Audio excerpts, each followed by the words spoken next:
Chapter 16. Cestius sends Neopolitanus the tribune to see in what condition the affairs of the Jews were. Agrippa makes a speech to the people of the Jews that he may divert them from their intentions of making war with the Romans. 1. However, Florus contrived another way to oblige the Jews to begin the war and sent to Cestius, and accused the Jews falsely of revolting, and imputed the beginning of the former fight to them, and pretended they had been the authors of that disturbance, wherein they were only the sufferers. Yet were not the governors of Jerusalem silent upon this occasion, but did themselves write to Cestius, as did Bernus also, about the illegal practices of which Florus had been guilty against the city, who, upon reading both accounts, consulted with his captains. Now some of them thought it best for Cestius to go up with his army, either to punish the revolt, if it was real, or to settle the Roman affairs on a surer foundation, if the Jews continued quiet under them. But he thought it best himself to send one of his intimate friends beforehand to see the state of affairs and to give him a faithful account of the intentions of the Jews. Accordingly, he sent one of his tribunes, whose name was Neopolitanus, who met with King Agrippa as he was returning from Alexandria at Jamnia, and told him who it was that sent him, and on what errands he was sent. 2. And here it was that the high priests and men of power among the Jews, as well as the Sanhedrim, came to congratulate the king upon his safe return. And after they had paid him their respects, they lamented their own calamities, and related to him what barbarous treatment they had met with from Florus. At which barbarity Agrippa had great indignation, but transferred, after a subtle manner, his anger towards those Jews whom he really pitied, that he might beat down their high thoughts of themselves, and would have them believe that they had not been so unjustly treated, in order to dissuade them from avenging themselves. So these great men, as of better understanding than the rest, and desirous of peace, because of the possessions they had, understood that this rebuke which the king gave them was intended for their good. But as to the people, they came 60 furlongs out of Jerusalem, and congratulated both Agrippa and Neopolitanus. But the wives of those that had been slain came running first of all and lamenting. The people also, when they heard their mourning, fell into lamentations also, and besought Agrippa to assist them. They also cried out to Neopolitanus, and complained of the many miseries they had endured under Florus. And they showed them, when they were come into the city, how the marketplace was made desolate, and the houses plundered. They then persuaded Neopolitanus, by the means of Agrippa, that he would walk round the city, with one only servant, as far as Siloam, that he might inform himself that the Jews submitted to all the rest of the Romans, and were only displeased at Florus, by reason of his exceeding barbarity to them. So he walked round, and had sufficient experience of the good temper the people were in, and then went up to the temple, where he called the multitude together, and highly commended them for their fidelity to the Romans, and earnestly exhorted them to keep the peace. And having performed such parts of divine worship at the temple as he was allowed to do, he returned to Cestius. 3. But as for the multitude of the Jews, they addressed themselves to the king, and to the high priests, and desired they might have leave to send ambassadors to Nero against Florus, and not by their silence afford a suspicion that they had been the occasions of such great slaughters as had been made, and were disposed to revolt, alleging that they should seem to have been the first beginners of the war, if they did not prevent the report by showing who it was that began it. And it appeared openly that they would not be quiet, if any body should hinder them from sending such an embassage. But Agrippa, although he thought it too dangerous a thing for them to appoint men to go as the accusers of Florus, yet did he not think it fit for him to overlook them, as they were in a disposition for war. He therefore called the multitude together into a large gallery, and placed his sister Bernus in the house of the Asamonians, that she might be seen by them, which house was over the gallery, at the passage to the upper city, where the bridge joined the temple to the gallery, and spake to them as follows. 4.24 Had I perceived that you were all zealously disposed to go to war with the Romans, and that the purer and more sincere part of the people did not propose to live in peace, I had not come out to you, nor been so bold as to give you counsel. For all discourses that tend to persuade men to do what they ought to do are superfluous, when the hearers are agreed to do the contrary. But because some are earnest to go to war because they are young, and without experience of the miseries it brings, and because some are for it out of an unreasonable expectation of regaining their liberty, and because others hope to get by it, and are therefore earnestly bent upon it, that in the confusion of your affairs they may gain what belongs to those that are too weak to resist them, I have thought proper to get you all together, and to say to you what I think to be for your advantage, that so the former may grow wiser and change their minds, and that the best men may come to no harm by the ill conduct of some others. And let not anyone be tumultuous against me, in case what they hear me say do not please them. For as to those that admit of no cure, but are resolved upon a revolt, it will still be in their power to retain the same sentiments after my exhortation is over. But still, my discourse will fall to the ground, even with a relation to those that have a mind to hear me, unless you will all keep silence. I am well aware that many make a tragical exclamation concerning the injuries that have been offered you by your procurators, and concerning the glorious advantages of liberty. But before I begin the inquiry, who you are that must go to war, and who they are against whom you must fight, I shall first separate those pretenses that are by some connected together. For if you aim at avenging yourselves on those that have done you injury, why do you pretend this to be a war for recovering your liberty? But if you think all servitude intolerable, to what purpose serve your complaint against your particular governors? For if they treated you with moderation, it would still be equally an unworthy thing to be in servitude. Consider now the several cases that may be supposed, how little occasion there is for your going to war. Your first occasion is the accusations you have to make against your procurators. Now here you ought to be submissive to those in authority, and not give them any provocation. But when you reproach men greatly for small offenses, you excite those whom you reproach to be your adversaries. For this will only make them leave off hurting you privately, and with some degree of modesty, and to lay what you have waste openly. Now nothing so much damps the force of strokes as bearing them with patience, and the quietness of those who are injured diverts the injurious persons from afflicting. But let us take it for granted that the Roman ministers are injurious to you, and are incurably severe. Yet are they not all the Romans who thus injure you? Nor hath Caesar, against whom you are going to make war, injured you. It is not by their command that any wicked governor is sent to you, for they who are in the west cannot see those that are in the east, nor indeed is it easy for them there even to hear what is done in these parts. Now it is absurd to make war with a great many for the sake of one, to do so with such mighty people for a small cause, and this when these people are not able to know of what you complain. Nay, such crimes as we complain of may soon be corrected, for the same procurator will not continue forever, and probable it is that the successors will come with more moderate inclinations. But as for war, if it be once begun, it is not easily laid down again, nor borne without calamities coming therewith. However, as to the desire of recovering your liberty, it is unseasonable to indulge it so late, whereas you ought to have labored earnestly in old time that you might never have lost it. For the first experience of slavery was hard to be endured, and the struggle that you might never have been subject to it would have been just. But that slave who hath been once brought into subjection, and then runs away, is rather a refractory slave than a lover of liberty.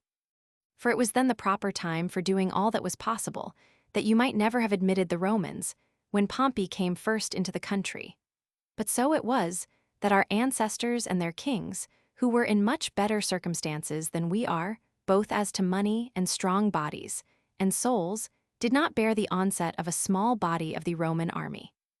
And yet you, who have now accustomed yourselves to obedience from one generation to another, and who are so much inferior to those who first submitted, in your circumstances will venture to oppose the entire empire of the Romans. While those Athenians, who, in order to preserve the liberty of Greece, did once set fire to their own city, who pursued Xerxes, that proud prince, when he sailed upon the land and walked upon the sea, and could not be contained by the seas, but conducted such an army as was too broad for Europe, and made him run away like a fugitive in a single ship, and break so great a part of Asia at the lesser Salamis, are yet at this time servants to the Romans. And those injunctions which are sent from Italy become laws to the principal governing city of Greece. Those Lacedaemonians also who got the great victories at Thermopylae and Plataea, and had Agesilaus, and searched every corner of Asia, are contented to admit the same lords. Those Macedonians also, who still fancy what great men their Philip and Alexander were, and see that the latter had promised them the empire over the world. These bear so great a change, and pay their obedience to those whom fortune hath advanced in their stead. Moreover, 10,000 ether nations there are who had greater reason than we to claim their entire liberty, and yet do submit. You are the only people who think it a disgrace to be servants to those to whom all the world hath submitted. What sort of an army do you rely on? What are the arms you depend on? Where is your fleet that may seize upon the Roman seas? And where are those treasures which may be sufficient for your undertakings? Do you suppose, I pray you, that you are to make war with the Egyptians and with the Arabians? Will you not carefully reflect upon the Roman Empire? Will you not estimate your own weakness? Hath not your army been often beaten even by your neighboring nations, while the power of the Romans is invincible in all parts of the habitable earth? Nay, rather they seek for somewhat still beyond that, for all Euphrates is not a sufficient boundary for them on the east side, nor the Danube on the north. And for their southern limit, Libya hath been searched over by them, as far as countries uninhabited, as is Cadiz their limit on the west. Nay, indeed, they have sought for another habitable earth beyond the ocean, and have carried their arms as far as such British islands as were never known before. What therefore do you pretend to? Are you richer than the Gauls, stronger than the Germans, wiser than the Greeks, more numerous than all men upon the habitable earth? What confidence is it that elevates you to oppose the Romans? Perhaps it will be said, it is hard to endure slavery. Yes, but how much harder is this to the Greeks, who were esteemed the noblest of all people under the sun? These, though they inhabit in a large country, are in subjection to 6 bundles of Roman rods. It is the same case with the Macedonians, who have juster reason to claim their liberty than you have. What is the case of 500 cities of Asia? Do they not submit to a single governor and to the consular bundle of rods? What need I speak of the Henlachi and Colchi and the nation of Tauri, those that inhabit the Bosphorus, and the nations about Pontus and Meodes, who formerly knew not so much as a lord of their own, but are now subject to 3,000 armed men, and where 40 long ships keep the sea in peace, which before was not navigable and very tempestuous? How strong a plea may Bithynia and Cappadocia, and the people of Pamphylia, the Lycians, and Cilicians put in for liberty. But they are made tributary without an army. What are the circumstances of the Thracians, whose country extends in breadth 5 days' journey, and in length 7, and is of a much more harsh constitution, and much more defensible than yours, and by the rigor of its cold sufficient to keep off armies from attacking them? Do not they submit to 2,000 men of the Roman garrisons? Are not the Allians, who inhabit the country adjoining, as far as Dalmatia and the Danube, governed by barely 2 legions? By which also they put a stop to the incursions of the Daeans. And for the Dalmatians, who have made such frequent insurrections in order to regain their liberty, and who could never before be so thoroughly subdued, but that they always gathered their forces together again, revolted, yet are they now very quiet under 1 Roman legion. Moreover, great advantages might provoke any people to revolt. The Gauls might do it best of all, as being so thoroughly walled round by nature. On the east side by the Alps, on the north by the river Rhine, on the south by the Pyrenean mountains, and on the west by the ocean. Now, although these Gauls have such obstacles before them to prevent any attack upon them, and have no fewer than 305 nations among them, nay have, as one may say, the fountains of domestic happiness within themselves, and send out plentiful streams of happiness over almost the whole world, these bear to be tributary to the Romans, and derive their prosperous condition from them. And they undergo this, not because they are of effeminate minds, or because they are of an ignoble stock, as having borne a war of 80 years in order to preserve their liberty, but by reason of the great regard they have to the power of the Romans, and their good fortune, which is of greater efficacy than their arms. These Gauls, therefore, are kept in servitude by 1,200 soldiers, which are hardly so many as are their cities, nor hath the gold dug out of the mines of Spain been sufficient for the support of a war to preserve their liberty, nor could their vast distance from the Romans by land and by sea do it. Nor could the martial tribes of the Lusitanians and Spaniards escape. No more could the ocean, with its tide, which yet was terrible to the ancient inhabitants. Nay, the Romans have extended their arms beyond the pillars of Hercules, and have walked among the clouds, upon the Pyrenean mountains, and have subdued these nations. And 1 legion is a sufficient guard for these people, although they were so hard to be conquered, and at a distance so remote from Rome. Who is there among you that hath not heard of the great number of the Germans? You have, to be sure, yourselves seen them to be strong and tall, and that frequently, since the Romans have them among their captives everywhere. Yet these Germans, who dwell in an immense country, who have minds greater than their bodies, and a soul that despises death, and who are in rage more fierce than wild beasts, have the Rhine for the boundary of their enterprises, and are tamed by 8 Roman legions. Such of them as were taken captive became their servants, and the rest of the entire nation were obliged to save themselves by flight. Do you also, who depend on the walls of Jerusalem, consider what a wall the Britons had? For the Romans sailed away to them and subdued them while they were encompassed by the ocean, and inhabited an island that is not less than the habitable earth. And 4 legions are a sufficient guard to so large an island, and why should I speak much more about this matter? While the Parthians, that most warlike body of men and lords of so many nations, and encompassed with such mighty forces, send hostages to the Romans. Whereby you may see, if you please, even in Italy, the noblest nation of the East, under the notion of peace, submitting to serve them. Now, when almost all people under the sun submit to the Roman arms, will you be the only people that make war against them? And this without regarding the fate of the Carthaginians, who, in the midst of their brags of the great Hannibal and the nobility of their Phoenician original, fell by the hand of Scipio. Nor indeed have the Cyrenians, derived from the Lacedaemonians, nor the Marmaridite, a nation extended as far as the regions uninhabitable for want of water, nor have the Ceots, a place terrible to such as barely hear it described, the Nasamons and Moors, and the immense multitude of the Numidians, been able to put a stop to the Roman valor. And as for the third part of the habitable earth, whose nations are so many that it is not easy to number them, and which is bounded by the Atlantic Sea and the Pillars of Hercules, and feeds an innumerable multitude of Ethiopians, as far as the Red Sea, these have the Romans subdued entirely. And besides the annual fruits of the earth, which maintain the multitude of the Romans for 8 months in the year, this, over and above, pays all sorts of tribute, and affords revenues suitable to the necessities of the government. Nor do they, like you, esteem such injunctions a disgrace to them, although they have but 1 Roman legion that abides among them. And indeed, what occasion is there for showing you the power of the Romans over remote countries, when it is so easy to learn it from Egypt in your neighborhood? This country is extended as far as the Ethiopians, and Arabia the Happy, and borders upon India. It hath 7,500,000 men, besides the inhabitants of Alexandria, as may be learned from the revenue of the poll tax. Yet it is not ashamed to submit to the Roman government, although it hath Alexandria as a grand temptation to a revolt, by reason it is so full of people and of riches, and is besides exceeding large, its length being 30 furlongs, and its breadth no less than 10. And it pays more tribute to the Romans in 1 month than you do in a year. Nay, besides what it pays in money, it sends corn to Rome that supports it for 4 months. It is also walled round on all sides, either by almost impassable deserts, or seas that have no havens, or by rivers, or by lakes. Yet have none of these things been found too strong for the Roman good fortune. However, 2 legions that lie in that city are a bridle both for the remoter parts of Egypt, and for the parts inhabited by the more noble Macedonians. Where then are those people whom you are to have for your auxiliaries?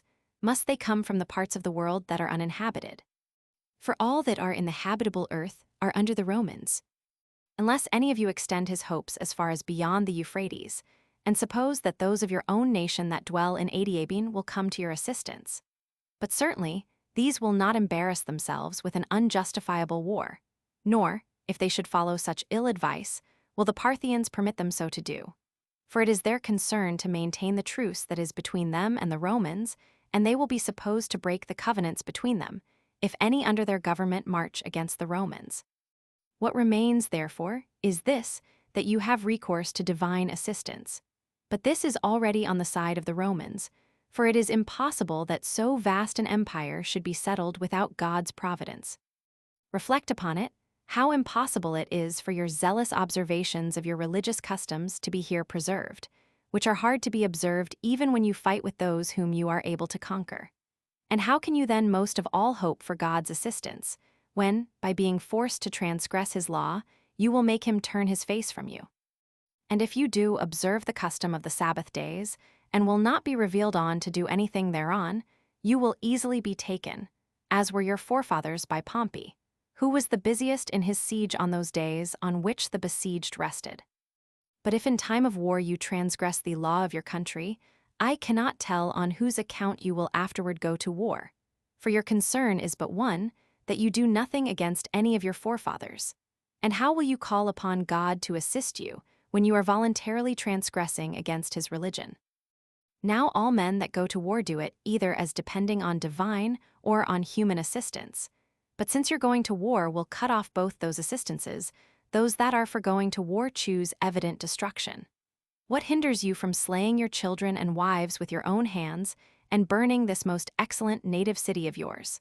For by this mad prank you will, however, escape the reproach of being beat. But it were best, O my friends, it were best, while the vessel is still in the haven, to foresee the impending storm and not to set sail out of the port into the middle of the hurricanes. For we justly pity those who fall into great misfortunes without foreseeing them. But for him who rushes into manifest ruin, he gains reproaches. But certainly no one can imagine that you can enter into a war as by agreement, or that when the Romans have got you under their power, they will use you with moderation, or will not rather, for an example to other nations, burn your holy city and utterly destroy your whole nation. For those of you who shall survive the war will not be able to find a place whither to flee, since all men have the Romans for their lords already, or are afraid they shall have hereafter. Nay, indeed, the danger concerns not those Jews that dwell here only, but those of them which dwell in other cities also. For there is no people upon the habitable earth which have not some portion of you among them, whom your enemies will slay, in case you go to war, and on that account also. And so every city which hath Jews in it will be filled with slaughter for the sake of a few men, and they who slay them will be pardoned. But if that slaughter be not made by them, consider how wicked a thing it is to take arms against those that are so kind to you. Have pity, therefore, if not on your children and wives, yet upon this your metropolis and its sacred walls. Spare the temple, and preserve the holy house with its holy furniture for yourselves. For if the Romans get you under their power, they will no longer abstain from them, when their former abstinence shall have been so ungratefully requited. I call to witness your sanctuary, and the holy angels of God, and this country common to us all, that I have not kept back anything that is for your preservation. And if you will follow that advice which you ought to do, you will have that peace which will be common to you and to me. But if you indulge four passions, you will run those hazards which I shall be free from. When Agrippa had spoken thus, both he and his sister wept, and by their tears repressed a great deal of the violence of the people. But still they cried out that they would not fight against the Romans, but against Florus, on account of what they had suffered by his means. To which Agrippa replied, that what they had already done was like such as make war against the Romans. For you have not paid the tribute which is due to Caesar 25, and you have cut off the cloisters from joining to the tower Antonia. You will therefore prevent any occasion of revolt if you will but join these together again, and if you will but pay your tribute. For the citadel does not now belong to Florus, nor are you to pay the tribute money to Florus.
Chapter 17. How the War of the Jews with the Romans began, and concerning Manahem. This advice the people hearkened to, and went up into the temple with the king and Bernice, and began to rebuild the cloisters. The rulers also and senators divided themselves into the villages, and collected the tributes, and soon got together 40 talents, which was the sum that was deficient. And thus did Agrippa then put a stop to that war which was threatened. Moreover, he attempted to persuade the multitude to obey Florus, until Caesar should send one to succeed him. But they were hereby more provoked, and cast reproaches upon the king, and got him excluded out of the city. Nay, some of the seditious had the impudence to throw stones at him. So when the king saw that the violence of those that were for innovations was not to be restrained, and being very angry at the contumelies he had received, he sent their rulers, together with their men of power, to Florus, to Caesarea, that he might appoint whom he thought fit to collect the tribute in the country, while he retired into his own kingdom. 2. And at this time it was that some of those that principally excited the people to go to war made an assault upon a certain fortress called Masada. They took it by treachery, and slew the Romans that were there, and put others of their own party to keep it. At the same time, Eleazar, the son of Ananias the high priest, a very bold youth, who was at that time governor of the temple, persuaded those that officiated in the divine service to receive no gift or sacrifice for any foreigner. And this was the true beginning of our war with the Romans, for they rejected the sacrifice of Caesar on this account, and when many of the high priests and principal men besought them not to omit the sacrifice, which it was customary for them to offer for their princes, they would not be prevailed upon. These relied much upon their multitude, for the most flourishing part of the innovators assisted them, but they had the chief regard to Eleazar, the governor of the temple.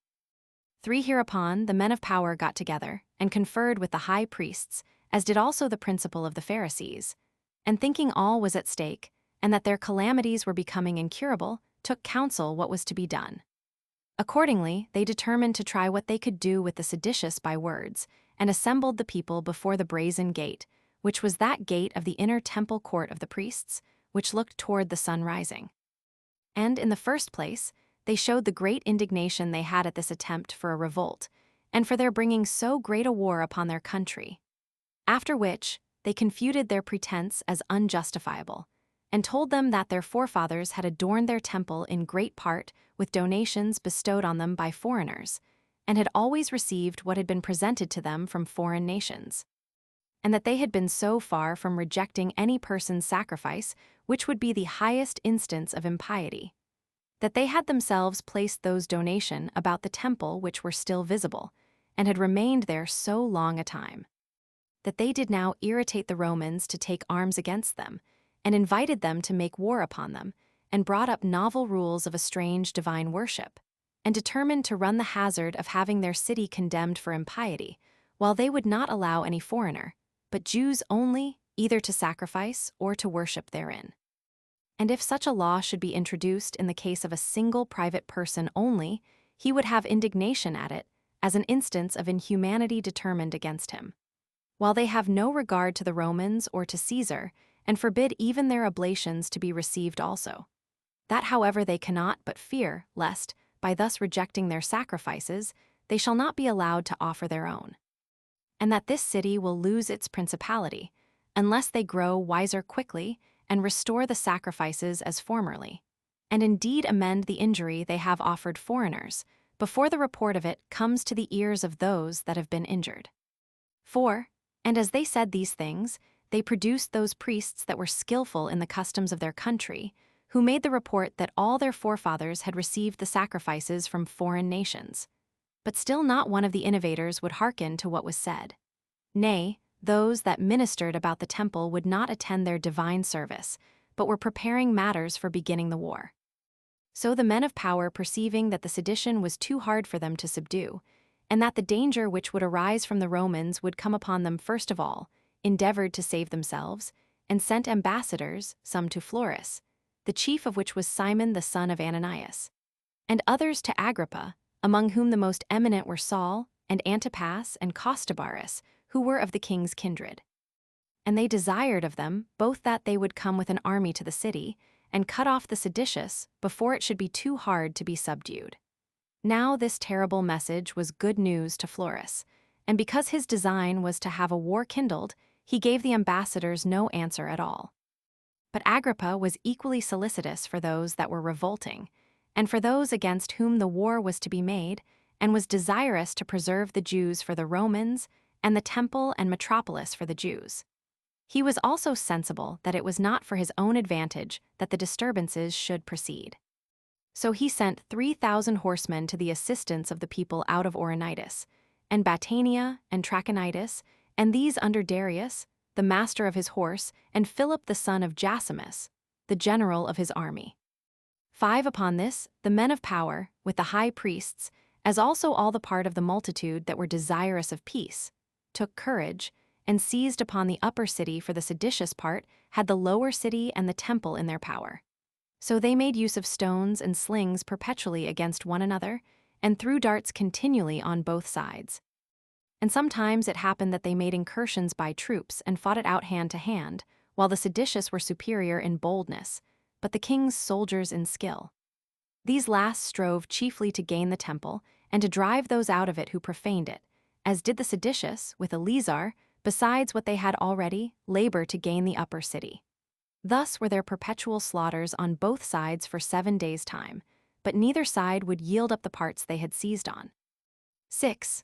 Now the next day was the festival of Xylophory, upon which the custom was for every one to bring wood for the altar, that there might never be a want of fuel for that fire which was unquenchable and always burning. Upon that day they excluded the opposite party from the observation of this part of religion. And when they had joined to themselves many of the Sicarii, who crowded in among the weaker people, that was the name for such robbers as had under their bosoms swords called Sici, they grew bolder, and carried their undertaking further, insomuch that the king's soldiers were overpowered by their multitude and boldness, and so they gave way, and were driven out of the upper city by force. The others then set fire to the house of Ananias the high priest, and to the palaces of Agrippa and Bernice. After which they carried the fire to the place where the archives were reposited, and made haste to burn the contracts belonging to their creditors, and thereby to dissolve their obligations for paying their debts.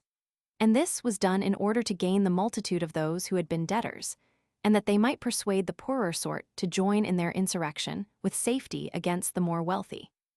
So the keepers of the records fled away, and the rest set fire to them. And when they had thus burnt down the nerves of the city, they fell upon their enemies.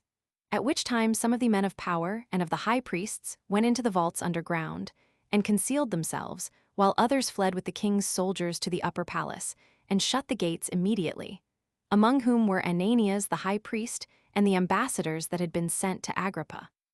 And now the seditious were contented with the victory they had got, and the buildings they had burnt down, and proceeded no further. 7. But on the next day, which was the 15th of the month Lous, they made an assault upon Antonia, and besieged the garrison which was in it 2 days, and then took the garrison, and slew them, and set the citadel on fire. After which they marched to the palace, whither the king's soldiers were fled, and parted themselves into 4 bodies, and made an attack upon the walls. As for those that were within it, no one had the courage to sally out, because those that assaulted them were so numerous. But they distributed themselves into the breastworks and turrets, and shot at the besiegers, whereby many of the robbers fell under the walls. Nor did they cease to fight one with another either by night or by day, while the seditious supposed that those within would grow weary for want of food, and those without supposed the others would do the like by the tediousness of the siege. 8. In the meantime, one Manahem, the son of Judas, that was called the Galilean, who was a very cunning sophister, and had formerly reproached the Jews under Cyrenius, that after God they were subject to the Romans, took some of the men of note with him, and retired to Masada, where he broke open King Herod's armory, and gave arms not only to his own people, but to other robbers also. These he made use of for a guard, and returned in the state of a king to Jerusalem. He became the leader of the sedition, and gave orders for continuing the siege. But they wanted proper instruments, and it was not practicable to undermine the wall, because the darts came down upon them from above. But still they dug a mine from a great distance under one of the towers, and made it totter, and having done that, they set on fire what was combustible, and left it. And when the foundations were burnt below, the tower fell down suddenly. Yet did they then meet with another wall that had been built within, for the besieged were sensible beforehand of what they were doing, and probably the tower shook as it was undermining. So they provided themselves of another fortification, which when the besiegers unexpectedly saw, while they thought they had already gained the place, they were under some consternation. However, those that were within sent to Manahem and to the other leaders of the sedition, and desired they might go out upon a capitulation. This was granted to the king's soldiers and their own countrymen only, who went out accordingly. But the Romans that were left alone were greatly dejected, for they were not able to force their way through such a multitude. And to desire them to give them their right hand for their security, they thought it would be a reproach to them. And besides, if they should give it them, they durst not depend upon it. So they deserted their camp, as easily taken, and ran away to the royal towers that called Hippicus, that called Phasaelus, and that called Mariamne. But Manahem and his party fell upon the place whence the soldiers were fled, and slew as many of them as they could catch before they got up to the towers, and plundered what they left behind them, and set fire to their camp. This was executed on the 6th day of the month Gorpius. 9. But on the next day the high priest was caught where he had concealed himself in an aqueduct. He was slain, together with Hezekiah his brother, by the robbers. Hereupon the seditious besieged the towers, and kept them guarded, lest any one of the soldiers should escape. Now the overthrow of the places of strength, and the death of the high priest Ananias, so puffed up Manahem, that he became barbarously cruel. And as he thought he had no antagonist to dispute the management of affairs with him, he was no better than an insupportable tyrant. But Eleazar and his party, when words had passed between them, how it was not proper when they revolted from the Romans, out of the desire of liberty, to betray that liberty to any of their own people, and to bear a lord, who, though he should be guilty of no violence, was yet meaner than themselves. As also, that in case they were obliged to set someone over their public affairs, it was fitter they should give that privilege to anyone rather than to him. They made an assault upon him in the temple. For he went up thither to worship in a pompous manner, and adorned with royal garments, and had his followers with him in their armor. But Eleazar and his party fell violently upon him, as did also the rest of the people. And taking up stones to attack him withal, they threw them at the sophister, and thought that if he were once ruined, the entire sedition would fall to the ground. Now Manahem and his party made resistance for a while, but when they perceived that the whole multitude were falling upon them, they fled which way every one was able. Those that were caught were slain, and those that hid themselves were searched for. A few there were of them who privately escaped to Masada, among whom was Eleazar, the son of Jairus, who was of kin to Manahem, and acted the part of a tyrant at Masada afterward. As for Manahem himself, he ran away to the place called Ophla, and there lay skulking in private. But they took him alive, and drew him out before them all. They then tortured him with many sorts of torments, and after all slew him, as they did by those that were captains under him also, and particularly by the principal instrument of his tyranny, whose name was Absalom. 10. And as I said, so far truly the people assisted them, while they hoped this might afford some amendment to the seditious practices.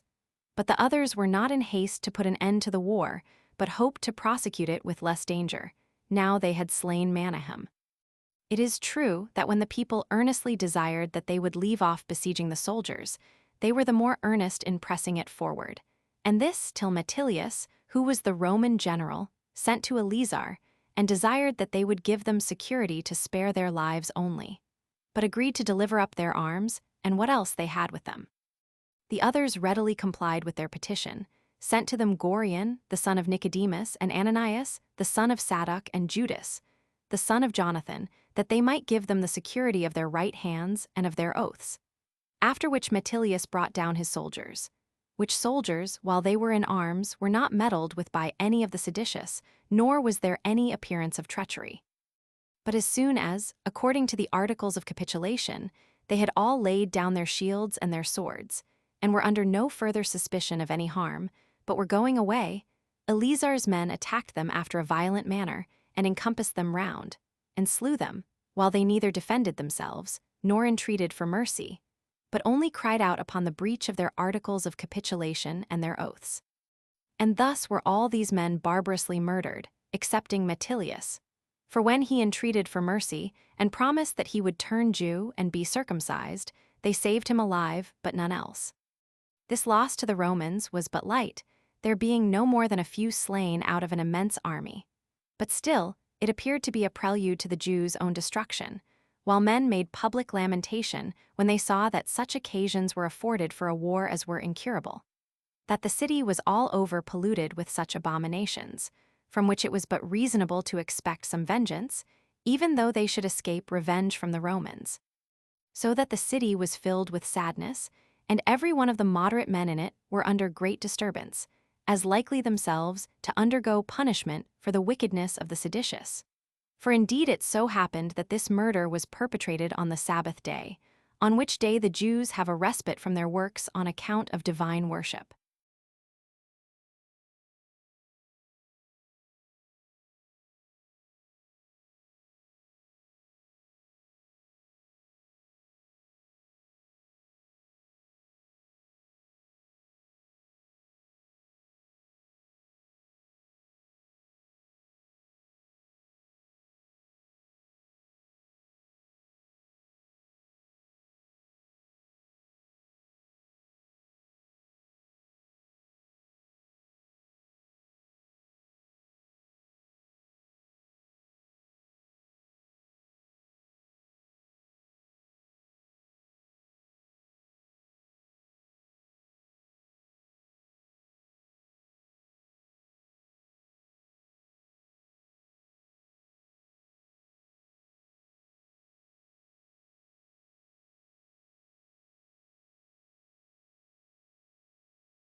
Chapter 18. The calamities and slaughters that came upon the Jews. 1. Now the people of Caesarea had slain the Jews that were among them on the very same day and hour, which one would think must have come to pass by the direction of Providence, insomuch that in 1 hour's time above 20,000 Jews were killed, and all Caesarea was emptied of its Jewish inhabitants. For Florus caught such as ran away, and sent them in bonds to the galleys. Upon which stroke that the Jews received at Caesarea, the whole nation was greatly enraged. So they divided themselves into several parties, and laid waste the villages of the Syrians, and their neighboring cities, Philadelphia, and Sebonitis, and Gerasa, and Pella, and Scythopolis, and after them Gadara and Hippos. And falling upon Gaulonitis, some cities they destroyed there, and some they set on fire, and then went to Cadassa, belonging to the Tyrians, and to Ptolemais, and to Gaba, and to Caesarea. Nor was either Sebest or Askelon able to oppose the violence with which they were attacked, and when they had burnt these to the ground, they entirely demolished Anthedon and Gaza. Many also of the villages that were about every one of those cities were plundered, and an immense slaughter was made of the men who were caught in them. 2. However, the Syrians were even with the Jews in the multitude of the men whom they slew. For they killed those whom they caught in their cities, and that not only out of the hatred they bare them, as formerly, but to prevent the danger under which they were from them. So that the disorders in all Syria were terrible, and every city was divided into 2 armies, encamped one against another, and the preservation of the one party was in the destruction of the other. So the daytime was spent in shedding of blood, and the night in fear, which was of the 2 the more terrible. For when the Syrians thought they had ruined the Jews, they had the Judaizers in suspicion also. And as each side did not care to slay those whom they only suspected on the other, so did they greatly fear them when they were mingled with the other, as if they were certainly foreigners. Moreover, greediness of gain was a provocation to kill the opposite party, even to such as had of old appeared very mild and gentle towards them. For they without fear plundered the effects of the slain, and carried off the spoils of those whom they slew to their own houses, as if they had been gained in a set battle. And he was esteemed a man of honor who got the greatest share, as having prevailed over the greatest number of his enemies. It was then common to see cities filled with dead bodies, still lying unburied, and those of old men, mixed with infants, all dead, and scattered about together. Women also lay amongst them, without any covering for their nakedness. You might then see the whole province full of inexpressible calamities, while the dread of still more barbarous practices which were threatened was everywhere greater than what had been already perpetrated. 3. And thus far the conflict had been between Jews and foreigners. But when they made excursions to Scythopolis, they found Jews that acted as enemies. For as they stood in battle array with those of Scythopolis, and preferred their own safety before their relation to us, they fought against their own countrymen. Nay, their alacrity was so very great, that those of Scythopolis suspected them. These were afraid, therefore, lest they should make an assault upon the city in the night time, and to their great misfortune, should thereby make an apology for themselves to their own people for their revolt from them. So they commanded them, that in case they would confirm their agreement and demonstrate their fidelity to them, who were of a different nation, they should go out of the city with their families to a neighboring grove. And when they had done as they were commanded, without suspecting anything, the people of Scythopolis lay still for the interval of 2 days, to tempt them to be secure.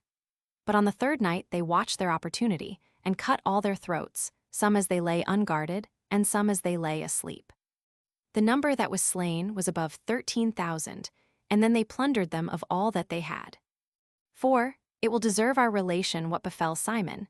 He was the son of one Saul, a man of reputation among the Jews. This man was distinguished from the rest by the strength of his body, and the boldness of his conduct, although he abused them both to the mischieving of his countrymen. For he came every day and slew a great many of the Jews of Scythopolis, and he frequently put them to flight, and became himself alone the cause of his army's conquering. But a just punishment overtook him for the murders he had committed upon those of the same nation with him. For when the people of Scythopolis threw their darts at them in the grove, he drew his sword, but did not attack any of the enemy, for he saw that he could do nothing against such a multitude. But he cried out after a very moving manner, and said, O you people of Scythopolis, I deservedly suffer for what I have done with relation to you, when I gave you such security of my fidelity to you, by slaying so many of those that were related to me. Wherefore we very justly experience the perfidiousness of foreigners, while we acted after a most wicked manner against our own nation.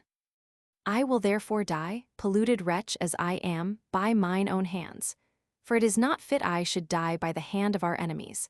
And let the same action be to me both a punishment for my great crimes, and a testimony of my courage to my commendation, that so no one of our enemies may have it to brag of, that he it was that slew me, and no one may insult upon me as I fall. Now when he had said this, he looked round about him upon his family with eyes of commiseration, and of rage. That family consisted of a wife and children, and his aged parents. So, in the first place, he caught his father by his gray hairs, and ran his sword through him, and after him he did the same to his mother, who willingly received it. And after them he did the like to his wife and children, every one almost offering themselves to his sword, as desirous to prevent being slain by their enemies. So when he had gone over all his family, he stood upon their bodies to be seen by all, and stretching out his right hand, that his action might be observed by all, he sheathed his entire sword into his own bowels. This young man was to be pitied, on account of the strength of his body and the courage of his soul, but since he had assured foreigners of his fidelity, he suffered deservedly. 5. Besides this murder at Scythopolis, the other cities rose up against the Jews that were among them. Those of Askelon slew 2,500, and those of Ptolemais 2,000, and put not a few into bonds. Those of Tyre also put a great number to death, but kept a greater number in prison. Moreover, those of Hippos and those of Gadara did the like, while they put to death the boldest of the Jews, but kept those of whom they were afraid in custody. As did the rest of the cities of Syria, according as they everyone either hated them or were afraid of them. Only the Antiochans the Sidontans and Epiphanes spared those that dwelt with them, and would not endure either to kill any of the Jews or to put them in bonds. And perhaps they spared them, because their own number was so great that they despised their attempts. But I think the greatest part of this favor was owing to their commiseration of those whom they saw to make no innovations. As for the Gerasens, they did no harm to those that abode with them, and for those who had a mind to go away, they conducted them as far as their borders reached. 6. There was also a plot laid against the Jews in Agrippa's kingdom, for he was himself gone to Cestius Gallus, to Antioch, but had left one of his companions, whose name was Norris, to take care of the public affairs, which Norris was of kin to King Sohemus. 26. Now there came certain men 70 in number, out of Battania, who were the most considerable for their families and prudence of the rest of the people. These desired to have an army put into their hands, that if any tumult should happen, they might have about them a guard sufficient to restrain such as might rise up against them. This Norris sent out some of the king's armed men by night, and slew all those men. Which bold action he ventured upon without the consent of Agrippa, and was such a lover of money, that he chose to be so wicked to his own countrymen, though he brought ruin on the kingdom thereby. And thus cruelly did he treat that nation, and this contrary to the laws also, until Agrippa was informed of it, who did not indeed dare to put him to death, out of regard to Sohemus. But still he put an end to his procuratorship immediately. But as to the seditious, they took the citadel which was called Cypros, and was above Jericho, and cut the throats of the garrison, and utterly demolished the fortifications. This was about the same time that the multitude of the Jews that were at Maccabees persuaded the Romans who were in garrison to leave the place, and deliver it up to them. These Romans, being in great fear, lest the place should be taken by force, made an agreement with them to depart upon certain conditions. And when they had obtained the security they desired, they delivered up the citadel, into which the people of Maccabees put a garrison for their own security, and held it in their own power. 7.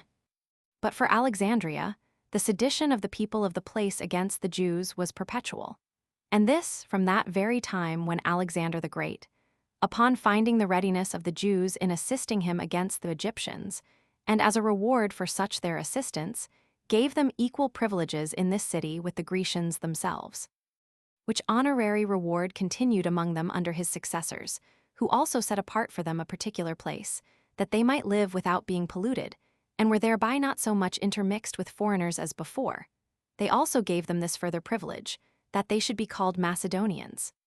Nay, when the Romans got possession of Egypt, neither the first Caesar, nor anyone that came after him, thought of diminishing the honors which Alexander had bestowed on the Jews.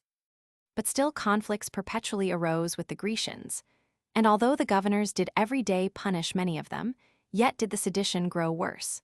But at this time especially, when there were tumults in other places also, the disorders among them were put into a greater flame. For when the Alexandrians had once a public assembly, to deliberate about an embassage they were sending to Nero, a great number of Jews came flocking to the theater.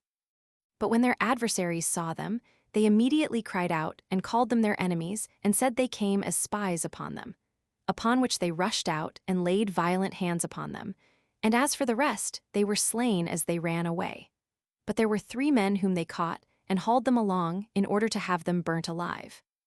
But all the Jews came in a body to defend them, who at first threw stones at the Grecians, but after that they took lamps and rushed with violence into the theater, and threatened that they would burn the people to a man. And this they had soon done, unless Tiberius Alexander, the governor of the city, had restrained their passions. However, this man did not begin to teach them wisdom by arms, but sent among them privately some of the principal men, and thereby entreated them to be quiet, and not provoke the Roman army against them. But the seditious made a jest of the entreaties of Tiberius, and reproached him for so doing. 8. Now when he perceived that those who were for innovations would not be pacified till some great calamity should overtake them, he sent out upon them those 2 Roman legions that were in the city, and together with them 5,000 other soldiers, who, by chance, were come together out of Libya, to the ruin of the Jews. They were also permitted not only to kill them, but to plunder them of what they had, and to set fire to their houses. These soldiers rushed violently into that part of the city that was called Delta, where the Jewish people lived together, and did as they were bidden, though not without bloodshed on their own side also. For the Jews got together, and set those that were the best armed among them in the forefront, and made a resistance for a great while. But when once they gave back, they were destroyed unmercifully. And this their destruction was complete, some being caught in the open field, and others forced into their houses, which houses were first plundered of what was in them, and then set on fire by the Romans, wherein no mercy was shown to the infants, and no regard had to the aged. But they went on in the slaughter of persons of every age, till all the place was overflowed with blood, and 50,000 of them lay dead upon heaps. Nor had the remainder been preserved, had they not betaken themselves to supplication. So Alexander commiserated their condition and gave orders to the Romans to retire. Accordingly, these being accustomed to obey orders, left off killing at the first intimation. But the populace of Alexandria bare so very great hatred to the Jews that it was difficult to recall them, and it was a hard thing to make them leave their dead bodies. 9. And this was the miserable calamity which at this time befell the Jews at Alexandria. Hereupon Cestius thought fit no longer to lie still, while the Jews were everywhere up in arms, so he took out of Antioch the 12th legion entire, and out of each of the rest he selected 2,000, with 6 cohorts of footmen and 4 troops of horsemen, besides those auxiliaries which were sent by the kings, of which Antiochus sent 2,000 horsemen and 3,000 footmen with as many archers, and Agrippa sent the same number of footmen and 1,000 horsemen. Sohemus also followed with 4,000, a third part whereof were horsemen, but most part were archers, and thus did he march to Ptolemais. There were also great numbers of auxiliaries gathered together from the cities, who indeed had not the same skill in martial affairs, but made up in their alacrity and in their hatred to the Jews what they wanted in skill. There came also along with Cestius Agrippa himself, both as a guide in his march over the country, and a director what was fit to be done. So Cestius took part of his forces and marched hastily to Zabulon, a strong city of Galilee, which was called the City of Men, and divides the country of Ptolemais from our nation. This he found deserted by its men, the multitude having fled to the mountains, but full of all sorts of good things. Those he gave leave to the soldiers to plunder, and set fire to the city, although it was of admirable beauty, and had its houses built like those in Tyre, and Sidon, and Berytus. After this he overran all the country, and seized upon whatsoever came in his way, and set fire to the villages that were round about them, and then returned to Ptolemais. But when the Syrians, and especially those of Berytus, were busy in plundering, the Jews pulled up their courage again, for they knew that Cestius was retired, and fell upon those that were left behind unexpectedly, and destroyed about 2,000 of them. 27. 10. And now Cestius himself marched from Ptolemais and came to Caesarea, but he sent part of his army before him to Joppa, and gave order that if they could take that city they should keep it, but that in case the citizens should perceive they were coming to attack them, that they then should stay for him and for the rest of the army. So some of them made a brisk march by the seaside, and some by land, and so coming upon them on both sides, they took the city with ease. And as the inhabitants had made no provision beforehand for a flight, nor had gotten anything ready for fighting, the soldiers fell upon them, and slew them all with their families, and then plundered and burnt the city. The number of the slain was 8,400. In like manner, Cestius sent also a considerable body of horsemen to the toparchy of Narbatene, that adjoined to Caesarea, who destroyed the country, and slew a great multitude of its people. They also plundered what they had, and burnt their villages. 11. But Cestius sent Gallus, the commander of the 12th legion, into Galilee, and delivered to him as many of his forces as he supposed sufficient to subdue that nation. He was received by the strongest city of Galilee, which was Sepphoris, with acclamations of joy. Which wise conduct of that city occasioned the rest of the cities to be in quiet, while the seditious part, and the robbers ran away to that mountain which lies in the very middle of Galilee, and is situated over against Sepphoris. It is called a salmon. So Gallus brought his forces against them. But while those men were in the superior parts above the Romans, they easily threw their darts upon the Romans, as they made their approaches, and slew about 200 of them. But when the Romans had gone round the mountains, and were gotten into the parts above their enemies, the others were soon beat. Nor could they who had only light armor on sustain the force of them that fought them armed all over, nor when they were beaten could they escape the enemy's horsemen, insomuch that only some few concealed themselves in certain places hard to be come at, among the mountains, while the rest, above 2,000 in number, were slain.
Chapter 19.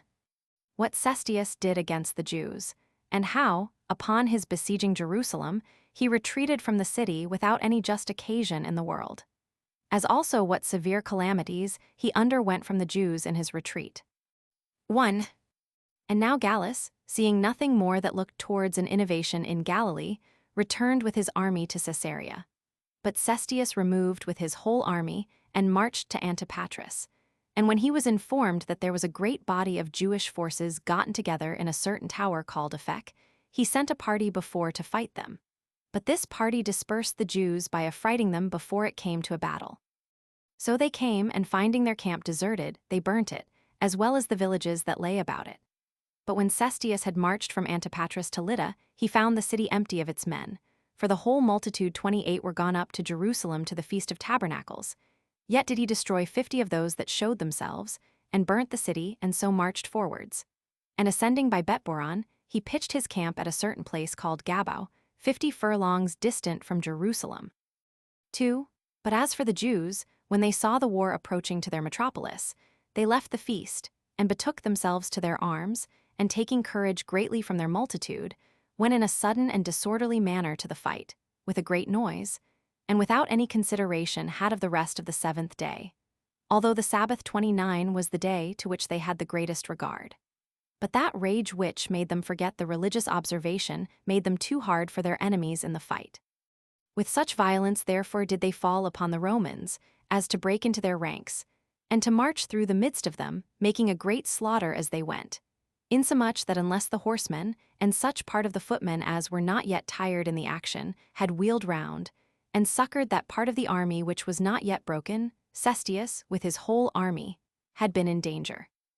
However, 515 of the Romans were slain, of which number 400 were footmen, and the rest horsemen, while the Jews lost only 22, of whom the most valiant were the kinsmen of Monobazus, king of Adiabene, and their names were Monobazus and Canedius. And next to them were Niger of Perea, and Silas of Babylon, who had deserted from King Agrippa to the Jews, for he had formerly served in his army. When the front of the Jewish army had been cut off, the Jews retired into the city. But still Simon, the son of Giora, fell upon the backs of the Romans, as they were ascending up Bethoron, and put the hindmost of the army into disorder, and carried off many of the beasts that carried the weapons of war, and led Shem into the city. But as Cestius tarried there 3 days, the Jews seized upon the elevated parts of the city, and set watches at the entrances into the city, and appeared openly resolved not to rest when once the Romans should begin to march. 3. And now when Agrippa observed that even the affairs of the Romans were likely to be in danger, while such an immense multitude of their enemies had seized upon the mountains round about, he determined to try what the Jews would agree to by words, as thinking that he should either persuade them all to desist from fighting, or, however, that he should cause the sober part of them to separate themselves from the opposite party. So he sent Borsius and Phoebus, the persons of his party that were the best known to them, and promised them that Cestius should give them his right hand, to secure them of the Romans' entire forgiveness of what they had done amiss, if they would throw away their arms and come over to them. But the seditious, fearing lest the whole multitude, in hopes of security to themselves, should go over to Agrippa, resolved immediately to fall upon and kill the ambassadors. Accordingly, they slew Phoebus before he said a word, but Borsius was only wounded, and so prevented his fate by flying away. And when the people were very angry at this, they had the seditious beaten with stones and clubs, and drove them before them into the city. 4. But now Cestius, observing that the disturbances that were begun among the Jews afforded him a proper opportunity to attack them, took his whole army along with him, and put the Jews to flight, and pursued them to Jerusalem. He then pitched his camp upon the elevation called Scopus, which was distant 7 furlongs from the city, yet did not he assault them in 3 days' time, out of expectation that those within might perhaps yield a little. And in the meantime he sent out a great many of his soldiers into neighboring villages, to seize upon their corn. And on the 4th day, which was the 30th of the month Hyperberetius, when he had put his army in array, he brought it into the city. Now for the people, they were kept under by the seditious. But the seditious themselves were greatly affrighted at the good order of the Romans, and retired from the suburbs, and retreated into the inner part of the city and into the temple. But when Cestius was come into the city, he set the part called Bezetha, which is called Sinopolis, on fire, as he did also to the timber market. After which he came into the upper city and pitched his camp over against the royal palace. And had he but at this very time attempted to get within the walls by force, he had won the city presently, and the war had been put an end to at once. But Tyrannius Praesius, the muster-master of the army, and a great number of the officers of the horse, had been corrupted by Florus, and diverted him from that his attempt. And that was the occasion that this war lasted so very long, and thereby the Jews were involved in such incurable calamities.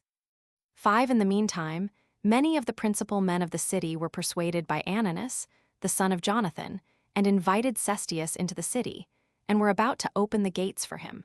But he overlooked this offer, partly out of his anger at the Jews, and partly because he did not thoroughly believe they were in earnest. Whence it was that he delayed the matter so long, that the seditious perceived the treachery, and threw Ananus and those of his party down from the wall, and pelting them with stones, drove them into their houses. But they stood themselves at proper distances in the towers, and threw their darts at those that were getting over the wall. Thus did the Romans make their attack against the wall for 5 days, but to no purpose. But on the next day Cestius took a great many of his choicest men, and with them the archers, and attempted to break into the temple at the northern quarter of it. But the Jews beat them off from the cloisters, and repulsed them several times when they were gotten near to the wall, till at length the multitude of the darts cut them off, and made them retire. But the first rank of the Romans rested their shields upon the wall, and so did those that were behind them, and the like did those that were still more backward, and guarded themselves with what they call testudo, a tortoise, upon which the darts that were thrown fell, and slided off without doing them any harm. So the soldiers undermined the wall, without being themselves hurt, and got all things ready for setting fire to the gate of the temple. 6. And now it was that a horrible fear seized upon the seditious, insomuch that many of them ran out of the city, as though it were to be taken immediately.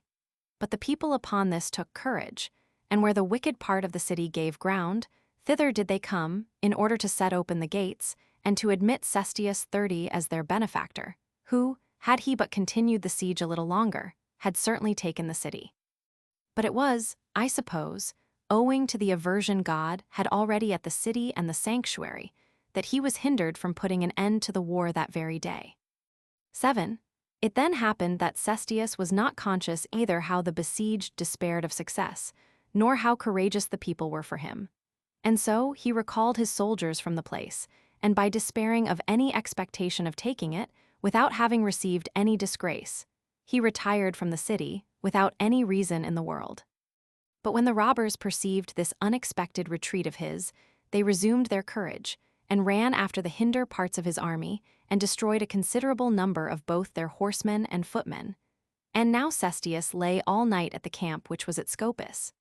And as he went off farther next day, he thereby invited the enemy to follow him, who still fell upon the hindmost, and destroyed them. They also fell upon the flank on each side of the army, and threw darts upon them obliquely, nor durst those that were hindmost turn back upon those who wounded them behind, as imagining that the multitude of those that pursued them was immense. Nor did they venture to drive away those that pressed upon them on each side, because they were heavy with their arms, and were afraid of breaking their ranks to pieces, and because they saw the Jews were light, and ready for making incursions upon them. And this was the reason why the Romans suffered greatly, without being able to revenge themselves upon their enemies. So they were galled all the way, and their ranks were put into disorder, and those that were thus put out of their ranks were slain, among whom were Priscus, the commander of the 6th Legion, and Longinus, the tribune, and Aemilius Secundus, the commander of a troop of horsemen. So it was not without difficulty that they got to Gabao, their former camp, and that not without the loss of a great part of their baggage. There it was that Cestius stayed 2 days, and was in great distress to know what he should do in these circumstances. But when on the 3rd day he saw a still much greater number of enemies, and all the parts round about him full of Jews, he understood that his delay was to his own detriment, and that if he stayed any longer there, he should have still more enemies upon him.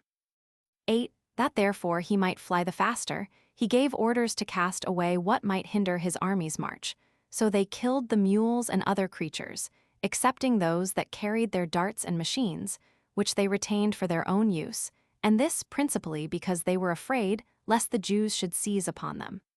He then made his army march on as far as Betharon. Now the Jews did not so much press upon them when they were in large open places, but when they were penned up in their descent through narrow passages, then did some of them get before, and hindered them from getting out of them. And others of them thrust the hindermost down into the lower places, and the whole multitude extended themselves over against the neck of the passage, and covered the Roman army with their darts. In which circumstances, as the footmen knew not how to defend themselves, so the danger pressed the horsemen still more, for they were so pelted that they could not march along the road in their ranks, and the ascents were so high that the cavalry were not able to march against the enemy. The precipices also and valleys into which they frequently fell and tumbled down were such on each side of them that there was neither place for their flight, nor any contrivance could be thought of for their defense. Till the distress they were at last in was so great that they betook themselves to lamentations and to such mournful cries as men use in the utmost despair. The joyful acclamations of the Jews also, as they encouraged one another, echoed the sounds back again, these last composing a noise of those that at once rejoiced and were in a rage. Indeed, things were come to such a pass that the Jews had almost taken Cestius's entire army prisoners. Had not the night come on, when the Romans fled to Betharon, and the Jews seized upon all the places round about them, and watched for their coming out. 9. And then it was that Cestius, despairing of obtaining room for a public march, contrived how he might best run away. And when he had selected 400 of the most courageous of his soldiers, he placed them at the strongest of their fortifications, and gave order that when they went up to the morning guard, they should erect their ensigns, that the Jews might be made to believe that the entire army was there still, while he himself took the rest of his forces with him, and marched, without any noise, 30 furlongs. But when the Jews perceived, in the morning, that the camp was empty, they ran upon those 400 who had deluded them, and immediately threw their darts at them, and slew them, and then pursued after Cestius. But he had already made use of a great part of the night in his flight, and still marched quicker when it was day. Insomuch that the soldiers, through the astonishment and fear they were in, left behind them their engines for sieges, and for throwing of stones, and a great part of the instruments of war. So the Jews went on pursuing the Romans as far as Antipatris. After which, seeing they could not overtake them, they came back and took the engines, and spoiled the dead bodies, and gathered the prey together which the Romans had left behind them, and came back running and singing to their metropolis, while they had themselves lost a few only, but had slain of the Romans 5,300 footmen and 380 horsemen.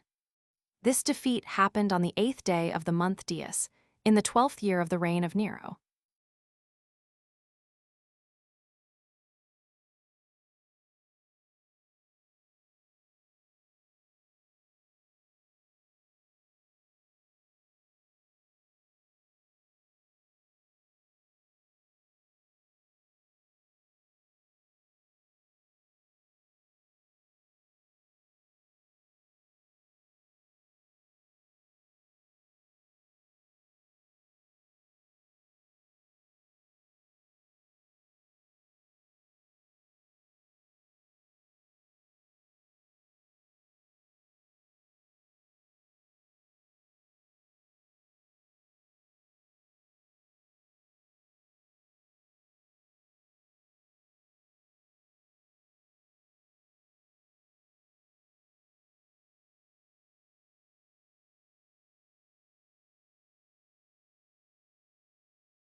Chapter 20. Cestius sends ambassadors to Nero. The people of Damascus slay those Jews that lived with them. The people of Jerusalem, after they had pursuing Cestius, return to the city and get things ready for its defense, and make a great many generals for their armies, and particularly Josephus the writer of these books. Some account of his administration. 1. After this calamity had befallen Cestius, many of the most eminent of the Jews swam away from the city, as from a ship when it was going to sink. Costobarus, therefore, and Saul, who were brethren, together with Philip, the son of Jasamus, who was the commander of King Agrippa's forces, ran away from the city and went to Cestius. But then how Antipas, who had been besieged with them in the king's palace but would not fly away with them, was afterwards slain by the seditious, we shall relate hereafter. However, Cestius sent Saul and his friends, at their own desire, to Achaia, to Nero, to inform him of the great distress they were in, and to lay the blame of their kindling the war upon Florus, as hoping to alleviate his own danger, by provoking his indignation against Florus. 2. In the meantime, the people of Damascus, when they were informed of the destruction of the Romans, set about the slaughter of those Jews that were among them. And as they had them already cooped up together in the place of public exercises, which they had done out of the suspicion they had of them, they thought they should meet with no difficulty in the attempt. Yet did they distrust their own wives, which were almost all of them addicted to the Jewish religion. On which account it was that their greatest concern was how they might conceal these things from them. So they came upon the Jews and cut their throats, as being in a narrow place, in number 10,000, and all of them unarmed, and this in 1 hour's time, without any body to disturb them. 3. But as to those who had pursued after Cestius, when they were returned back to Jerusalem, they overbore some of those that favored the Romans by violence, and some them persuaded to join with them, and got together in great numbers in the temple, and appointed a great many generals for the war. Joseph also, the son of Gorion, 31, and Ananus the high priest, were chosen as governors of all affairs within the city, and with a particular charge to repair the walls of the city. For they did not ordain Eleazar the son of Simon to that office, although he had gotten into his possession the prey they had taken from the Romans, and the money they had taken from Cestius, together with a great part of the public treasures, because they saw he was of a tyrannical temper, and that his followers were, in their behavior, like guards about him. However, the want they were in of Eleazar's money, and the subtle tricks used by him, brought all so about, that the people were circumvented, and submitted themselves to his authority in all public affairs. 4.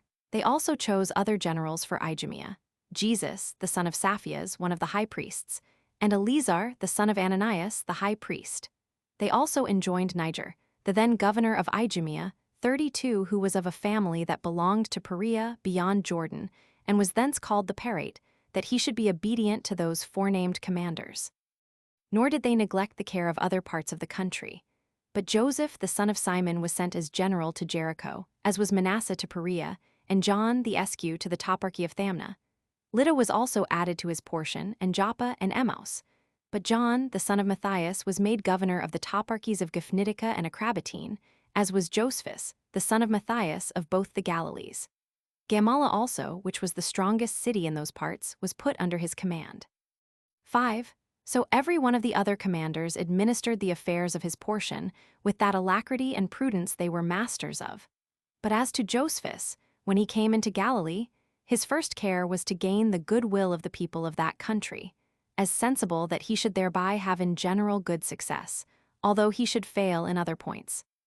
And being conscious to himself that if he communicated part of his power to the great men, he should make them his fast friends, and that he should gain the same favor from the multitude, if he executed his commands by persons of their own country, and with whom they were well acquainted.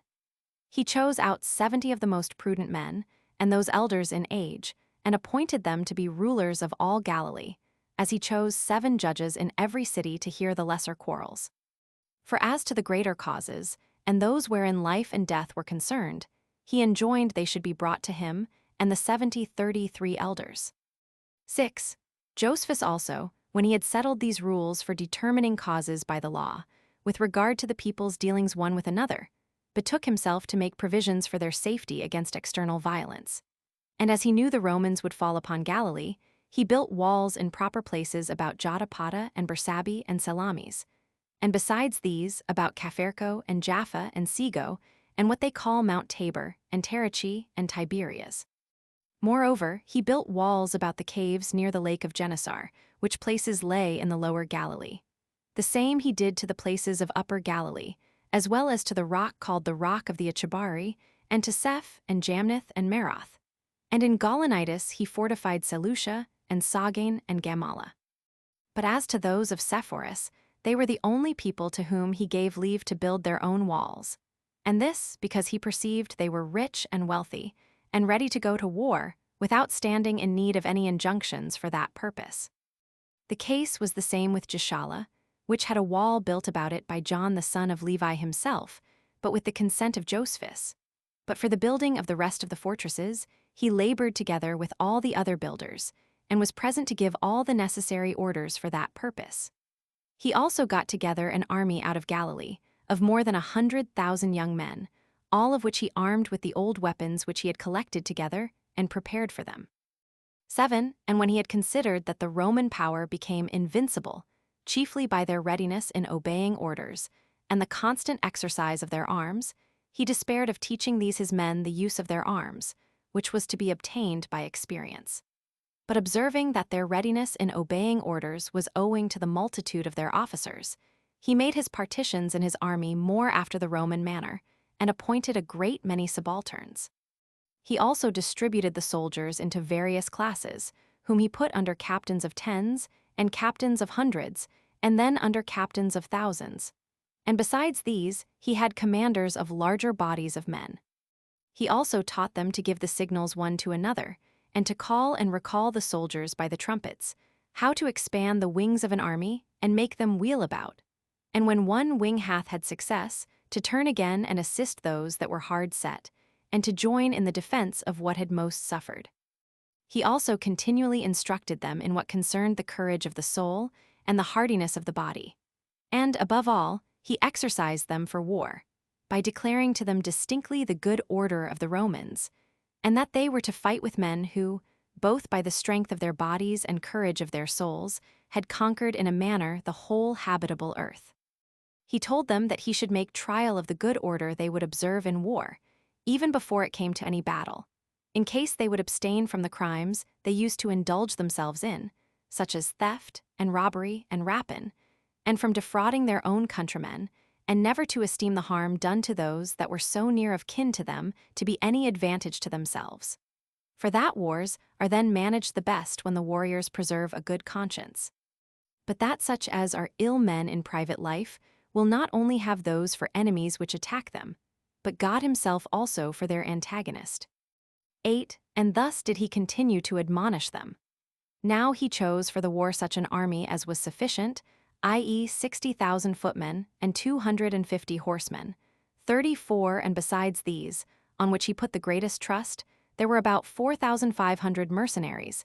He had also 600 men as guards of his body.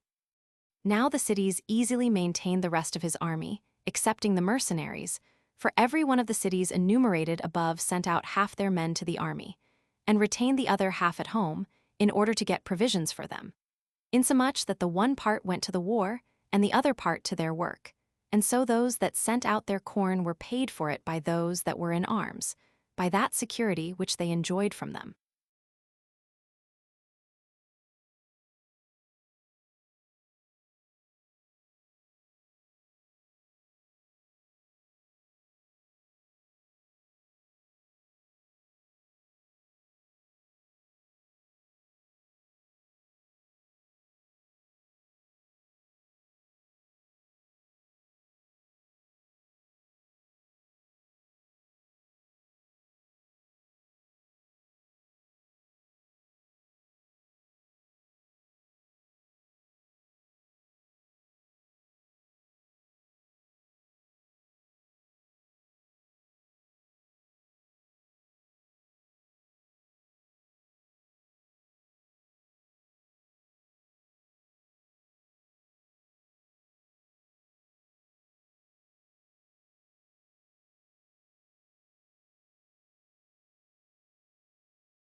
Chapter 21.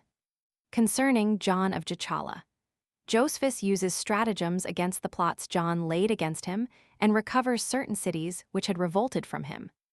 1. Now as Josephus was thus engaged in the administration of the affairs of Galilee, there arose a treacherous person, a man of Gichala, the son of Levi, whose name was John. His character was that of a very cunning and very knavish person, beyond the ordinary rate of the other men of eminence there, and for wicked practices he had not his fellow anywhere. Poor he was at first, and for a long time his wants were a hindrance to him in his wicked designs. He was a ready liar, and yet very sharp in gaining credit to his fictions. He thought it a point of virtue to delude people, and would delude even such as were the dearest to him. He was a hypocritical pretender to humanity, but where he had hopes of gain, he spared not the shedding of blood. His desires were ever carried to great things, and he encouraged his hopes from those mean wicked tricks which he was the author of. He had a peculiar knack at thieving, but in some time he got certain companions in his impudent practices. At first they were but few, but as he proceeded on in his evil course, they became still more and more numerous. He took care that none of his partners should be easily caught in their rogueries, but chose such out of the rest as had the strongest constitutions of body and the greatest courage of soul, together with great skill in martial affairs. As he got together a band of 400 men, who came principally out of the country of Tyre, and were vagabonds that had run away from its villages. And by the means of these he laid waste all Galilee, and irritated a considerable number, who were in great expectation of a war then suddenly to arise among them. 2. However, John's want of money had hitherto restrained him in his ambition after command, and in his attempts to advance himself. But when he saw that Josephus was highly pleased with the activity of his temper, he persuaded him, in the first place, to entrust him with the repairing of the walls of his native city, in which work he got a great deal of money from the rich citizens. He after that contrived a very shrewd trick, and pretending that the Jews who dwelt in Syria were obliged to make use of oil that was made by others than those of their own nation, he desired leave of Josephus to send oil to their borders. So he bought 4 amphorae with such Tyrian money as was of the value of 4 Attic drachmae, and sold every half amphora at the same price.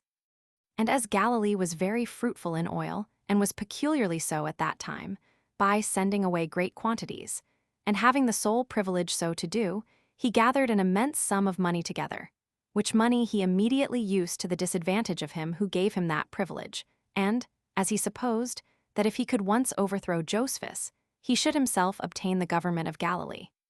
So he gave orders to the robbers that were under his command to be more zealous in their thievish expeditions, that by the rise of many that desired innovations in the country, he might either catch their general in his snares, as he came to the country's assistance, and then kill him, or if he should overlook the robbers, he might accuse him for his negligence to the people of the country. He also spread abroad a report far and near that Josephus was delivering up the administration of affairs to the Romans, and many such plots did he lay, in order to ruin him. 3.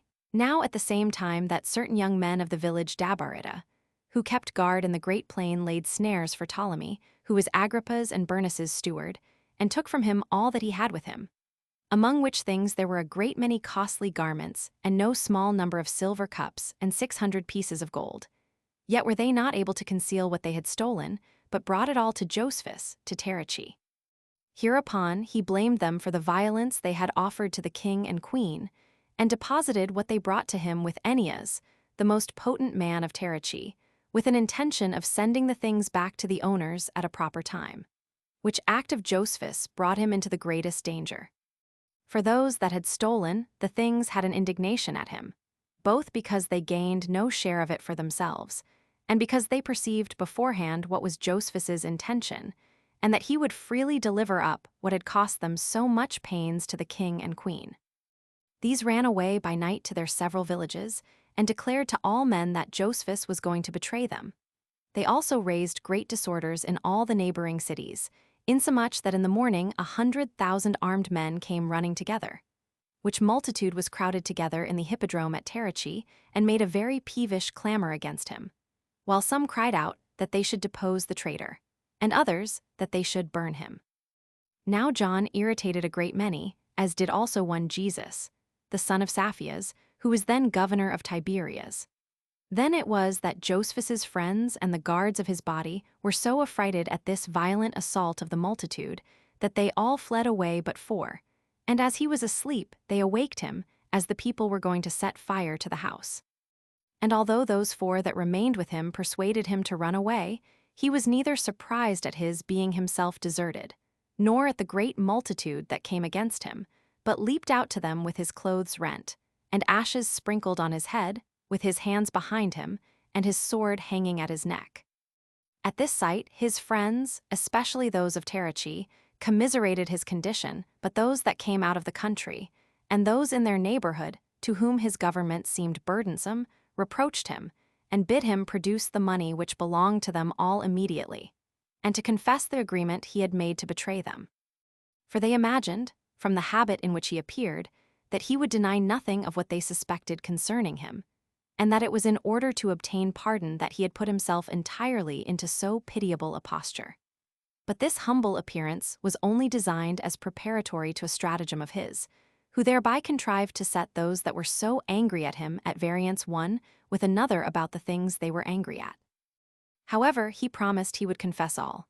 Hereupon he was permitted to speak, when he said, "I did neither intend to send this money back to Agrippa, nor to gain it myself. For I did never esteem one that was your enemy to be my friend, nor did I look upon what would tend to your disadvantage to be my advantage. But, O you people of Tarihi, I saw that your city stood in more need than others of fortifications for your security, and that it wanted money in order for the building it a wall. I was also afraid lest the people of Tiberias and other cities should lay a plot to seize upon these spoils, and therefore it was that I intended to retain this money privately, that I might encompass you with a wall. But if this does not please you, I will produce what was brought me, and leave it to you to plunder it. But if I have conducted myself so well as to please you, you may, if you please, punish your benefactor." For hereupon the people of Terachi loudly commended him, but those of Tiberias, with the rest of the company, gave him hard names and threatened what they would do to him. So both sides left off quarreling with Josephus and fell on quarreling with one another. So he grew bold upon the dependence he had on his friends, which were the people of Terachi, and about 40,000 in number, and spake more freely to the whole multitude, and reproached them greatly for their rashness, and told them that with this money he would build walls about Terachi, and would put the other cities in a state of security also. For that they should not want money, if they would but agree for whose benefit it was to be procured, and would not suffer themselves to be irritated against him who procured it for them.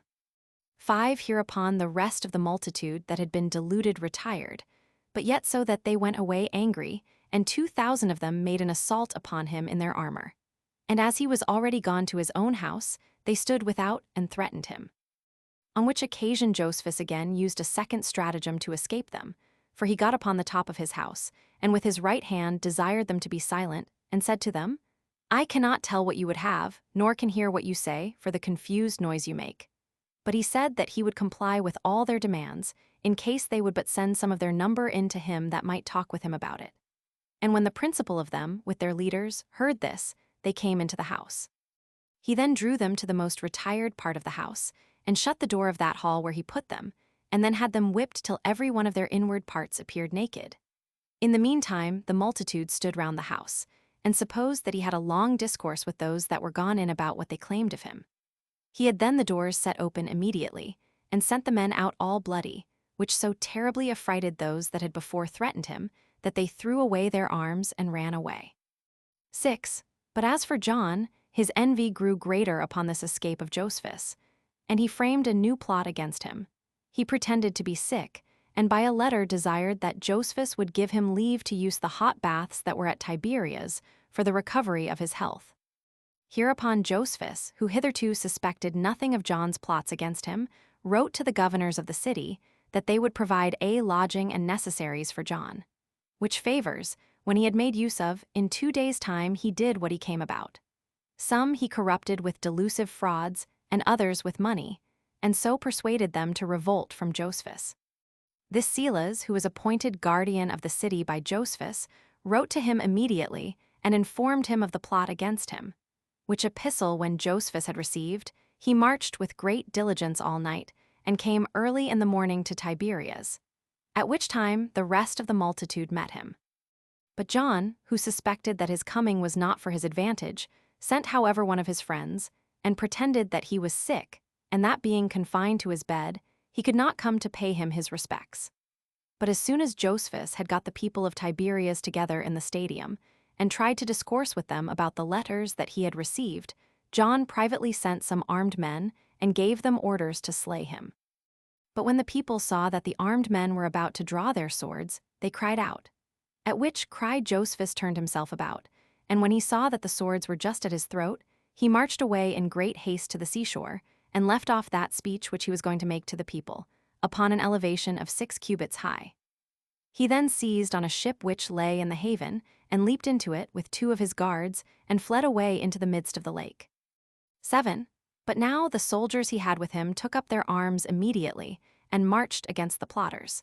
But Josephus was afraid lest a civil war should be raised by the envy of a few men, and bring the city to ruin. So he sent some of his party to tell them that they should do no more than provide for their own safety, that they should not kill anybody, nor accuse any for the occasion they had afforded. Accordingly, these men obeyed his orders and were quiet. But the people of the neighboring country, when they were informed of this plot, and of the plotter, they got together in great multitudes to oppose John. But he prevented their attempt, and fled away to Gischala, his native city, while the Galileans came running out of their several cities to Josephus. And as they were now become many 10,000s of armed men, they cried out that they were come against John the common plotter against their interest, and would at the same time burn him and that city which had received him. Hereupon Josephus told them that he took their goodwill to him kindly, but still he restrained their fury, and intended to subdue his enemies by prudent conduct, rather than by slaying them. So he accepted those of every city which had joined in this revolt with John, by name, who had readily been shown him by these that came from every city, and caused public proclamation to be made, that he would seize upon the effects of those that did not forsake John within 5 days' time, and would burn both their houses and their families with fire. Whereupon 3,000 of John's party left him immediately, who came to Josephus, and threw their arms down at his feet. John then betook himself, together with his 2,000 Syrian runagates, from open attempts to more secret ways of treachery. Accordingly, he privately sent messengers to Jerusalem to accuse Josephus as having to great power, and to let them know that he would soon come as a tyrant to their metropolis, unless they prevented him. This accusation the people were aware of beforehand, but had no regard to it. However, some of the grandees, out of envy, and some of the rulers also, sent money to John privately, that he might be able to get together mercenary soldiers in order to fight Josephus. They also made a decree of themselves, and this for recalling him from his government. Yet did they not think that decree sufficient, so they sent withal 2,500 armed men and 4 persons of the highest rank amongst them.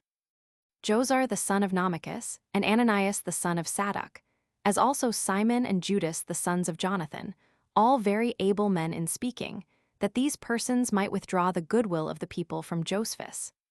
These had it in charge that if he would voluntarily come away, they should permit him to give an account of his conduct. But if he obstinately insisted upon continuing in his government, they should treat him as an enemy. Now Josephus's friends had sent him word that an army was coming against him, but they gave him no notice beforehand what the reason of their coming was, that being only known among some secret councils of his enemies.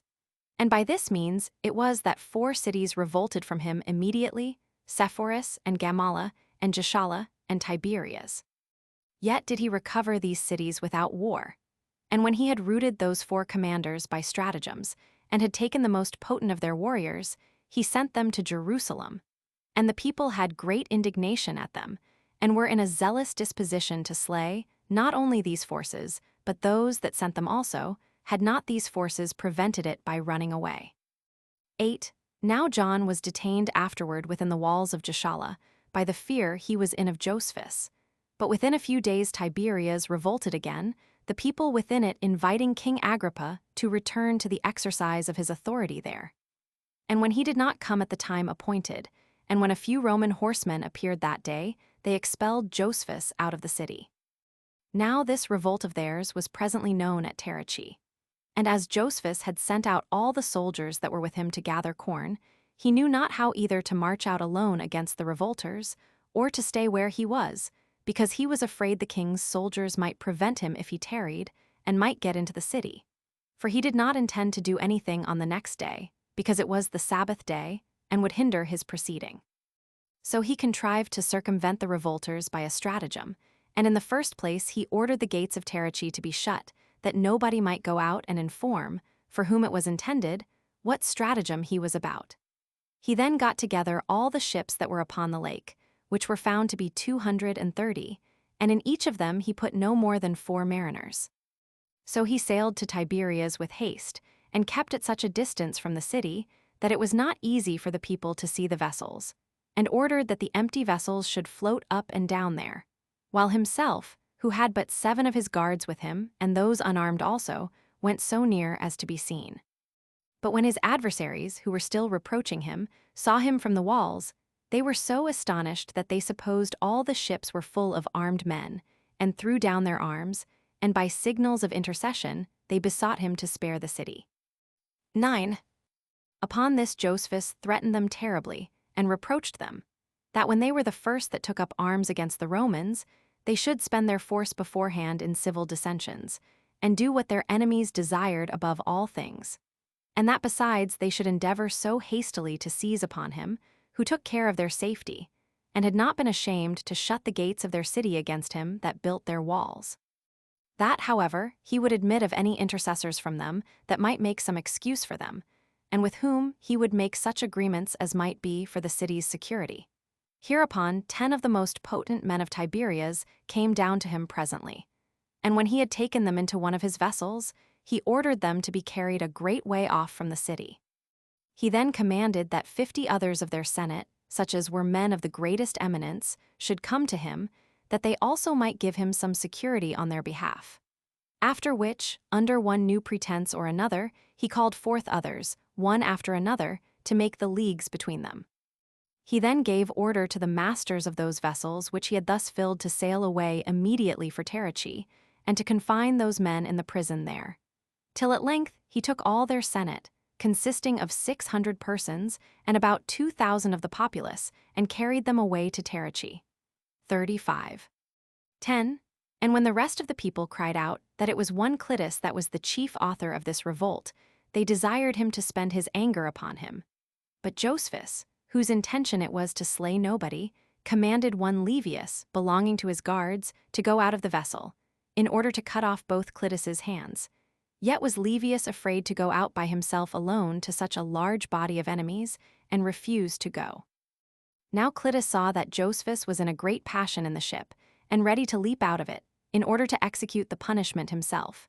He begged therefore from the shore that he would leave him one of his hands, which Josephus agreed to, upon condition that he would himself cut off the other hand.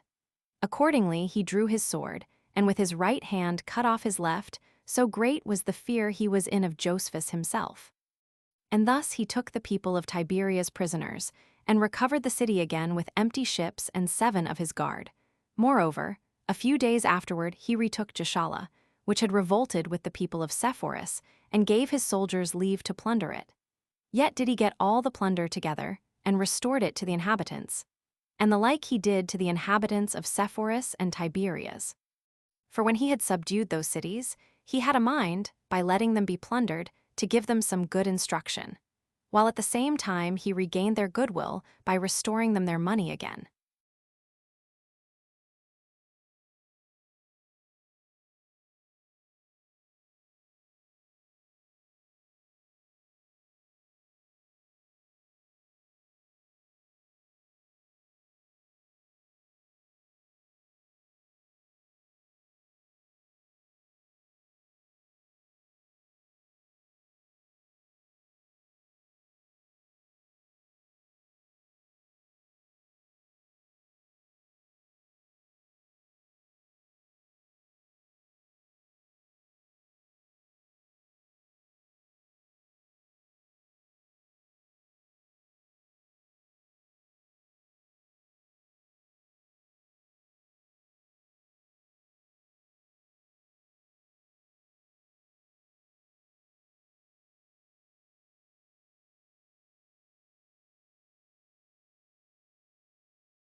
Chapter 22.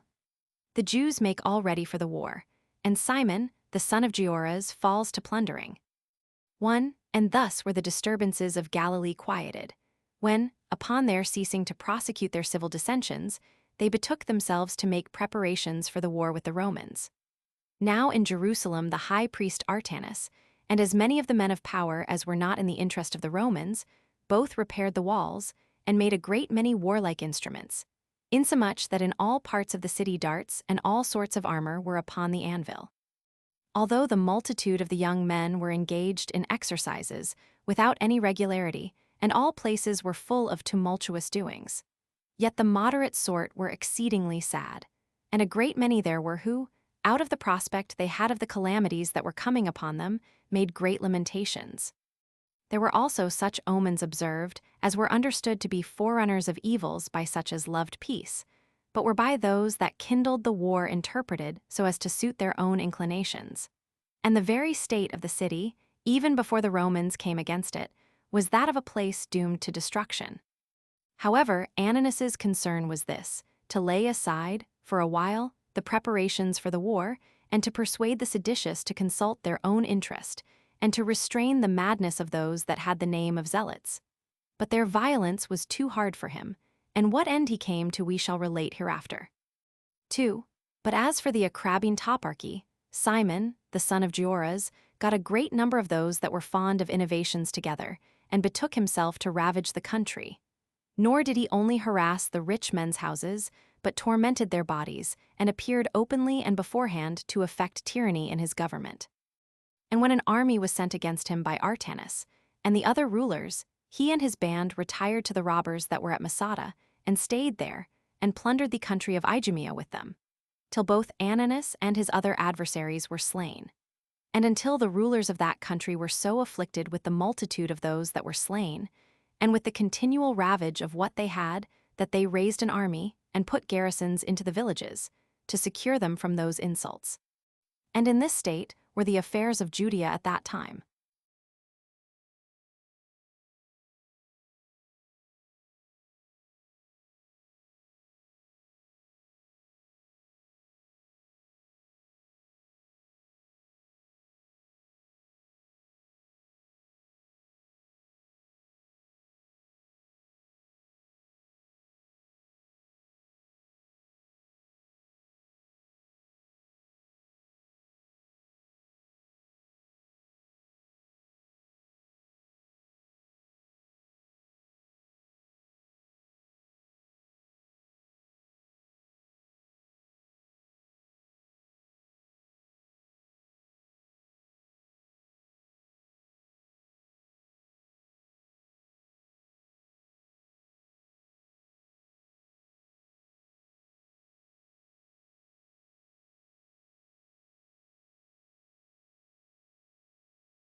Chapter 1. Vespasian is sent into Syria by Nero, in order to make war with the Jews. 1. When Nero was informed of the Romans' ill success in Judea, a concealed consternation and terror, as is usual in such cases, fell upon him. Although he openly looked very big and was very angry, and said that what had happened was rather owing to the negligence of the commander than to any valor of the enemy. And as he thought it fit for him, who bear the burden of the whole empire, to despise such misfortunes, he now pretended so to do, and to have a soul superior to all such sad accidents whatsoever. Yet did the disturbance that was in his soul plainly appear by the solicitude he was in how to recover his affairs again. 2. And as he was deliberating to whom he should commit the care of the East, now it was in so great a commotion, and who might be best able to punish the Jews for their rebellion, and might prevent the same distemper from seizing upon the neighboring nations, also he found no one but Vespasian equal to the task, and able to undergo the great burden of so mighty a war, seeing he was growing an old man already in the camp, and from his youth had been exercised in warlike exploits. He was also a man that had long ago pacified the West and made it subject to the Romans when it had been put into disorder by the Germans. He had also recovered to them Britain by his arms, which had been little known before one, whereby he procured to his father Claudius to have a triumph bestowed on him without any sweat or labor of his own. 3. So Nero esteemed these circumstances as favorable omens, and saw that Vespasian's age gave him sure experience and great skill, and that he had his sons as hostages for his fidelity to himself, and that the flourishing age they were in would make them fit instruments under their father's prudence. Perhaps also there was some interposition of Providence, which was paving the way for Vespasian's being himself emperor afterwards. Upon the whole, he sent this man to take upon him the command of the armies that were in Syria. But this not without great encomiums and flattering compilations, such as necessity required, and such as might mollify him into complaisance. So Vespasian sent his son Titus from Achaia, where he had been with Nero, to Alexandria, to bring back with him from thence the 5th and the 10th legions, while he himself, when he had passed over the Hellespont, came by land into Syria, where he gathered together the Roman forces, with a considerable number of auxiliaries from the kings in that neighborhood.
Chapter 2. A great slaughter about Ascalon. Vespasian comes to Ptolemais. 1. Now the Jews, after they had beaten Cestius, were so much elevated with their unexpected success that they could not govern their zeal, but like people blown up into a flame by their good fortune, carried the war to remoter places.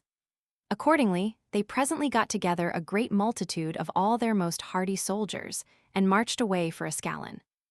This is an ancient city that is distant from Jerusalem 520 furlongs, and was always an enemy to the Jews, on which account they determined to make their first effort against it, and to make their approaches to it as near as possible. This excursion was led on by 3 men, who were the chief of them all, both for strength and sagacity: Niger, called the Persite, Silas of Babylon, and besides them John the Essene. Now Ascalon was strongly walled about, but had almost no assistance to be relied on, for the garrison consisted of 1 cohort of footmen and 1 troop of horsemen, whose captain was Antonius. 2. These Jews, therefore, out of their anger, marched faster than ordinary, and, as if they had come but a little way, approached very near the city and were come even to it. But Antonius, who was not unapprised of the attack they were going to make upon the city, drew out his horsemen beforehand, and being neither daunted at the multitude nor at the courage of the enemy, received their first attacks with great bravery, and when they crowded to the very walls, he beat them off. Now the Jews were unskillful in war, but were to fight with those who were skillful therein. They were footmen to fight with horsemen. They were in disorder, to fight those that were united together. They were poorly armed, to fight those that were completely so.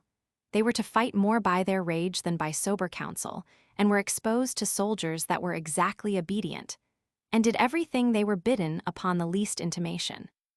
So they were easily beaten, for as soon as ever their first ranks were once in disorder, they were put to flight by the enemy's cavalry, and those of them that came behind, such as crowded to the wall, fell upon their own party's weapons, and became one another's enemies.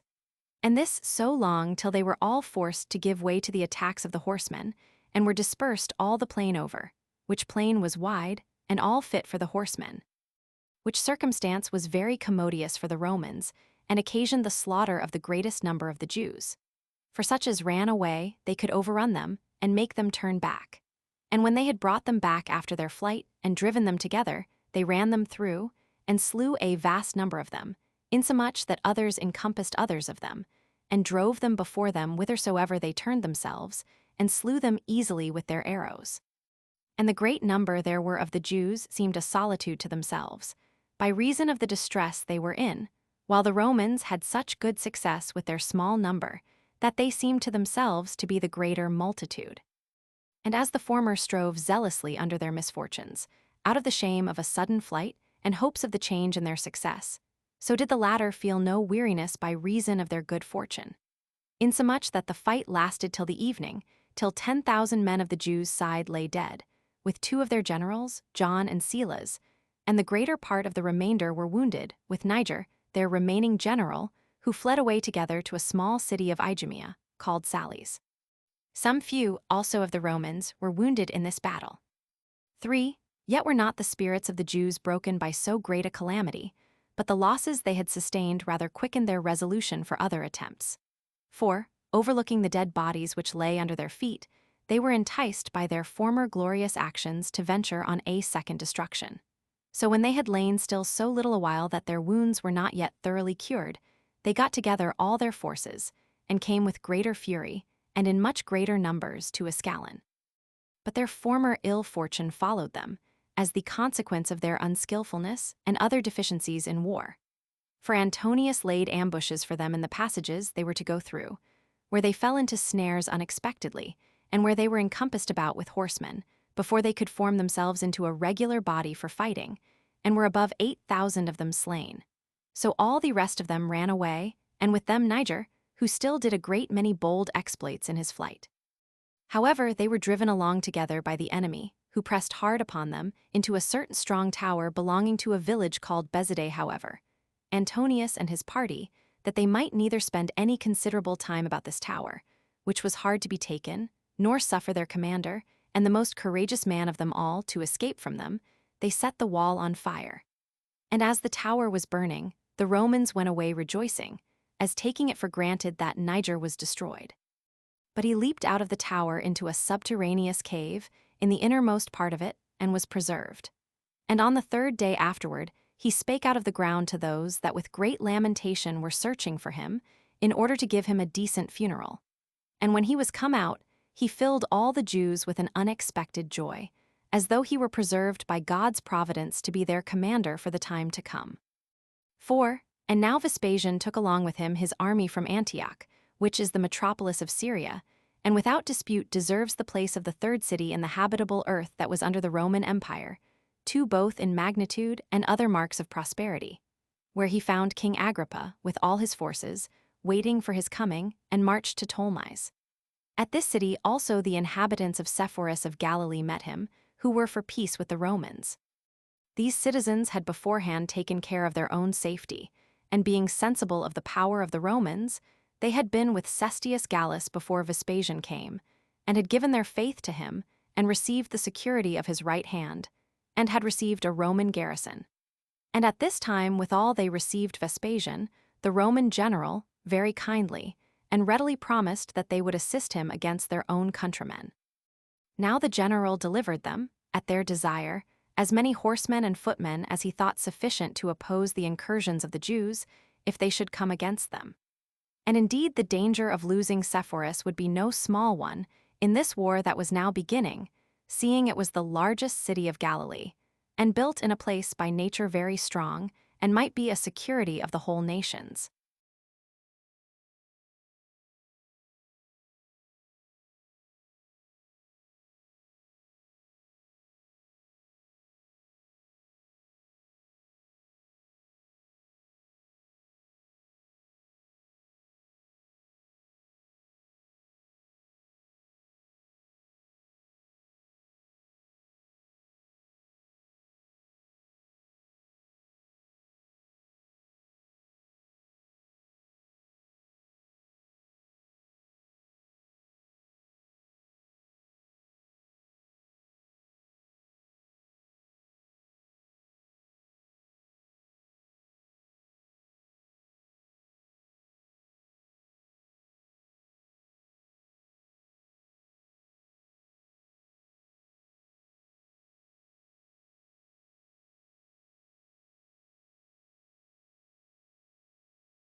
Chapter 3. A description of Galilee, Samaria, and Judea.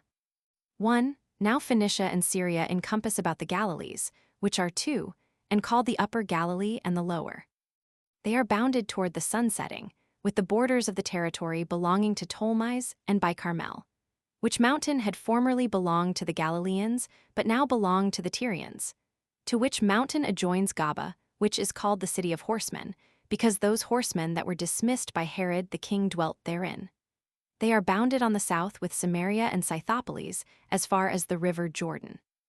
On the east with Hippi and Gadaris, and also with Ganlonitis, and the borders of the kingdom of Agrippa. Its northern parts are bounded by Tyre and the country of the Tyrians. As for that Galilee which is called the Lower, it extends in length from Tiberias to Zabulon, and of the maritime places Ptolemais is its neighbor. Its breadth is from the village called Zaloth, which lies in the great plain as far as Bersabé, from which beginning also is taken the breadth of the Upper Galilee, as far as the village Baca, which divides the land of the Tyrians from it. Its length is also from Meloth to Thela, a village near to Jordan. 2. These two Galilees, of so great largeness, and encompassed with so many nations of foreigners, have been always able to make a strong resistance on all occasions of war. For the Galileans are inured to war from their infancy, and have been always very numerous. Nor hath the country been ever destitute of men of courage, or wanted a numerous set of them. For their soil is universally rich and fruitful, and full of the plantations of trees of all sorts, insomuch that it invites the most slothful to take pains in its cultivation, by its fruitfulness. Accordingly, it is all cultivated by its inhabitants, and no part of it lies idle. Moreover, the cities lie here very thick, and the very many villages there are here are everywhere so full of people, by the richness of their soil, that the very least of them contain above 15,000 inhabitants. 3. In short, if anyone will suppose that Galilee is inferior to Perea in magnitude, he will be obliged to prefer it before it in its strength. For this is all capable of cultivation, and is everywhere fruitful. But for Perea, which is indeed much larger in extent, the greater part of it is desert and rough, and much less disposed for the production of the milder kinds of fruits. Yet hath it a moist soil, and produces all kinds of fruits, and its plains are planted with trees of all sorts, while yet the olive tree, the vine, and the palm tree are chiefly cultivated there. It is also sufficiently watered with torrents, which issue out of the mountains, and with springs that never fail to run, even when the torrents fail them, as they do in the dog days. Now the length of Perea is from Machaerus to Pella, and its breadth from Philadelphia to Jordan. Its northern parts are bounded by Pella, as we have already said, as well as its western with Jordan. The land of Moab is its southern border, and its eastern limits reach to Arabia and Silbanitis, and besides to Philadelphine and Gerasa. 4. Now as to the country of Samaria, it lies between Judea and Galilee. It begins at a village that is in the great plain called Ginia, and ends at the Acrabbene toparchy, and is entirely of the same nature with Judea. For both countries are made up of hills and valleys, and are moist enough for agriculture, and are very fruitful. They have abundance of trees, and are full of autumnal fruit, both that which grows wild, and that which is the effect of cultivation. They are not naturally watered by many rivers, but derive their chief moisture from rainwater, of which they have no want. And for those rivers which they have, all their waters are exceeding sweet. By reason also of the excellent grass they have, their cattle yield more milk than do those in other places. And, what is the greatest sign of excellency and of abundance, they each of them are very full of people. 5. In the limits of Samaria and Judea lies the village Anuath, which is also named Borsios. This is the northern boundary of Judea. The southern parts of Judea, if they be measured lengthways, are bounded by a village adjoining to the confines of Arabia. The Jews that dwell there call it Jordan. However, its breadth is extended from the river Jordan to Joppa. The city Jerusalem is situated in the very middle, on which account some have, with sagacity enough, called that city the navel of the country. Nor indeed is Judea destitute of such delights as come from the sea, since its maritime places extend as far as Ptolemais. It was parted into 11 portions, of which the royal city Jerusalem was the supreme, and presided over all the neighboring country, as the head does over the body. As to the other cities that were inferior to it, they presided over their several toparchies. Gophna was the second of those cities, and next to that Acrabetta, after them Thamna and Lydda and Emmaus, and Pella and Idumea and Engaddi and Hierodium and Jericho. And after them came Jamnia and Joppa, as presiding over the neighboring people. And besides these there was the region of Gamala, and Gaulonitis, and Battania and Trachonitis, which are also parts of the kingdom of Agrippa. This country begins at Mount Libanus and the fountains of Jordan and reaches breadthways to the lake of Tiberias, and in length is extended from a village called Arpha as far as Julias. Its inhabitants are a mixture of Jews and Syrians. And thus have I, with all possible brevity, described the country of Judea and those that lie round about it.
Chapter 4. Josephus makes an attempt upon Sepphoris, but is repelled. Titus comes with a great army to Ptolemais.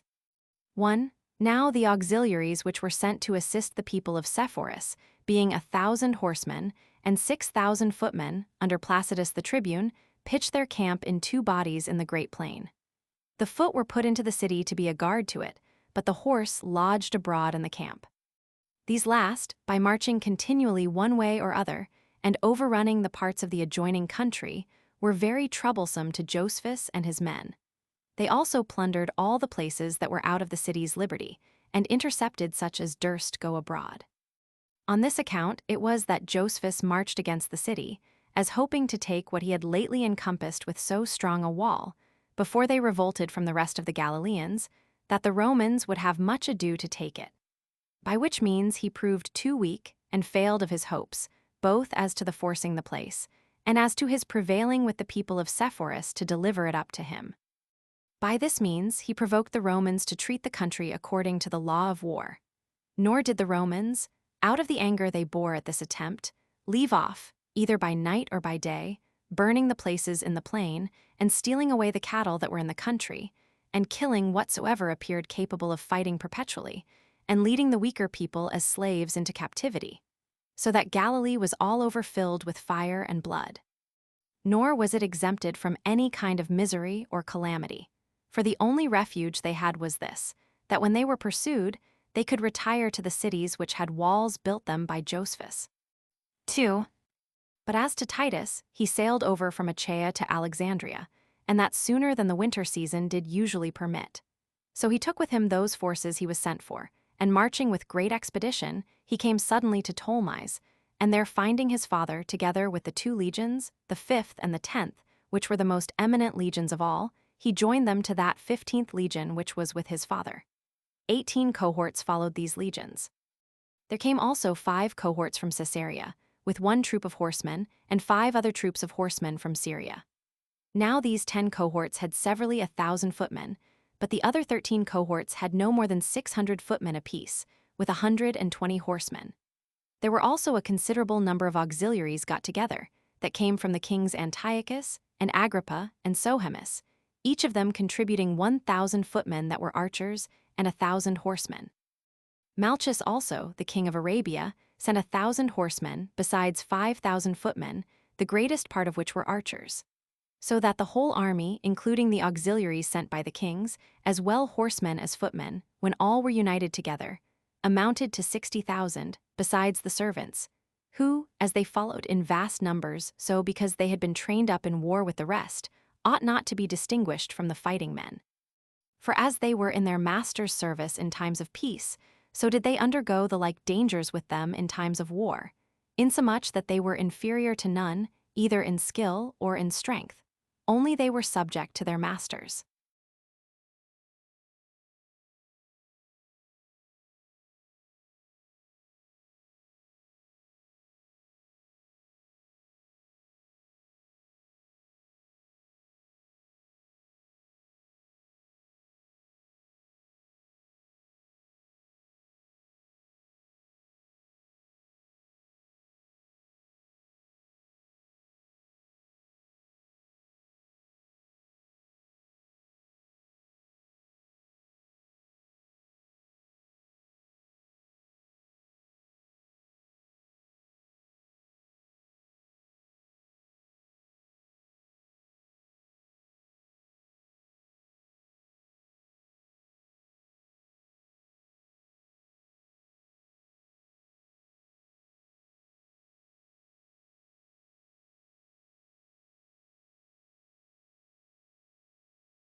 Chapter 5. A description of the Roman armies and Roman camps, and of other particulars for which the Romans are commended. 1. Now here one cannot but admire at the precaution of the Romans, in providing themselves of such household servants, as might not only serve at other times for the common offices of life, but might also be of advantage to them in their wars. And indeed, if anyone does but attend to the other parts of their military discipline, he will be forced to confess that their obtaining so large a dominion hath been the acquisition of their valor, and not the bare gift of fortune. For they do not begin to use their weapons first in time of war, nor do they then put their hands first into motion, while they avoided so to do in times of peace. But, as if their weapons did always cling to them, they have never any truce from warlike exercises. Nor do they stay till times of war admonish them to use them. For their military exercises differ not at all from the real use of their arms, but every soldier is every day exercised, and that with great diligence, as if it were in time of war, which is the reason why they bear the fatigue of battles so easily. For neither can any disorder remove them from their usual regularity, nor can fear affright them out of it, nor can labor tire them. Which firmness of conduct makes them always to overcome those that have not the same firmness. Nor would he be mistaken that should call those their exercises unbloody battles, and their battles bloody exercises. Nor can their enemies easily surprise them with the suddenness of their incursions, for as soon as they have marched into an enemy's land, they do not begin to fight till they have walled their camp about. Nor is the fence they raise rashly made or uneven. Nor do they all abide in it, nor do those that are in it take their places at random. But if it happens that the ground is uneven, it is first leveled. Their camp is also foursquare by measure, and carpenters are ready in great numbers with their tools to erect their buildings for them. 3. 2. As for what is within the camp, it is set apart for tents, but the outward circumference hath the resemblance to a wall, and is adorned with towers at equal distances, where between the towers stand the engines for throwing arrows and darts, and for slinging stones, and where they lay all other engines that can annoy the enemy, all ready for their several operations. They also erect 4 gates, one at every side of the circumference, and those large enough for the entrance of the beasts, and wide enough for making excursions, if occasion should require. They divide the camp within into streets, very conveniently, and place the tents of the commanders in the middle. But in the very midst of all is the general's own tent, in the nature of a temple, insomuch that it appears to be a city built on the sudden, with its marketplace, and place for handicraft trades, and with seats for the officers superior and inferior, where, if any differences arise, their causes are heard and determined. The camp and all that is in it is encompassed with a wall round about, and that sooner than one would imagine, and this by the multitude and the skill of the laborers. And if occasion require, a trench is drawn round the whole, whose depth is 4 cubits, and its breadth equal. 3. When they have thus secured themselves, they live together by companies, with quietness and decency, as are all their other affairs managed with good order and security. Each company hath also their wood, and their corn and their water brought them when they stand in need of them, for they neither sup nor dine as they please themselves singly, but all together. Their times also for sleeping, and watching, and rising are notified beforehand by the sound of trumpets, nor is anything done without such a signal. And in the morning the soldiery go every one to their centurions, and these centurions to their tribunes, to salute them, with whom all the superior officers go to the general of the whole army, who then gives them of course the watchword and other orders, to be by them carried to all that are under their command. Which is also observed when they go to fight, and thereby they turn themselves about on the sudden, when there is occasion for making sallies, as they come back when they are recalled in crowds also. 4. Now when they are to go out of their camp, the trumpet gives a sound, at which time nobody lies still, but at the first intimation they take down their tents, and all is made ready for their going out. Then do the trumpets sound again, to order them to get ready for the march. Then do they lay their baggage suddenly upon their mules and other beasts of burden, and stand, as at the place of starting, ready to march. When also they set fire to their camp, and this they do because it will be easy for them to erect another camp, and that it may not ever be of use to their enemies.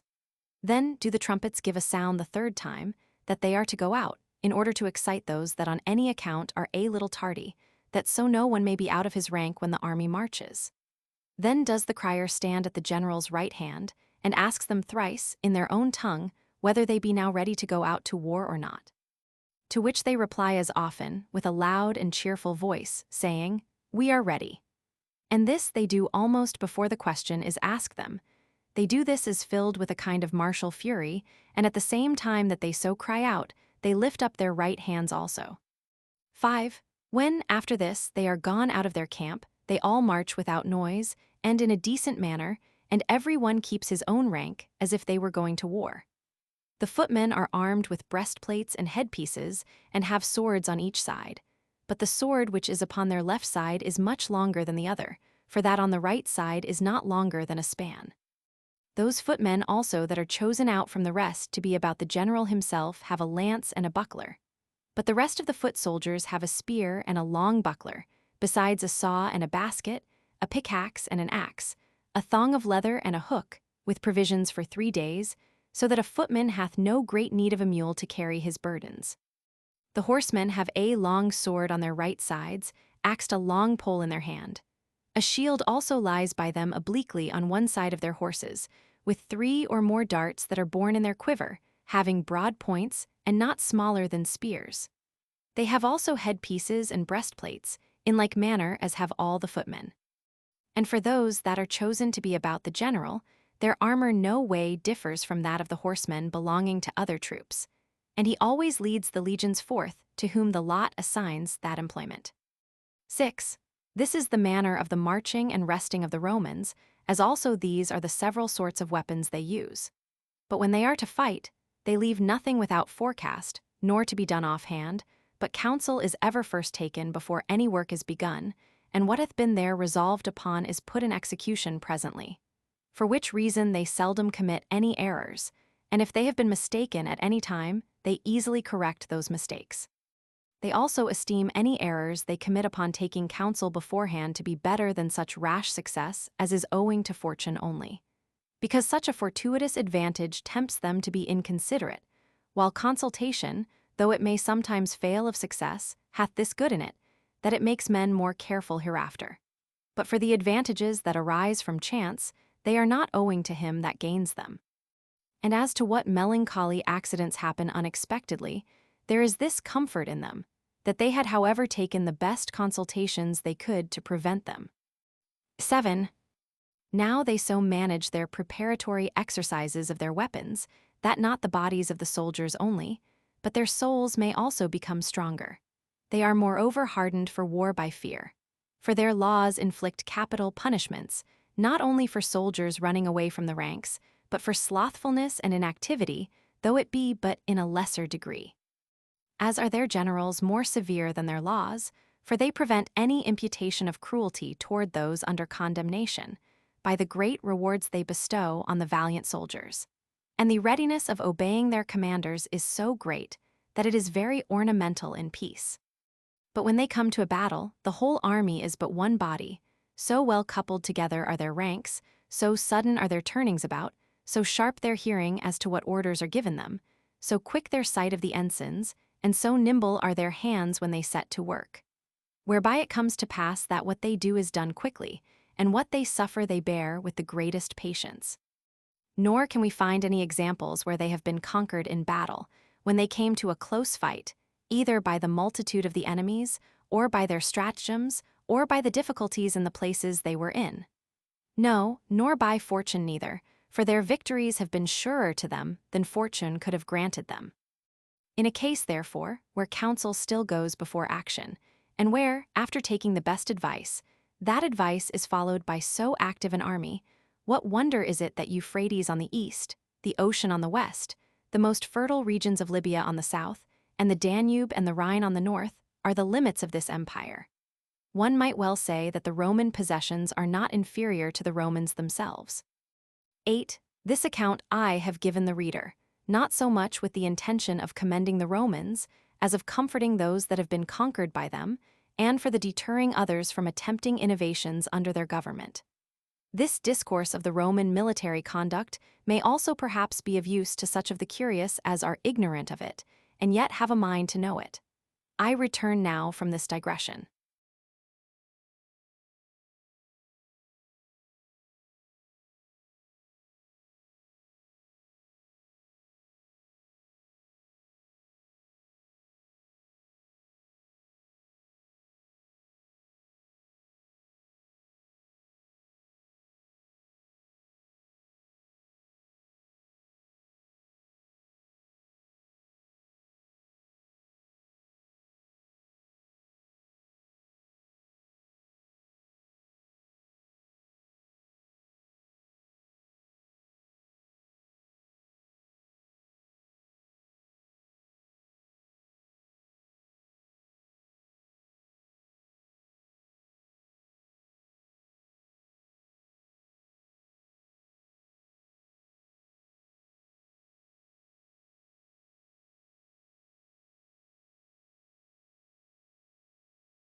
Chapter 6.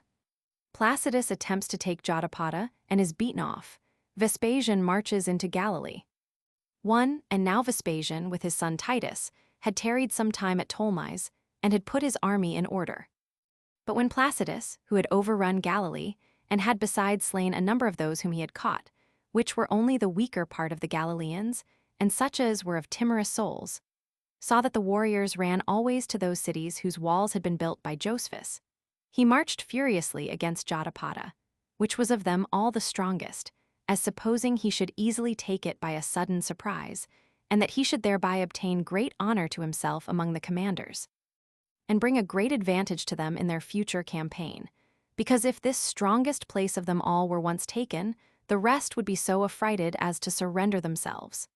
But he was mightily mistaken in his undertaking, for the men of Jotapata were apprised of his coming to attack them, and came out of the city, and expected him there.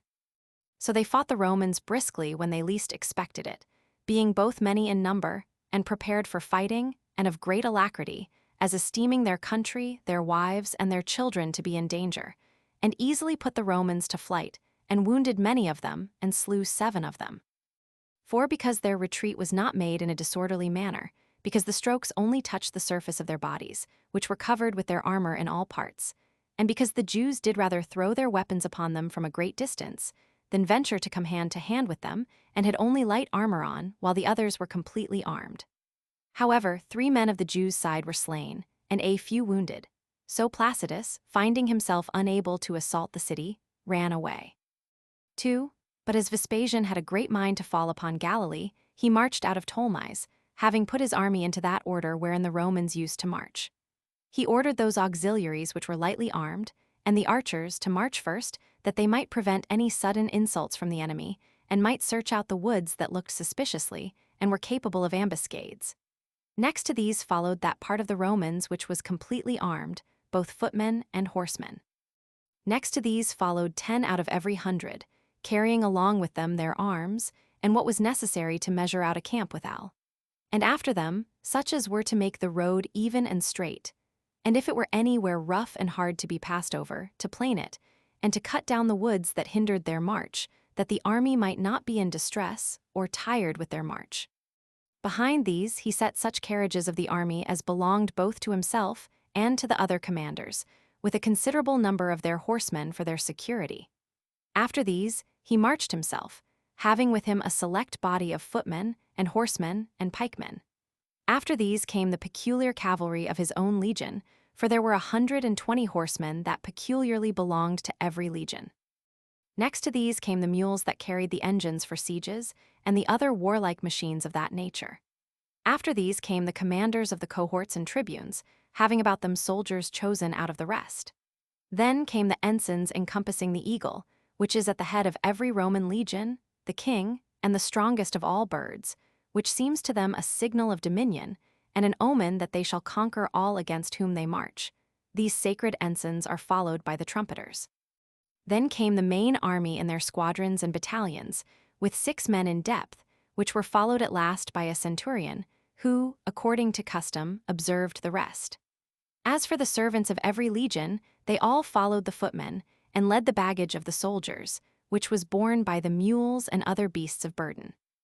But behind all the legions came the whole multitude of the mercenaries, and those that brought up the rear came last of all for the security of the whole army, being both footmen and those in their armor also, with a great number of horsemen. 3. And thus did Vespasian march with his army, and came to the bounds of Galilee, where he pitched his camp and restrained his soldiers, who were eager for war.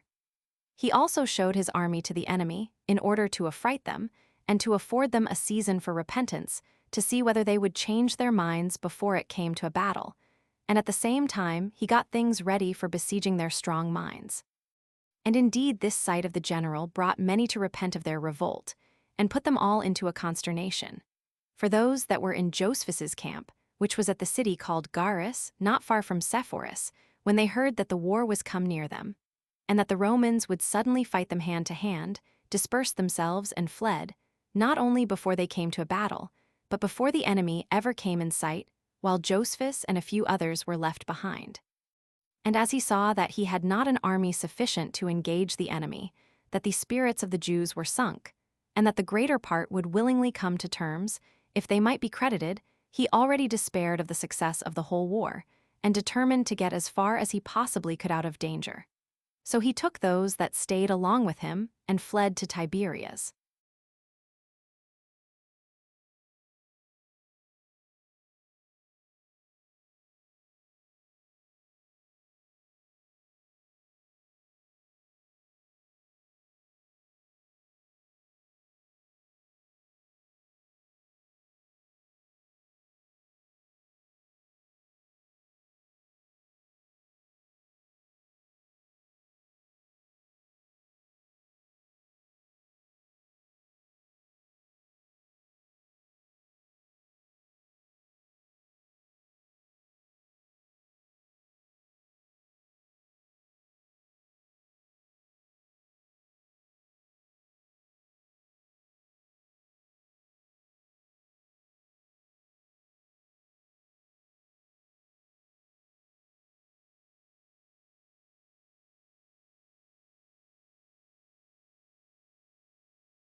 Chapter 7.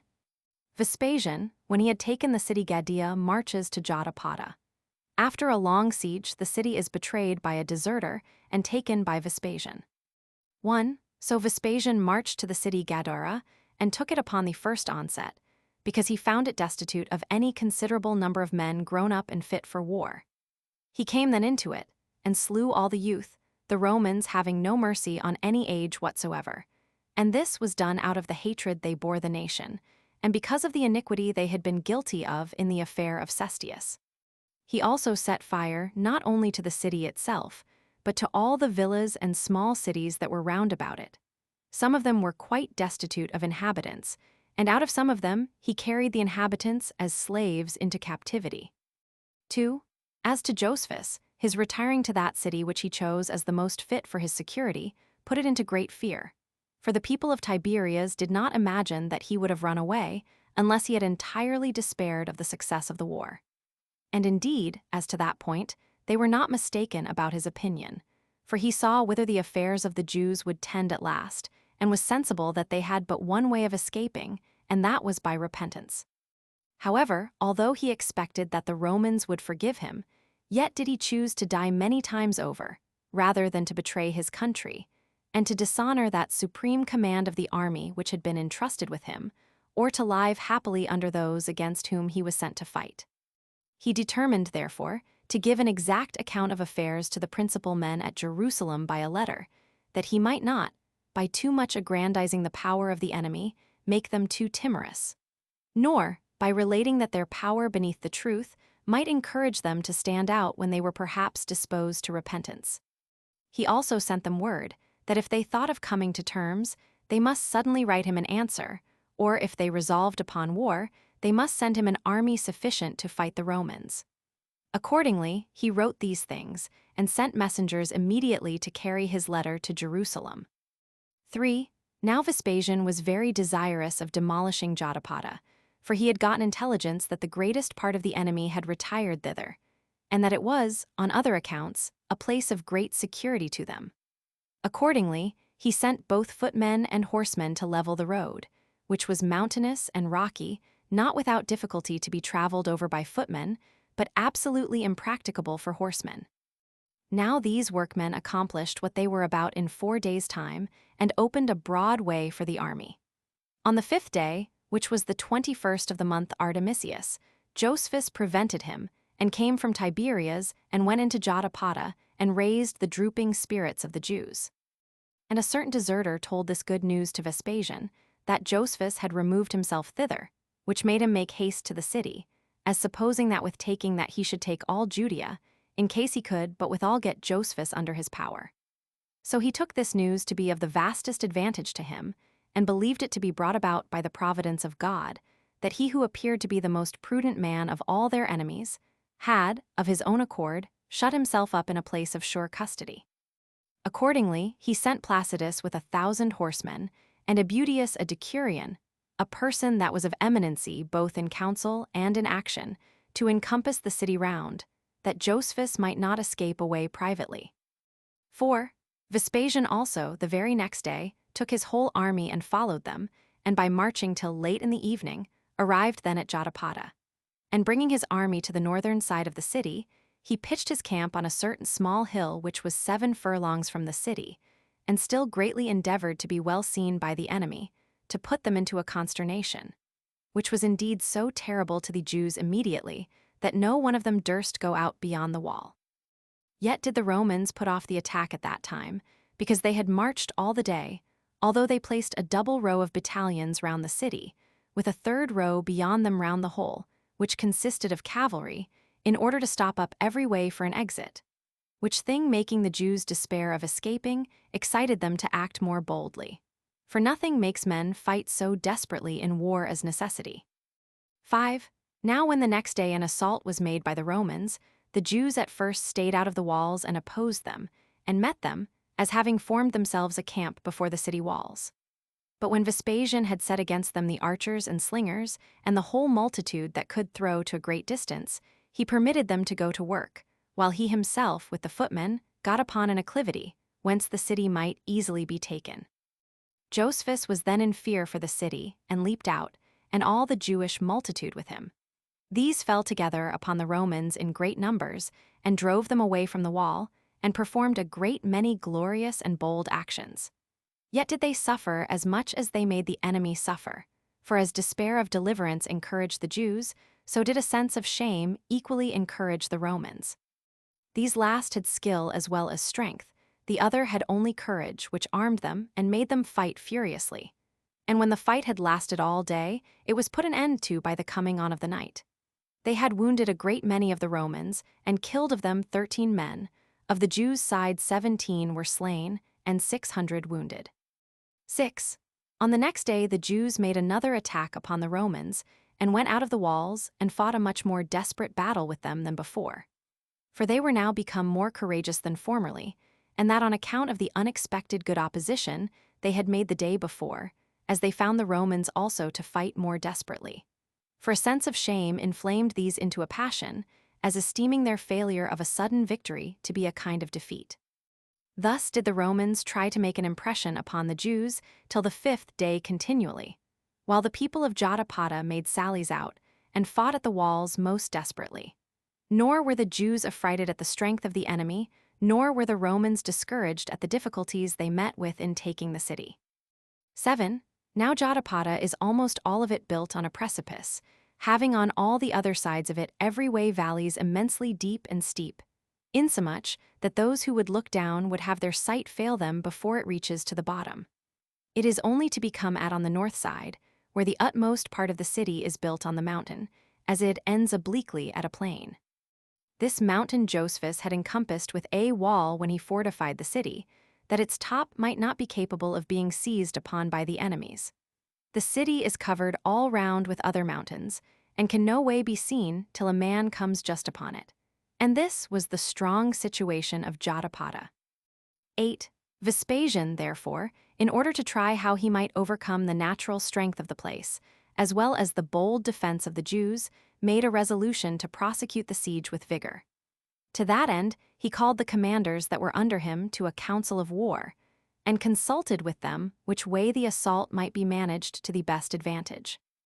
And when the resolution was there taken to raise a bank against that part of the wall which was practicable, he sent his whole army abroad to get the materials together.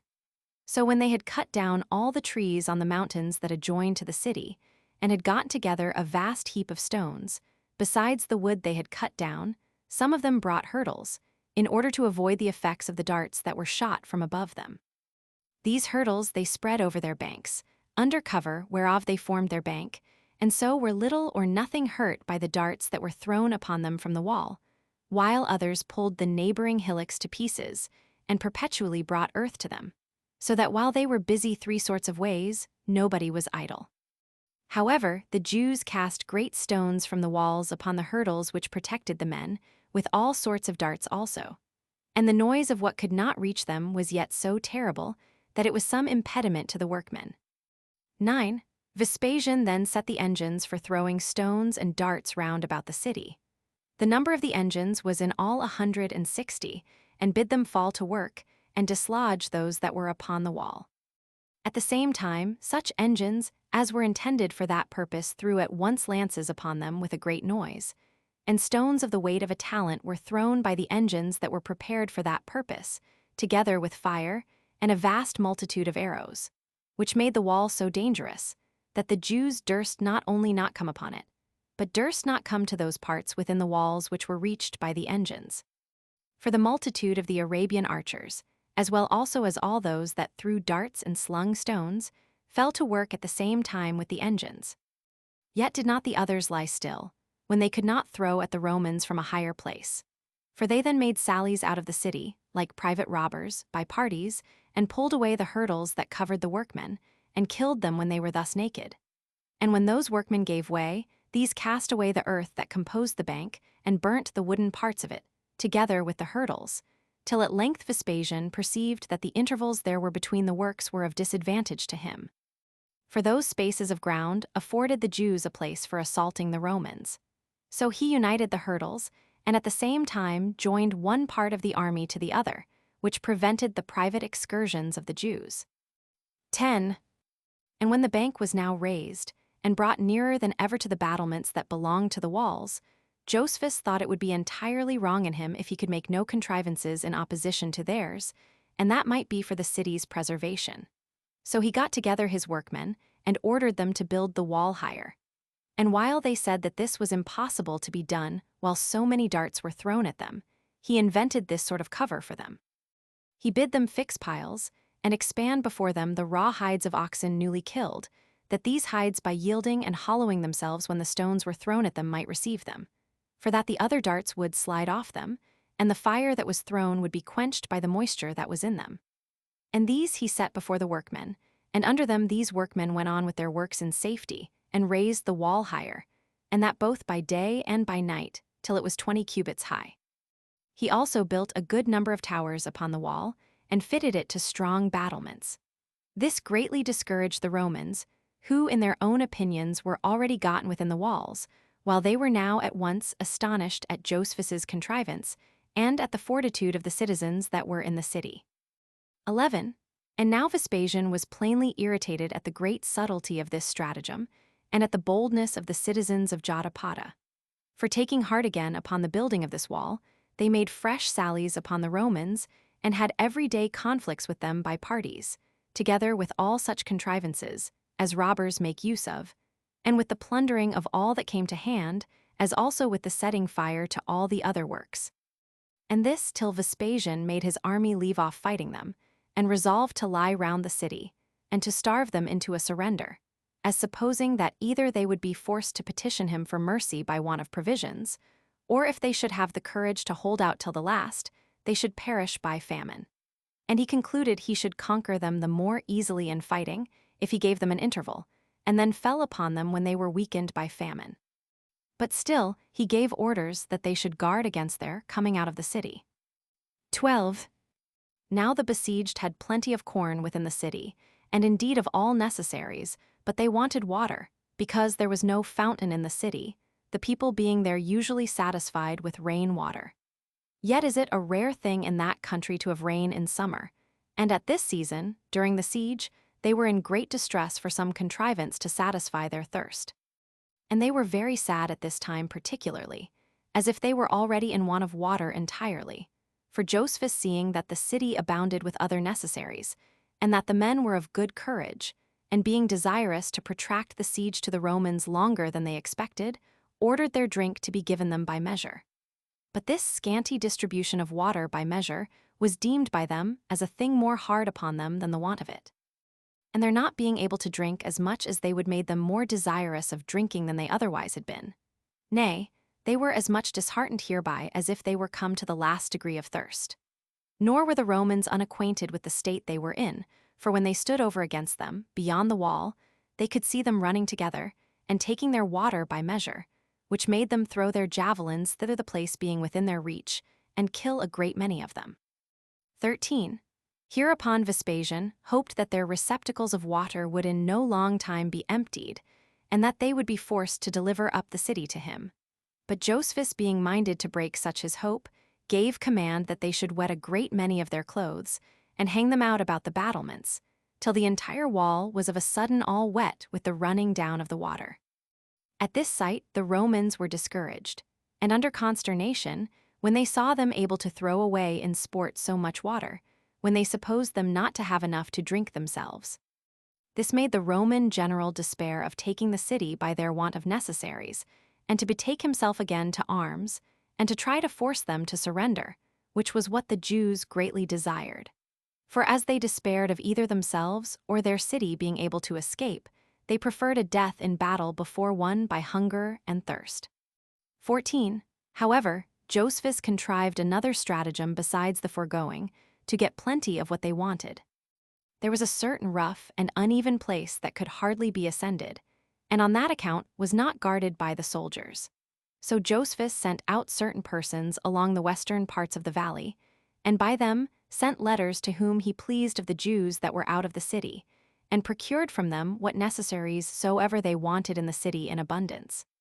He enjoined them also to creep generally along by the watch as they came into the city, and to cover their backs with such sheepskins as had their wool upon them, that if anyone should spy them out in the night time, they might be believed to be dogs. This was done till the watch perceived their contrivance, and encompassed that rough place about themselves. 15. And now it was that Josephus perceived that the city could not hold out long, and that his own life would be in doubt if he continued in it. So he consulted how he and the most potent men of the city might fly out of it. When the multitude understood this, they came all round about him, and begged of him not to overlook them while they entirely depended on him, and him alone. For that there was still hope of the city's deliverance if he would stay with them, because every body would undertake any pains with great cheerfulness on his account, and in that case there would be some comfort for them also, though they should be taken. That it became him neither to fly from his enemies, nor to desert his friends, nor to leap out of that city, as out of a ship that was sinking in a storm, into which he came when it was quiet and in a calm, for that by going away he would be the cause of drowning the city, because nobody would then venture to oppose the enemy when he was once gone, upon whom they wholly confided. 16. Hereupon Josephus avoided letting them know that he was to go away to provide for his own safety, but told them that he would go out of the city for their sakes. For that if he stayed with them, he should be able to do them little good while they were in a safe condition, and that if they were once taken, he should only perish with them to no purpose, but that if he were once gotten free from the siege, he should be able to bring them very great relief. For that he would then immediately get the Galileans together, out of the country, in great multitudes, and draw the Romans off their city by another war. That he did not see what advantage he could bring to them now, by staying among them, but only provoke the Romans to besiege them more closely, as esteeming it a most valuable thing to take him. But that if they were once informed that he was fled out of the city, they would greatly remit of their eagerness against it. Yet did not this plea move the people, but inflamed them the more to hang about him. Accordingly, both the children and the old men, and the women with their infants, came mourning to him and fell down before him, and all of them caught hold of his feet, and held him fast, and besought him with great lamentations, that he would take his share with them in their fortune. And I think they did this, not that they envied his deliverance, but that they hoped for their own. For they could not think they should suffer any great misfortune, provided Josephus would but stay with them. 17. Now Josephus thought that if he resolved to stay, it would be ascribed to their entreaties, and if he resolved to go away by force, he should be put into custody. His commiseration also of the people under their lamentations had much broken that his eagerness to leave them. So he resolved to stay, and arming himself with the common despair of the citizens, he said to them, "Now is the time to begin to fight in earnest, when there is no hope of deliverance left. It is a brave thing to prefer glory before life, and to set about some such noble undertaking as may be remembered by late posterity." Having said this, he fell to work immediately, and made a sally, and dispersed the enemy's outguards, and ran as far as the Roman camp itself, and pulled the coverings of their tents to pieces that were upon their banks, and set fire to their works. And this was the manner in which he never left off fighting, neither the next day, nor the day after it, but went on with it for a considerable number of both days and nights. 18. Upon this, Vespasian, when he saw the Romans distressed by these sallies, though they were ashamed to be made to run away by the Jews, and when at any time they made the Jews run away, their heavy armor would not let them pursue them far. While the Jews, when they had performed any action, and before they could be hurt themselves, still retired into the city, ordered his armed men to avoid their onset, and not fight it out with men under desperation, while nothing is more courageous than despair. But that their violence would be quenched when they saw they failed of their purposes, as fire is quenched when it wants fuel, and that it was proper for the Romans to gain their victories as cheap as they could, since they are not forced to fight, but only to enlarge their own dominions. So he repelled the Jews in great measure by the Arabian archers, and the Syrian slingers, and by those that threw stones at them, nor was there any intermission of the great number of their offensive engines. Now the Jews suffered greatly by these engines, without being able to escape from them. And when these engines threw their stones or javelins a great way, and the Jews were within their reach, they pressed hard upon the Romans and fought desperately, without sparing either soul or body, one part succoring another by turns when it was tired down. 19. When therefore Vespasian looked upon himself as in a manner besieged by these sallies of the Jews, and when his banks were now not far from the walls, he determined to make use of his battering ram. This battering ram is a vast beam of wood like the mast of a ship. Its forepart is armed with a thick piece of iron at the head of it, which is so carved as to be like the head of a ram, whence its name is taken. This ram is slung in the air by ropes passing over its middle, and is hung like the balance in a pair of scales from another beam, and braced by strong beams that pass on both sides of it, in the nature of a cross. When this ram is pulled backward by a great number of men with united force, and then thrust forward by the same men, with a mighty noise, it batters the walls with that iron part which is prominent. Nor is there any tower so strong, or walls so broad, that can resist any more than its first batteries, but all are forced to yield to it at last. This was the experiment which the Roman general betook himself to when he was eagerly bent upon taking the city, but found lying in the field so long to be to his disadvantage, because the Jews would never let him be quiet. So these Romans brought the several engines for galling an enemy nearer to the walls, that they might reach such as were upon the wall, and endeavored to frustrate their attempts. These threw stones and javelins at them. In the like manner did the archers and slingers come both together closer to the wall. This brought matters to such a pass that none of the Jews durst mount the walls, and then it was that the other Romans brought the battering ram that was cased with hurdles all over, and in the tipper part was secured by skins that covered it, and this both for the security of themselves and of the engine. Now, at the very first stroke of this engine, the wall was shaken, and a terrible clamor was raised by the people within the city, as if they were already taken. 20. And now, when Josephus saw this ram still battering the same place, and that the wall would quickly be thrown down by it, he resolved to elude for a while the force of the engine. With this design, he gave orders to fill sacks with chaff, and to hang them down before that place where they saw the ram always battering, that the stroke might be turned aside, or that the place might feel less of the strokes by the yielding nature of the chaff. This contrivance very much delayed the attempts of the Romans, because, let them remove their engine to what part they pleased, those that were above it removed their sacks, and placed them over against the strokes it made, insomuch that the wall was no way hurt, and this by diversion of the strokes, till the Romans made an opposite contrivance of long poles, and by tying hooks at their ends, cut off the sacks. Now when the battering ram thus recovered its force, and the wall having been but newly built, was giving way, Josephus and those about him had afterward immediate recourse to fire, to defend themselves withal. Whereupon they took what materials soever they had that were but dry, and made a sally 3 ways, and set fire to the machines, and the hurdles, and the banks of the Romans themselves. Nor did the Romans well know how to come to their assistance, being at once under a consternation at the Jews' boldness, and being prevented by the flames from coming to their assistance. For the materials being dry with the bitumen and pitch that were among them, as was brimstone also, the fire caught hold of everything immediately. And what cost the Romans a great deal of pains was in 1 hour consumed. 21. And here a certain Jew appeared worthy of our relation and commendation. He was the son of Samias, and was called Eleazar, and was born at Sob in Galilee. This man took up a stone of a vast bigness, and threw it down from the wall upon the ram, and this with so great a force that it broke off the head of the engine. He also leaped down, and took up the head of the ram from the midst of them, and without any concern carried it to the top of the wall, and this while he stood as a fit mark to be pelted by all his enemies. Accordingly, he received the strokes upon his naked body, and was wounded with 5 darts, nor did he mind any of them while he went up to the top of the wall, where he stood in the sight of them all, as an instance of the greatest boldness. After which he drew himself on a heap with his wounds upon him, and fell down together with the head of the ram. Next to him, 2 brothers showed their courage. Their names were Nedir and Philip, both of them of the village Ruma, and both of them Galileans also. These men leaped upon the soldiers of the 10th legion, and fell upon the Romans with such a noise and force as to disorder their ranks, and to put to flight all upon whomsoever they made their assaults. 22.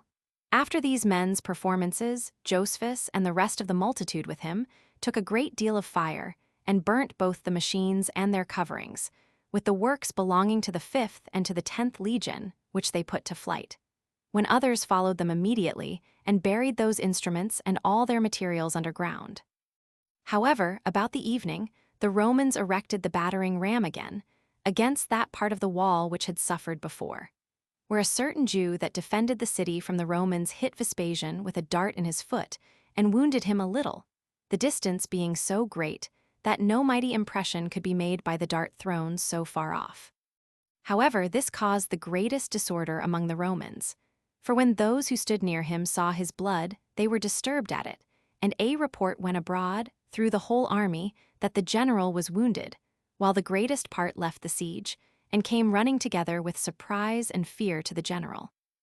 And before them all came Titus, out of the concern he had for his father, insomuch that the multitude were in great confusion, and this out of the regard they had for their general, and by reason of the agony that the son was in. Yet did the father soon put an end to the son's fear, and to the disorder the army was under, for being superior to his pains, and endeavoring soon to be seen by all that had been in a fright about him, he excited them to fight the Jews more briskly. For now every body was willing to expose himself to danger immediately, in order to avenge their general.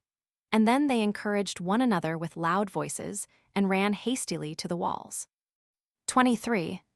But still Josephus and those with him, although they fell down dead one upon another by the darts and stones which the engines threw upon them, yet did not they desert the wall, but fell upon those who managed the ram, under the protection of the hurdles, with fire and iron weapons and stones. And these could do little or nothing, but fell themselves perpetually, while they were seen by those whom they could not see, for the light of their own flame shone about them, and made them a most visible mark to the enemy, as they were in the daytime, while the engines could not be seen at a great distance, and so what was thrown at them was hard to be avoided. For the force with which these engines threw stones and darts made them hurt several at a time, and the violent noise of the stones that were cast by the engines was so great that they carried away the pinnacles of the wall and broke off the corners of the towers. For no body of men could be so strong as not to be overthrown to the last rank by the largeness of the stones. And anyone may learn the force of the engines by what happened this very night, for as one of those that stood round about Josephus was near the wall, his head was carried away by such a stone, and his skull was flung as far as 3 furlongs. In the daytime also, a woman with child had her belly so violently struck, as she was just come out of her house, that the infant was carried to the distance of 1/2 furlong, so great was the force of that engine. The noise of the instruments themselves was very terrible. The sound of the darts and stones that were thrown by them was so also. Of the same sort was that noise the dead bodies made, when they were dashed against the wall. And indeed dreadful was the clamor which these things raised in the women within the city, which was echoed back at the same time by the cries of such as were slain. While the whole space of ground whereon they fought ran with blood, and the wall might have been ascended over by the bodies of the dead carcasses. The mountains also contributed to increase the noise by their echoes, nor was there on that night anything of terror wanting that could either affect the hearing or the sight. Yet did a great part of those that fought so hard for Jotapata fall manfully, as were a great part of them wounded. However, the morning watch was come ere the wall yielded to the machines employed against it, though it had been battered without intermission. However, those within covered their bodies with their armor, and raised works over against that part which was thrown down, before those machines were laid by which the Romans were to ascend into the city. 24. In the morning, Vespasian got his army together, in order to take the city, after a little recreation upon the hard pains they had been at the night before. And as he was desirous to draw off those that opposed him from the places where the wall had been thrown down, he made the most courageous of the horsemen get off their horses, and placed them in 3 ranks over against those ruins of the wall, but covered with their armor on every side, and with poles in their hands, that so these might begin their ascent as soon as the instruments for such ascent were laid. Behind them he placed the flower of the footmen. But for the rest of the horse, he ordered them to extend themselves over against the wall, upon the whole hilly country, in order to prevent any from escaping out of the city when it should be taken. And behind these he placed the archers round about, and commanded them to have their darts ready to shoot. The same command he gave to the slingers, and to those that managed the engines, and bid them to take up other ladders, and have them ready to lay upon those parts of the wall which were yet untouched, that the besieged might be engaged in trying to hinder their ascent by them, and leave the guard of the parts that were thrown down, while the rest of them should be overborne by the darts cast at them, and might afford his men an entrance into the city. 25. But Josephus, understanding the meaning of Vespasian's contrivance, set the old men, together with those that were tired out at the sound parts of the wall, as expecting no harm from those quarters, but set the strongest of his men at the place where the wall was broken down, and before them all 6 men by themselves, among whom he took his share of the first and greatest danger. He also gave orders that when the legions made a shout, they should stop their ears, that they might not be affrighted at it, and that, to avoid the multitude of the enemy's darts, they should bend down on their knees and cover themselves with their shields, and that they should retreat a little backward for a while, till the archers should have emptied their quivers. But that when the Romans should lay their instruments for ascending the walls, they should leap out on the sudden, and with their own instruments should meet the enemy, and that every one should strive to do his best, in order not to defend his own city, as if it were possible to be preserved, but in order to revenge it, when it was already destroyed, and that they should set before their eyes how their old men were to be slain, and their children and wives were to be killed immediately by the enemy, and that they would beforehand spend all their fury, on account of the calamities just coming upon them, and pour it out on the actors.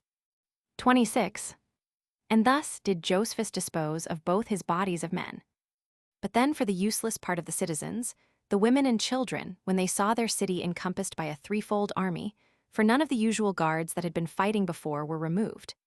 When they also saw, not only the walls thrown down, but their enemies with swords in their hands, as also the hilly country above them shining with their weapons, and the darts in the hands of the Arabian archers, they made a final and lamentable outcry of the destruction, as if the misery were not only threatened, but actually come upon them already. But Josephus ordered the women to be shut up in their houses, lest they should render the warlike actions of the men too effeminate, by making them commiserate their condition, and commanded them to hold their peace, and threatened them if they did not, while he came himself before the breach, where his allotment was, for all those who brought ladders to the other places. He took no notice of them, but earnestly waited for the shower of arrows that was coming. 27. And now the trumpeters of the several Roman legions sounded together, and the army made a terrible shout. And the darts, as by order, flew so fast that they intercepted the light. However, Josephus's men remembered the charges he had given them. They stopped their ears at the sounds, and covered their bodies against the darts. And as to the engines that were set ready to go to work, the Jews ran out upon them, before those that should have used them were gotten upon them. And now, on the ascending of the soldiers, there was a great conflict, and many actions of the hands and of the soul were exhibited, while the Jews did earnestly endeavor, in the extreme danger they were in, not to show less courage than those who, without being in danger, fought so stoutly against them. Nor did they leave struggling with the Romans till they either fell down dead themselves, or killed their antagonists. But the Jews grew weary with defending themselves continually, and had not enough to come in their places and succor them. While, on the side of the Romans, fresh men still succeeded those that were tired. And still new men soon got upon the machines for ascent, in the room of those that were thrust down, those encouraging one another, and joining side to side with their shields, which were a protection to them, they became a body of men not to be broken. And as this band thrust away the Jews, as though they were themselves but one body, they began already to get upon the wall. 28. Then did Josephus take necessity for his counselor in this utmost distress, which necessity is very sagacious in invention when it is irritated by despair, and gave orders to pour scalding oil upon those whose shields protected them. Whereupon they soon got it ready, being many that brought it, and what they brought being a great quantity also, and poured it on all sides upon the Romans, and threw down upon them their vessels as they were still hissing from the heat of the fire. This so burnt the Romans, that it dispersed that united band, who now tumbled clown from the wall with horrid pains, for the oil did easily run down the whole body from head to foot, under their entire armor, and fed upon their flesh like flame itself, its fat and unctuous nature rendering it soon heated and slowly cooled.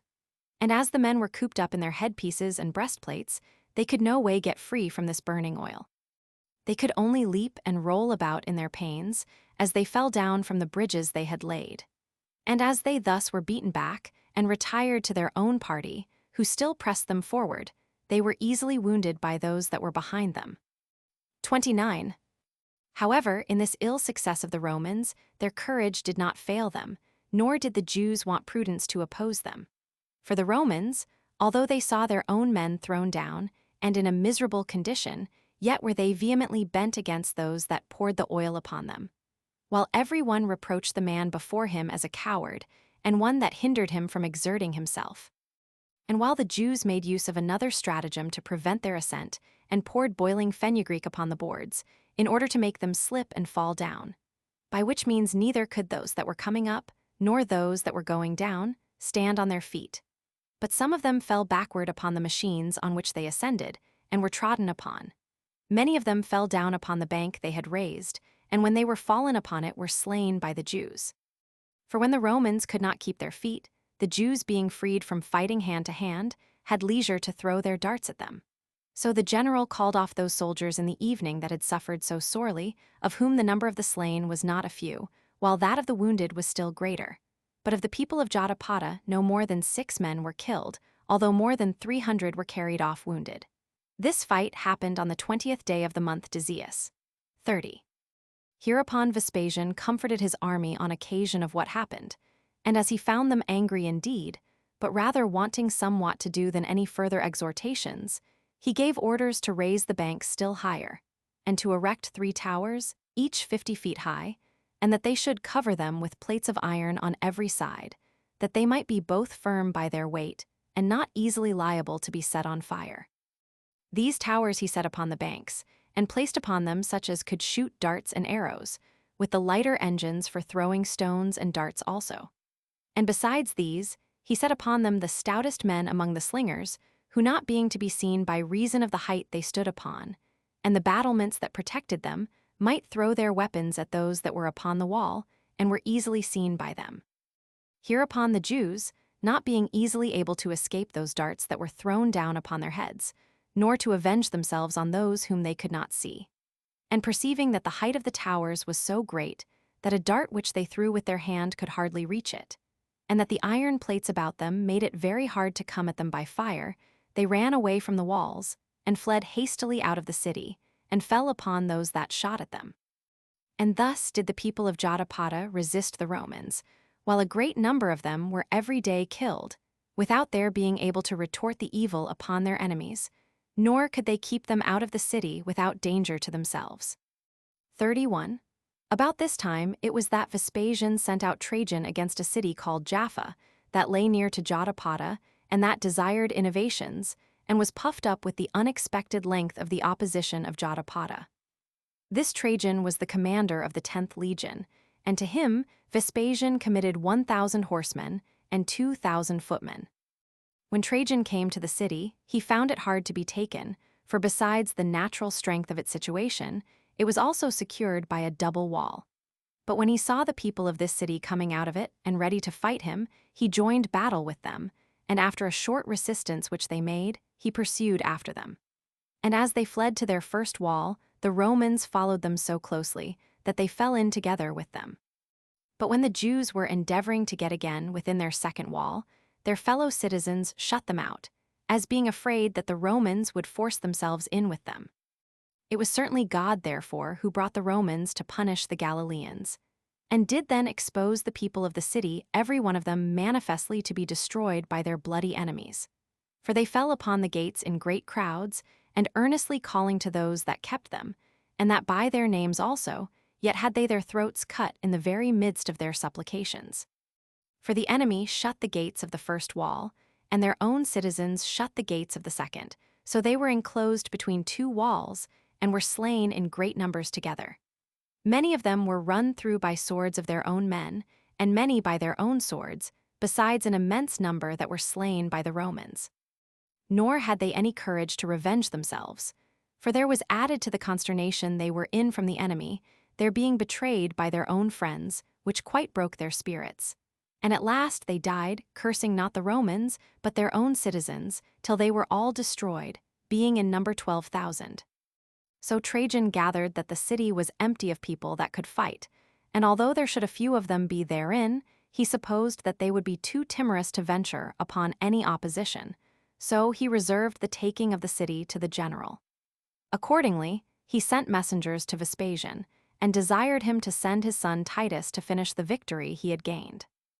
Vespasian, hereupon imagining there might be some pains still necessary, sent his son with an army of 500 horsemen and 1,000 footmen.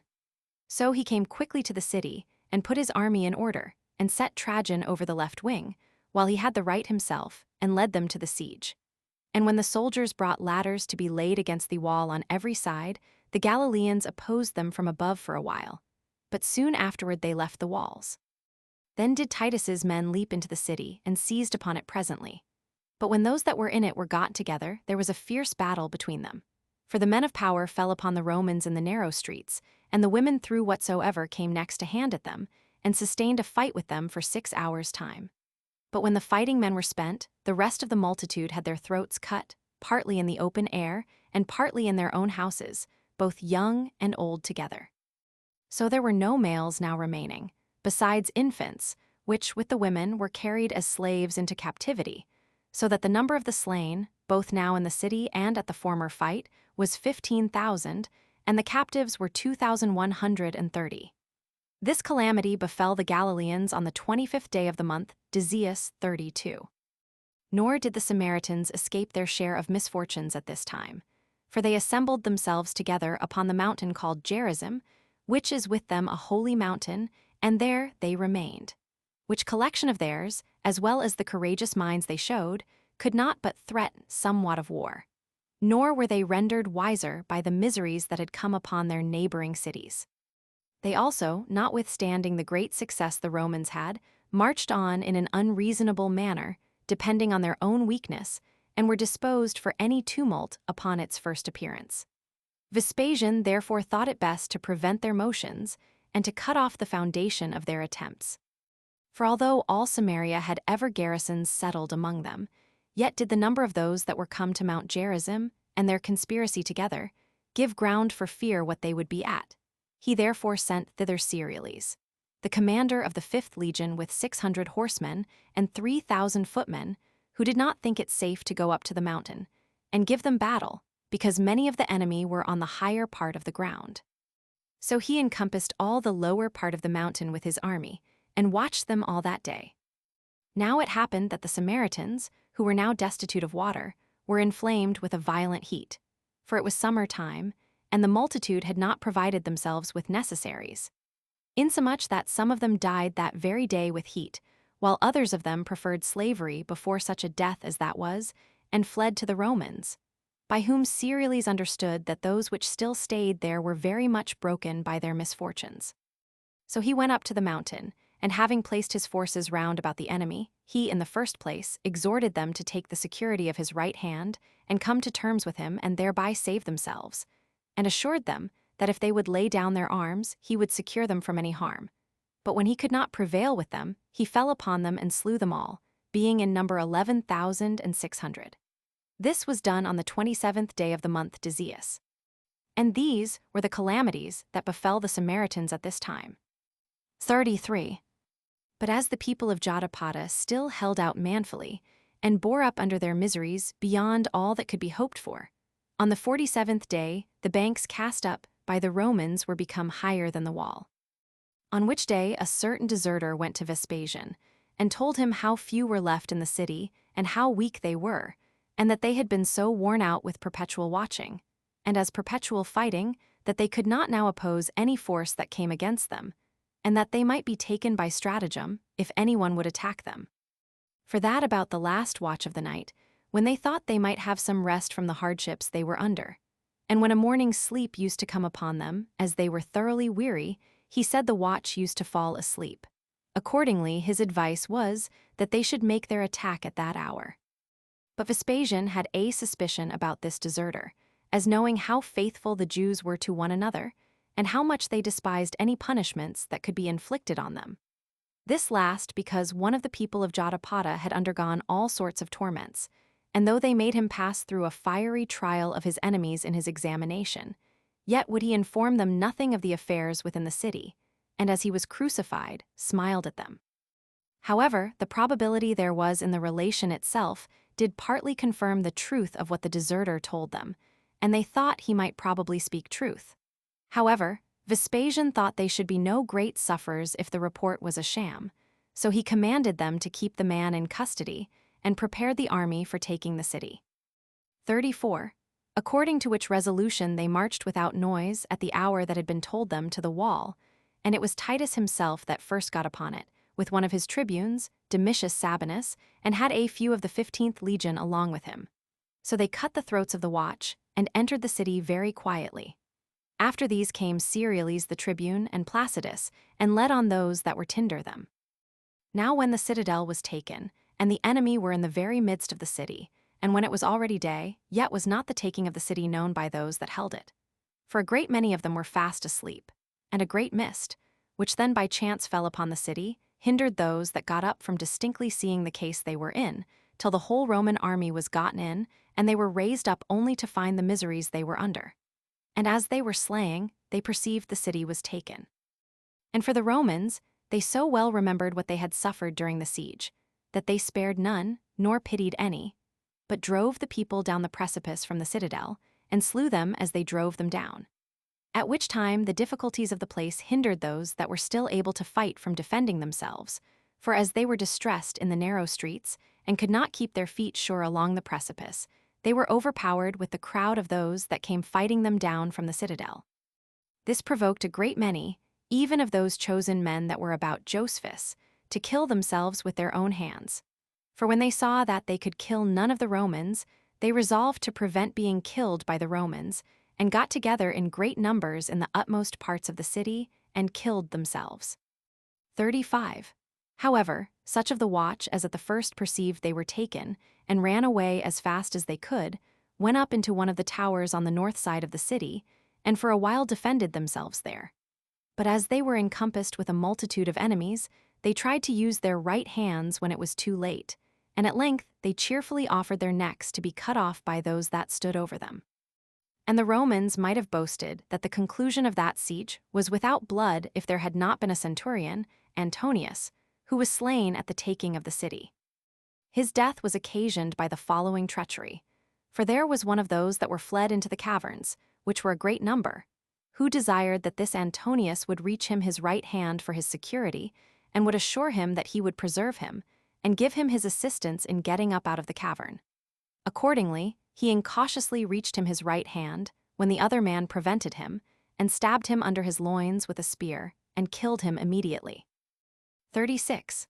And on this day it was that the Romans slew all the multitude that appeared openly. But on the following days they searched the hiding places, and fell upon those that were underground, and in the caverns, and went thus through every age, excepting the infants and the women, and of these there were gathered together as captives 1,200. And as for those that were slain at the taking of the city, and in the former fights, they were numbered to be 40,000. So Vespasian gave order that the city should be entirely demolished, and all the fortifications burnt down. And thus was Jotapata taken, in the 13th year of the reign of Nero, on the first day of the month Painmus.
Chapter 8.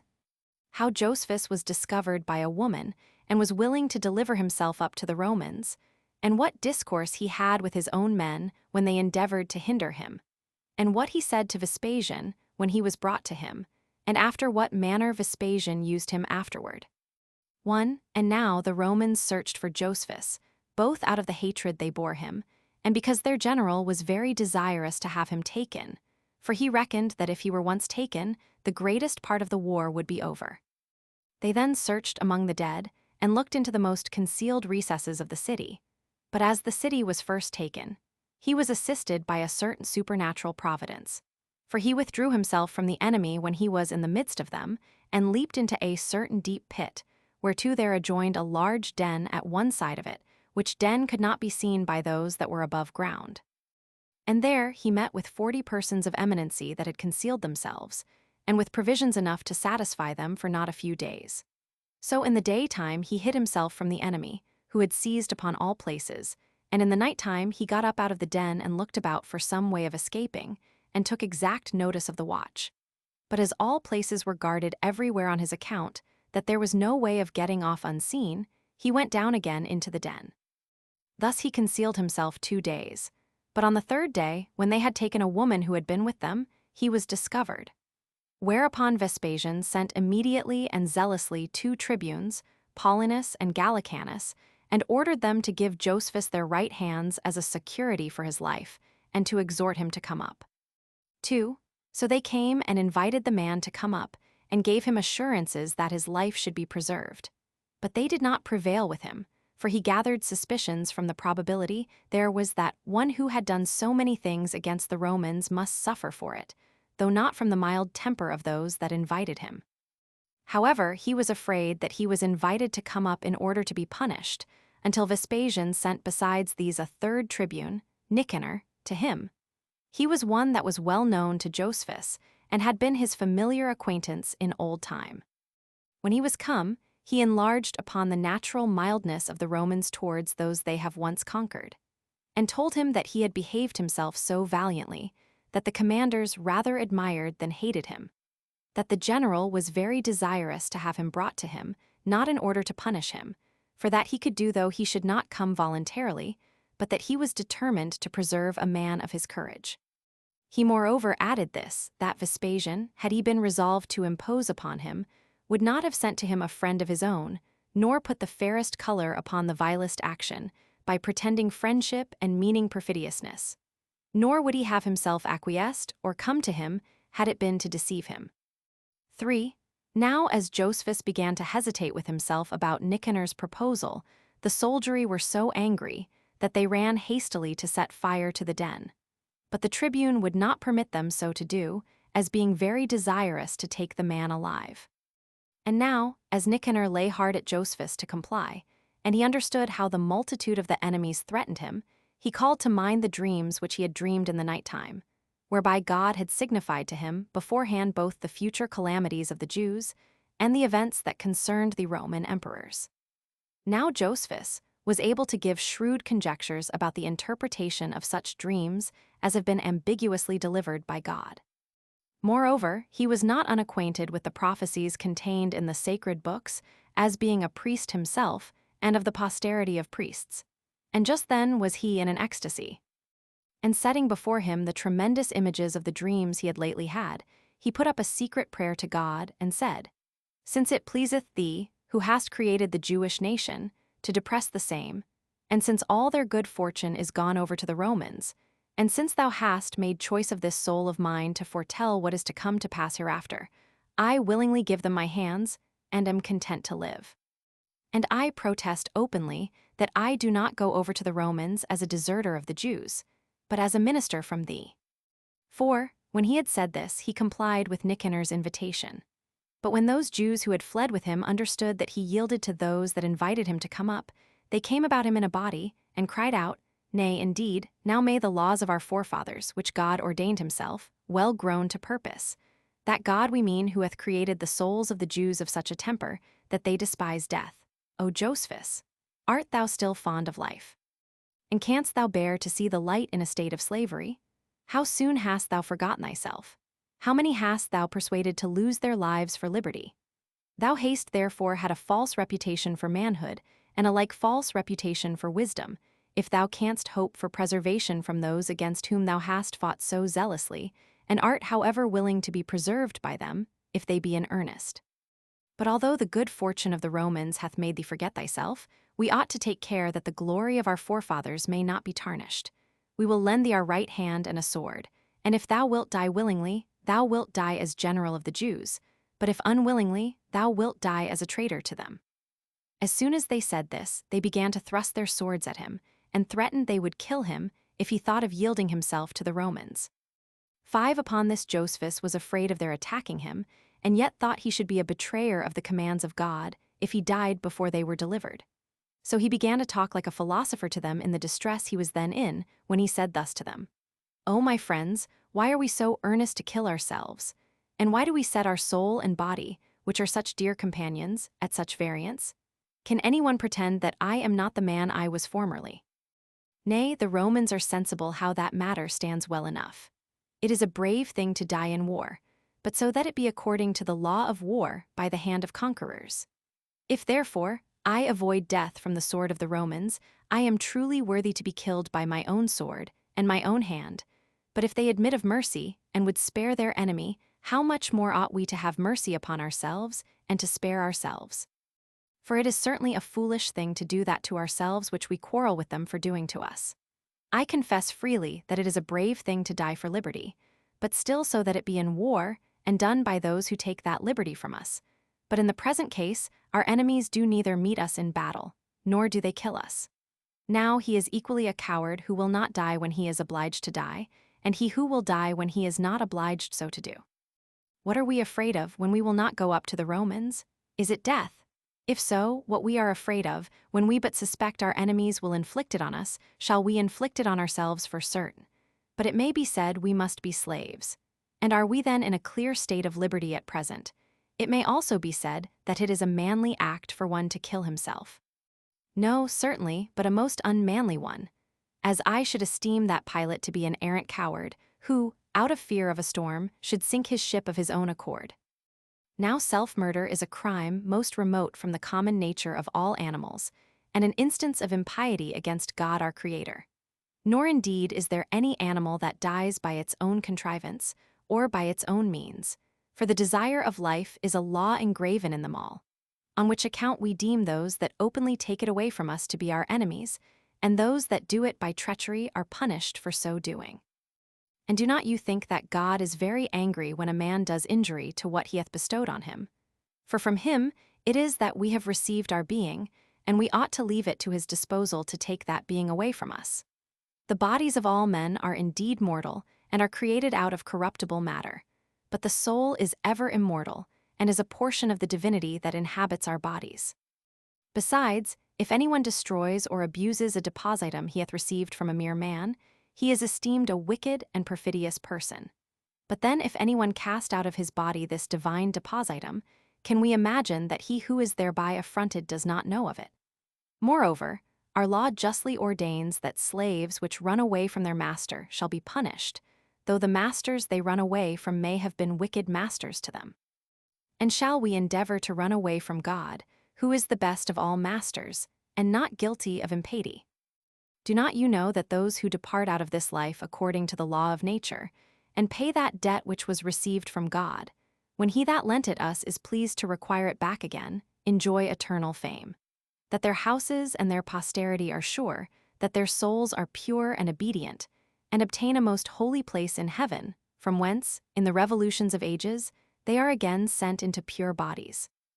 While the souls of those whose hands have acted madly against themselves are received by the darkest place in Hades, and while God, who is their Father, punishes those that offend against either of them in their posterity. For which reason God hates such doings, and the crime is punished by our most wise legislator. Accordingly, our laws determine that the bodies of such as kill themselves should be exposed till the sun be set, without burial, although at the same time it be allowed by them to be lawful to bury our enemies. The laws of other nations also enjoin such men's hands to be cut off when they are dead, which had been made use of in destroying themselves when alive, while they reckon that as the body is alien from the soul, so is the hand alien from the body. It is therefore, my friends, a right thing to reason justly, and not add to the calamities which men bring upon us impiety towards our Creator. If we have a mind to preserve ourselves, let us do it. For to be preserved by those our enemies, to whom we have given so many demonstrations of our courage, is no way inglorious. But if we have a mind to die, it is good to die by the hand of those that have conquered us. For my part, I will not run over to our enemies' quarters, in order to be a traitor to myself. For certainly, I should then be much more foolish than those that deserted to the enemy, since they did it in order to save themselves, and I should do it for destruction, for my own destruction.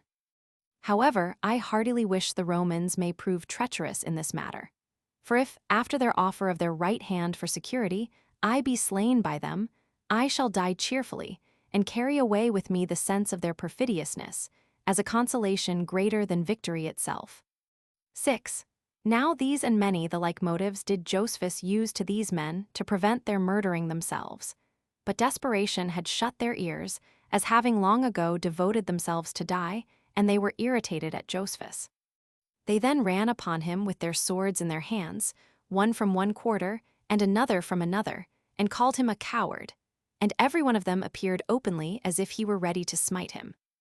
But he, calling to one of them by name, and looking like a general to another, and taking a third by the hand, and making a fourth ashamed of himself, by praying him to forbear, and being in this condition distracted with various passions, as he well might in the great distress he was then in, he kept off every one of their swords from killing him, and was forced to do like such wild beasts as are encompassed about on every side, who always turn themselves against those that last touched them. Nay, some of their right hands were debilitated by the reverence they bear to their general in these his fatal calamities, and their swords dropped out of their hands, and not a few of them there were, who, when they aimed to smite him with their swords, they were not thoroughly either willing or able to do it. 7. However, in this extreme distress, he was not destitute of his usual sagacity, but trusting himself to the providence of God, he put his life into hazard.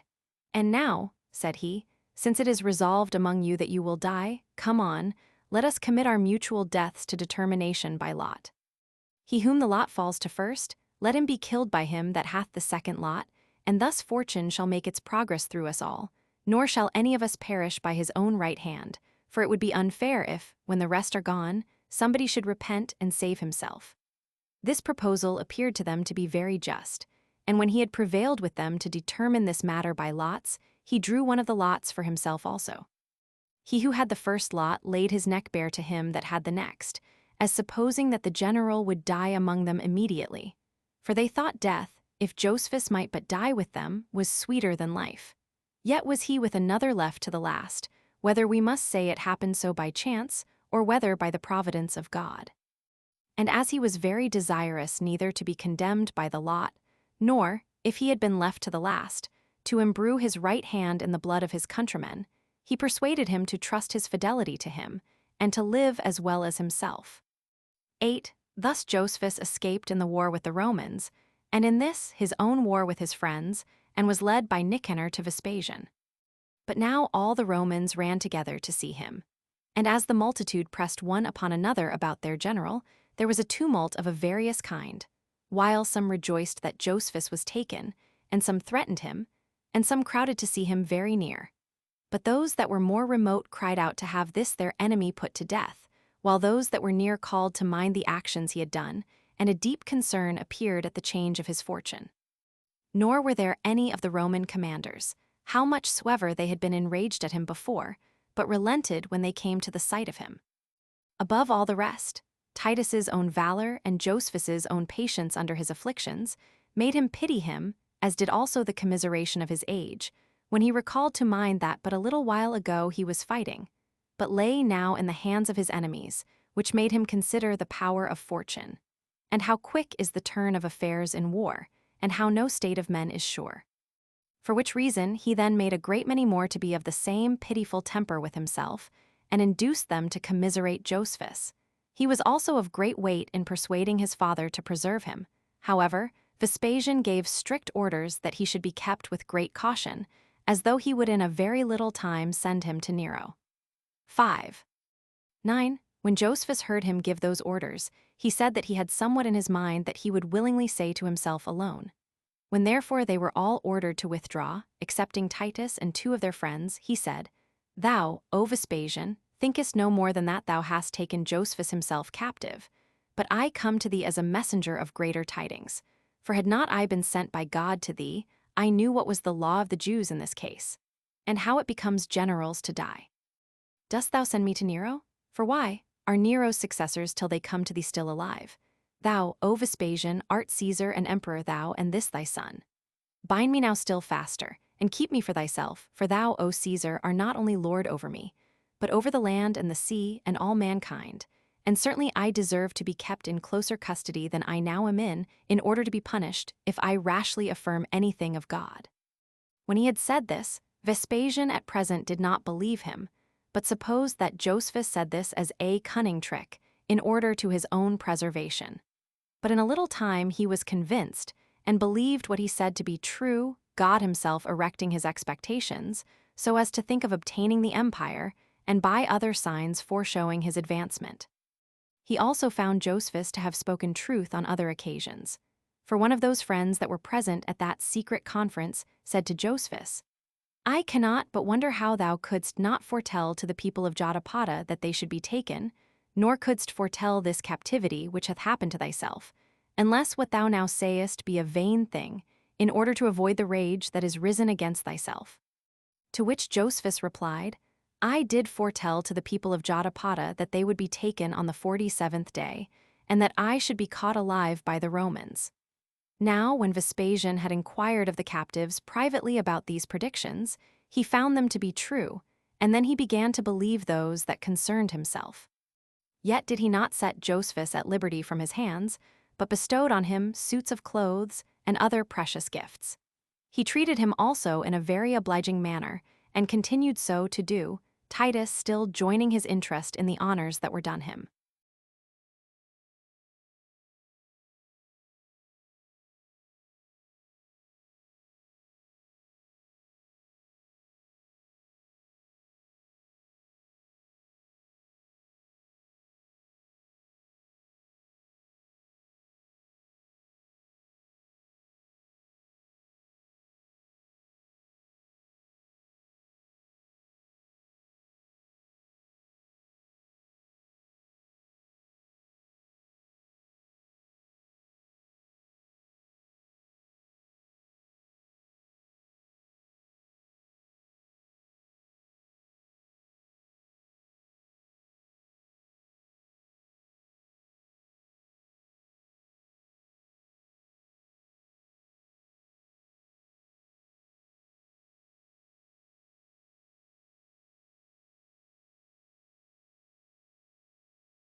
Chapter 9. How Joppa was taken, and Tiberias delivered up. 1. Now Vespasian returned to Ptolemais on the 4th day of the month Panemus, and from thence he came to Caesarea, which lay by the seaside. This was a very great city of Judea, and for the greatest part inhabited by Greeks. The citizens here received both the Roman army and its general, with all sorts of acclamations and rejoicings, and this partly out of the good will they bore to the Romans, but principally out of the hatred they bore to those that were conquered by them. On which account they came clamoring against Josephus in crowds, and desired he might be put to death. But Vespasian passed over this petition concerning him, as offered by the injudicious multitude, with a bare silence. 2 of the legions also he placed at Caesarea, that they might there take their winter quarters, as perceiving the city very fit for such a purpose. But he placed the 10th and the 5th at Scythopolis, that he might not distress Caesarea with the entire army. This place was warm even in winter, as it was suffocating hot in the summer time, by reason of its situation in a plain and near to the sea. 2. In the meantime, there were gathered together as well such as had seditiously got out from among their enemies, as those that had escaped out of the demolished cities, which were in all a great number, and repaired Joppa, which had been left desolate by Cestius, that it might serve them for a place of refuge. And because the adjoining region had been laid waste in the war and was not capable of supporting them, they determined to go off to sea. They also built themselves a great many piratical ships, and turned pirates upon the seas near to Syria and Phoenicia and Egypt, and made those seas unnavigable to all men. Now as soon as Vespasian knew of their conspiracy, he sent both footmen and horsemen to Joppa, which was unguarded in the night time. However, those that were in it perceived that they should be attacked and were afraid of it. Yet did they not endeavor to keep the Romans out, but fled to their ships, and lay at sea all night, out of the reach of their darts.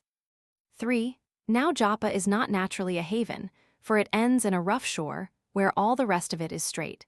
But the two ends bend towards each other, where there are deep precipices, and great stones that jut out into the sea, and where the chains wherewith Andromeda was bound have left their footsteps, which attest to the antiquity of that fable.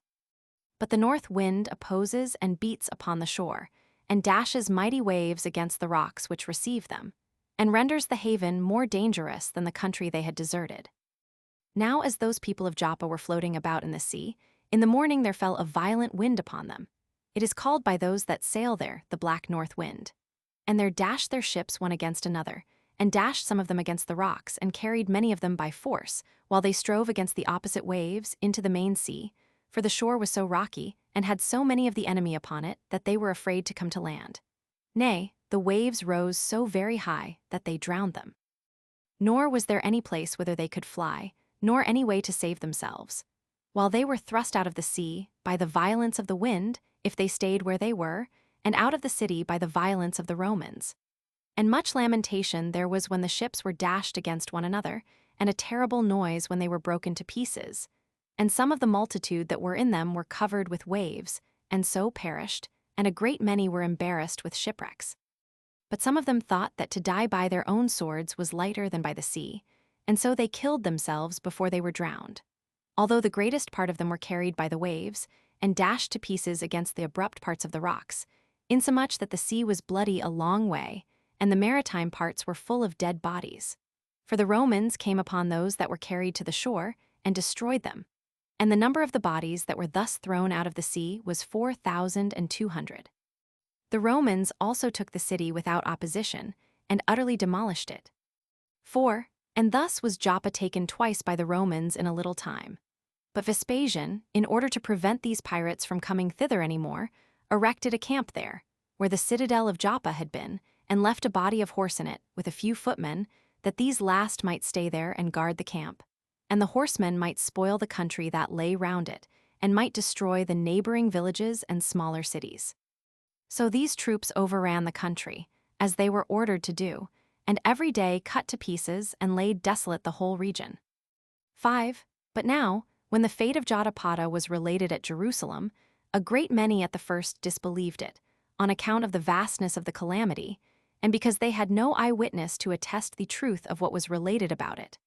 For not one person was saved to be a messenger of that news, but a fame was spread abroad at random that the city was taken, as such fame usually spreads bad news about. However, the truth was known by degrees, from the places near Jotapata, and appeared to all to be too true. Yet were there fictitious stories added to what was really done, for it was reported that Josephus was slain at the taking of the city, which piece of news filled Jerusalem full of sorrow. In every house also, and among all to whom any of the slain were allied, there was a lamentation for them. But the mourning for the commander was a public one, and some mourned for those that had lived with them, others for their kindred, others for their friends, and others for their brethren, but all mourned for Josephus. Insomuch that the lamentation did not cease in the city before the 30th day, and a great many hired mourners, with their pipes, who should begin the melancholy ditties for them. 6. But as the truth came out in time, it appeared how the affairs of Jotapata really stood. Yet was it found that the death of Josephus was a fiction. And when they understood that he was alive, and was among the Romans, and that the commanders treated him at another rate than they treated captives, they were as vehemently angry at him now as they had showed their goodwill before, when he appeared to have been dead. He was also abused by some as having been a coward, and by others as a deserter. and the city was full of indignation at him, and of reproaches cast upon him. Their rage was also aggravated by their afflictions, and more inflamed by their ill success. And what usually becomes an occasion of caution to wise men, I mean affliction, became a spur to them to venture on further calamities, and the end of one misery became still the beginning of another. They therefore resolved to fall on the Romans the more vehemently, as resolving to be revenged on him in revenging themselves on the Romans. And this was the state of Jerusalem as to the troubles which now came upon it. 7. But Vespasian, in order to see the kingdom of Agrippa, while the king persuaded himself so to do, partly in order to his treating the general and his army in the best and most splendid manner his private affairs would enable him to do, and partly that he might, by their means, correct such things as were amiss in his government, he removed from that Caesarea which was by the seaside, and went to that which is called Caesarea Philippi 6, and there he refreshed his army for 20 days, and was himself feasted by King Agrippa, where he also returned public thanks to God for the good success he had had in his undertakings. But as soon as he was informed that Tiberias was fond of innovations, and that Taricheae had revolted, both which cities were parts of the kingdom of Agrippa, and was satisfied within himself that the Jews were everywhere perverted, he thought it seasonable to make an expedition against these cities, and that for the sake of Agrippa, and in order to bring his cities to reason. So he sent away his son Titus to Caesarea, that he might bring the army that lay there to Saethopus, which is the largest city of Decapolis, and in the neighborhood of Tiberias, whither he came, and where he waited for his son. He then came with 3 legions, and pitched his camp 30 furlongs off Tiberias, at a certain station easily seen by the innovators. It is named Cenabris. He also sent Valerian, a decurion, with 50 horsemen, to speak peaceably to those that were in the city, and to exhort them to give him assurances of their fidelity, for he had heard that the people were desirous of peace, but were obliged by some of the seditious part to join with them, and so were forced to fight for them. When Valerian had marched up to the place, and was near the wall, he alighted off his horse, and made those that were with him to do the same, that they might not be thought to come to skirmish with them. But before they could come to a discourse one with another, the most potent men among the seditious made a sally upon them armed. Their leader was one whose name was Jesus, the son of Shaphat, the principal head of a band of robbers. Now Valerian, neither thinking it safe to fight contrary to the commands of the general, though he were secure of a victory, and knowing that it was a very hazardous undertaking for a few to fight with many, for those that were unprovided to fight those that were ready, and being on other accounts surprised at this unexpected onset of the Jews, he ran away on foot, as did 5 of the rest in like manner, and left their horses behind them. Which horses Jesus led away into the city, and rejoiced as if they had taken them in battle, and not by treachery. 8. Now the seniors of the people, and such as were of principal authority among them, fearing what would be the issue of this matter, fled to the camp of the Romans. They then took their king along with them, and fell down before Vespasian, to supplicate his favor, and besought him not to overlook them, nor to impute the madness of a few to the whole city, to spare a people that have been ever civil and obliging to the Romans, but to bring the authors of this revolt to due punishment, who had hitherto so watched them, that though they were zealous to give them the security of their right hands of a long time, yet could they not accomplish the same. With these supplications the general complied, although he were very angry at the whole city about the carrying off his horses, and this because he saw that Agrippa was under a great concern for them. So when Vespasian and Agrippa had accepted of their right hands by way of security, Jesus and his party thought it not safe for them to continue at Tiberias, so they ran away to Taricheae. The next day Vespasian sent Trajan before with some horsemen to the citadel, to make trial of the multitude, whether they were all disposed for peace. And as soon as he knew that the people were of the same mind with the petitioner, he took his army and went to the city, upon which the citizens opened to him their gates, and met him with acclamations of joy, and called him their savior and benefactor. But as the army was a great while in getting in at the gates, they were so narrow, Vespasian commanded the south wall to be broken down, and so made a broad passage for their entrance. However, he charged them to abstain from rapine and injustice, in order to gratify the king, and on his account spared the rest of the wall, while the king undertook for them that they should continue for the time to come. and thus did he restore this city to a quiet state after it had been grievously afflicted by the sedition.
Chapter 10. How Tarichi was taken. A description of the river Jordan and of the country of Gennesareth. 1. And now Vespasian pitched his camp between this city and Tarichi, but fortified his camp more strongly, as suspecting that he should be forced to stay there and have a long war. For all the innovators had gotten together at Tarichi, as relying upon the strength of the city and on the lake that lay by it. This lake is called by the people of the country the Lake of Gennesareth. The city itself is situated like Tiberias, at the bottom of a mountain, and on those sides which are not washed by the sea, had been strongly fortified by Josephus, though not so strongly as Tiberias. For the wall of Tiberias had been built at the beginning of the Jews' revolt, when he had great plenty of money and great power. But Tarichi partook only the remains of that liberality, yet had they a great number of ships gotten ready upon the lake, that, in case they were beaten at land, they might retire to them, and they were so fitted up that they might undertake a sea fight also. But as the Romans were building a wall about their camp, Jesus and his party were neither affrighted at their number, nor at the good order they were in, but made a sally upon them. And at the very first onset, the builders of the wall were dispersed, and these pulled what little they had before built to pieces. But as soon as they saw the armed men getting together, and before they had suffered anything themselves, they retired to their own men. But then the Romans pursued them, and drove them into their ships, where they launched out as far as might give them the opportunity of reaching the Romans with what they threw at them, and then cast anchor, and brought their ships close, as in a line of battle, and thence fought the enemy from the sea, who were themselves at land. But Vespasian, hearing that a great multitude of them were gotten together in the plain that was before the city, he thereupon sent his son, with 600 chosen horsemen, to disperse them. 2. But when Titus perceived that the enemy was very numerous, he sent to his father, and informed him that he should want more forces. But as he saw a great many of the horsemen eager to fight, and that before any succors could come to them, and that yet some of them were privately under a sort of consternation at the multitude of the Jews, he stood in a place whence he might be heard, and said to them, My brave Romans, for it is right for me to put you in mind of what nation you are, in the beginning of my speech, that so you may not be ignorant who you are, and who they are against whom we are going to fight. For as to us, Romans, no part of the habitable earth hath been able to escape our hands hitherto. But as for the Jews, that I may speak of them too, though they have been already beaten, yet do they not give up the cause. And a sad thing it would be for us to grow wealthy under good success, when they bear up under their misfortunes.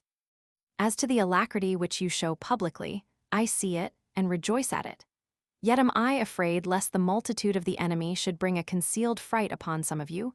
Let such a one consider again, who we are that are to fight, and who those are against whom we are to fight. Now these Jews, though they be very bold and great despisers of death, are but a disorderly body, and unskillful in war, and may rather be called a rout than an army. While I need say nothing of our skill and our good order. For this is the reason why we Romans alone are exercised for war in time of peace, that we may not think of number for number when we come to fight with our enemies. For what advantage should we reap by our continual sort of warfare, if we must still be equal in number to such as have not been used to war? Consider further that you are to have a conflict with men in effect unarmed, while you are well armed; with footmen, while you are horsemen; with those that have no good general, while you have one. And as these advantages make you in effect manifold more than you are, so do their disadvantages mightily diminish their number. Now it is not the multitude of men, though they be soldiers, that manages wars with success, but it is their bravery that does it, though they be but a few. For a few are easily set in battle array, and can easily assist one another, while overnumerous armies are more hurt by themselves than by their enemies. It is boldness and rashness, the effects of madness, that conduct the Jews. Those passions indeed make a great figure when they succeed, but are quite extinguished upon the least ill success. But we are led on by courage, and obedience, and fortitude, which shows itself indeed in our good fortune, but still does not forever desert us in our ill fortune. Nay, indeed, your fighting is to be on greater motives than those of the Jews, for although they run the hazard of war for liberty, and for their country, yet what can be a greater motive to us than glory? And that it may never be said, that after we have got dominion of the habitable earth, the Jews are able to confront us. We must also reflect upon this, that there is no fear of our suffering any incurable disaster in the present case. For those that are ready to assist us are many, and at hand also. Yet it is in our power to seize upon this victory ourselves, and I think we ought to prevent the coming of those my Father is sending to us for our assistance, that our success may be peculiar to ourselves and of greater reputation to us. And I cannot but think this an opportunity wherein my Father, and you shall be all put to the trial, whether he be worthy of his former glorious performances, whether I be his son in reality, and whether you be really my soldiers. For it is usual for my Father to conquer. And for myself, I should not bear the thoughts of returning to him if I were once taken by the enemy. And how will you be able to avoid being ashamed, if you do not show equal courage with your commander, when he goes before you into danger? For you know very well that I shall go into the danger first, and make the first attack upon the enemy. Do not you therefore desert me, but persuade yourselves that God will be assisting to my onset. Know this also before we begin, that we shall now have better success than we should have, if we were to fight at a distance. 3. As Titus was saying this, an extraordinary fury fell upon the men, and as Trajan was already come before the fight began, with 400 horsemen, they were uneasy at it, because the reputation of the victory would be diminished by being common to so many.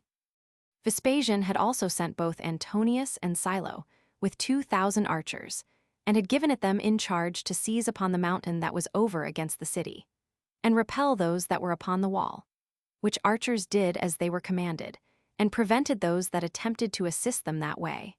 And now Titus made his own horse march first against the enemy, as did the others with a great noise after him, and extended themselves upon the plain as wide as the enemy which confronted them, by which means they appeared much more numerous than they really were. Now the Jews, although they were surprised at their onset, and at their good order made resistance against their attacks for a little while. But when they were pricked with their long poles, and overborne by the violent noise of the horsemen, they came to be trampled under their feet. Many also of them were slain on every side, which made them disperse themselves, and run to the city, as fast as every one of them were able. So Titus pressed upon the hindmost, and slew them. And of the rest, some he fell upon as they stood on heaps, and some he prevented, and met them in the mouth, and run them through. Many also he leaped upon as they fell one upon another, and trod them down, and cut off all the retreat they had to the wall, and turned them back into the plain, till at last they forced a passage by their multitude, and got away, and ran into the city. 4. But now there fell out a terrible sedition among them within the city, for the inhabitants themselves, who had possessions there, and to whom the city belonged, were not disposed to fight from the very beginning, and now the less so, because they had been beaten. But the foreigners, which were very numerous, would force them to fight so much the more, insomuch that there was a clamor and a tumult among them, as all mutually angry one at another. And when Titus heard this tumult, for he was not far from the wall, he cried out, "Fellow soldiers, now is the time, and why do we make any delay when God is giving up the Jews to us? Take the victory which is given you. Do not you hear what a noise they make? Those that have escaped our hands are in an uproar against one another." We have the city if we make haste. But besides haste, we must undergo some labor and use some courage. For no great thing uses to be accomplished without danger. Accordingly, we must not only prevent their uniting again, which necessity will soon compel them to do, but we must also prevent the coming of our own men to our assistance, that, as few as we are, we may conquer so great a multitude, and may ourselves alone take the city. 5. As soon as ever Titus had said this, he leaped upon his horse and rode apace down to the lake, by which lake he marched, and entered into the city the first of them all, as did the others soon after him. Hereupon those that were upon the walls were seized with a terror at the boldness of the attempt, nor durst any one venture to fight with him, or to hinder him. So they left guarding the city, and some of those that were about Jesus fled over the country, while others of them ran down to the lake, and met the enemy in the teeth, and some were slain as they were getting up into the ships, but others of them as they attempted to overtake those that were already gone aboard. There was also a great slaughter made in the city, while those foreigners that had not fled away already made opposition. But the natural inhabitants were killed without fighting. For in hopes of Titus's giving them his right hand for their security, and out of a consciousness that they had not given any consent to the war, they avoided fighting, till Titus had slain the authors of this revolt, and then put a stop to any further slaughters, out of commiseration of these inhabitants of the place. But for those that had fled to the lake, upon seeing the city taken, they sailed as far as they possibly could from the enemy. 6. Hereupon Titus sent one of his horsemen to his father, and let him know the good news of what he had done. At which, as was natural, he was very joyful, both on account of the courage and glorious actions of his son, for he thought that now the greatest part of the war was over. He then came thither himself, and set men to guard the city, and gave them command to take care that nobody got privately out of it, but to kill such as attempted so to do. And on the next day he went down to the lake, and commanded that vessels should be fitted up, in order to pursue those that had escaped in the ships. These vessels were quickly gotten ready accordingly, because there was great plenty of materials, and a great number of artificers also. 7. Now this lake of Gennesareth is so called from the country adjoining to it. Its breadth is 40 furlongs, and its length 140. Its waters are sweet, and very agreeable for drinking, for they are finer than the thick waters of other fens. The lake is also pure, and on every side ends directly at the shores, and at the sand. It is also of a temperate nature when you draw it up, and of a more gentle nature than river or fountain water, and yet always cooler than one could expect in so diffuse a place as this is. Now when this water is kept in the open air, it is as cold as that snow which the country people are accustomed to make by night in summer. There are several kinds of fish in it, different both to the taste and the sight from those elsewhere. It is divided into 2 parts by the river Jordan. Now Panium is thought to be the fountain of Jordan, but in reality it is carried thither after an occult manner from the place called Phyla. This place lies as you go up to Trachonitis, and is 120 furlongs from Caesarea, and is not far out of the road on the right hand. And indeed it hath its name of Phyla very justly, from the roundness of its circumference, as being round like a wheel. Its water continues always up to its edges, without either sinking or running over. And as this origin of Jordan was formerly not known, it was discovered so to be when Philip was tetrarch of Trachonitis, for he had chaff thrown into Phyla, and it was found at Paninto, where the ancients thought the fountainhead of the river was, whither it had been therefore carried. As for Panium itself, its natural beauty had been improved by the royal liberality of Agrippa, and adorned at his expenses. Now Jordan's visible stream arises from this cavern, and divides the marshes and fens of the lake Semechonitis. When it hath run another 120 furlongs, it first passes by the city Julias, and then passes through the middle of the lake Gennesareth, after which it runs a long way over a desert, and then makes its exit into the lake Asphaltites. 8. The country also that lies over against this lake hath the same name of Gennesareth. Its nature is wonderful as well as its beauty. Its soil is so fruitful that all sorts of trees can grow upon it, and the inhabitants accordingly plant all sorts of trees there. For the temper of the air is so well mixed that it agrees very well with those several sorts, particularly walnuts, which require the coldest air, flourish there in vast plenty. There are palm trees also, which grow best in hot air. Fig trees also and olives grow near them, which yet require an air that is more temperate. One may call this place the ambition of nature, where it forces those plants that are naturally enemies to one another to agree together. It is a happy contention of the seasons, as if every one of them laid claim to this country. For it not only nourishes different sorts of autumnal fruit beyond men's expectation, but preserves them a great while. It supplies men with the principal fruits, with grapes and figs continually, during 10 months of the year 7, and the rest of the fruits as they become ripe together through the whole year. For besides the good temperature of the air, it is also watered from a most fertile fountain. The people of the country call it Capharnaum.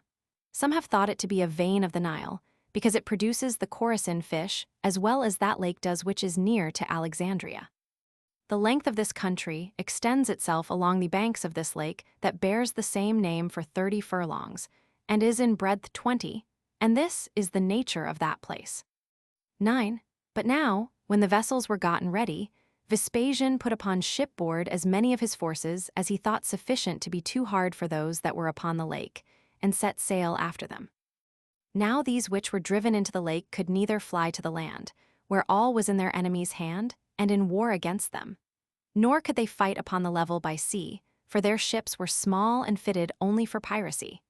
They were too weak to fight with Vespasian's vessels, and the mariners that were in them were so few that they were afraid to come near the Romans, who attacked them in great numbers. However, as they sailed round about the vessels, and sometimes as they came near them, they threw stones at the Romans when they were a good way off, or came closer and fought them. Yet did they receive the greatest harm themselves in both cases. As for the stones they threw at the Romans, they only made a sound one after another, for they threw them against such as were in their armor, while the Roman darts could reach the Jews themselves. And when they ventured to come near the Romans, they became sufferers themselves before they could do any harm to the ether, and were drowned, they and their ships together. As for those that endeavored to come to an actual fight, the Romans ran many of them through with their long poles. Sometimes the Romans leaped into their ships, with swords in their hands, and slew them. But when some of them met the vessels, the Romans caught them by the middle, and destroyed at once their ships and themselves who were taken in them. And for such as were drowning in the sea, if they lifted their heads up above the water, they were either killed by darts or caught by the vessels. But if in the desperate case they were in, they attempted to swim to their enemies, the Romans cut off either their heads or their hands. And indeed they were destroyed after various manners everywhere, till the rest being put to flight, were forced to get upon the land, while the vessels encompassed them about. But as many of these were repulsed when they were getting ashore, they were killed by the darts upon the lake, and the Romans leaped out of their vessels, and destroyed a great many more upon the land. One might then see the lake all bloody, and full of dead bodies, for not one of them escaped.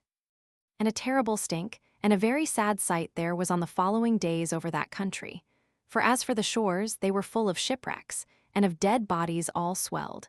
And as the dead bodies were inflamed by the sun, and putrefied, they corrupted the air, insomuch that the misery was not only the object of commiseration to the Jews, but to those that hated them, and had been the authors of that misery. This was the upshot of the sea fight. The number of the slain, including those that were killed in the city before, was 6,500. 10. After this fight was over, Vespasian sat upon his tribunal at Tarichae, in order to distinguish the foreigners from the old inhabitants, for those foreigners appear to have begun the war. So he deliberated with the other commanders, whether he ought to save those old inhabitants or not.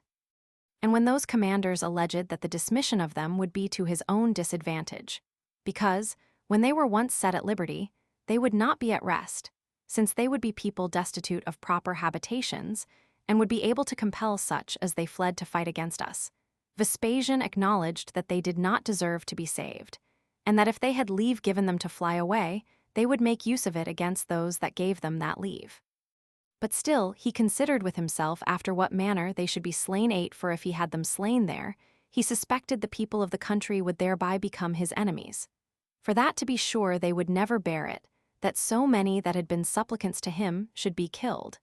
And to offer violence to them, after he had given them assurances of their lives, he could not himself bear to do it. However, his friends were too hard for him, and pretended that nothing against Jews could be any impiety, and that he ought to prefer what was profitable before what was fit to be done, where both could not be made consistent. So he gave them an ambiguous liberty to do as they advised, and permitted the prisoners to go along no other road than that which led to Tiberias only. So they readily believed what they desired to be true, and went along securely with their effects the way which was allowed them, while the Romans seized upon all the road that led to Tiberias, that none of them might go out of it, and shut them up in the city. Then came Vespasian, and ordered them all to stand in the stadium, and commanded them to kill the old men, together with the others that were useless, which were in number 1,200. Out of the young men he chose 6,000 of the strongest, and sent them to Nero, to dig through the isthmus, and sold the remainder for slaves, being 30,400, besides such as he made a present of to Agrippa. For as to those that belonged to his kingdom, he gave him leave to do what he pleased with them. However, the king sold these also for slaves. But for the rest of the multitude, who were Trachonites and Gaulonites, and of Hippos, and some of Gadara, the greatest part of them were seditious persons and fugitives, who were of such shameful characters that they preferred war before peace. These prisoners were taken on the 8th day of the month Gorpius.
Book 4.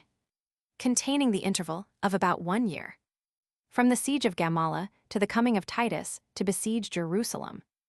Chapter 1. The siege and taking of Gamala. 1. Now all those Galileans who, after the taking of Jotapata, had revolted from the Romans, did, upon the conquest of Taricheae, deliver themselves up to them again. And the Romans received all the fortresses and the cities, excepting Gischala and those that had seized upon Mount Tabor. Gamala also, which is a city over against Taricheae, but on the other side of the lake, conspired with them. This city lay upon the borders of Agrippa's kingdom, as also did Sagana and Seleucia. And these were both parts of Gaulonitis.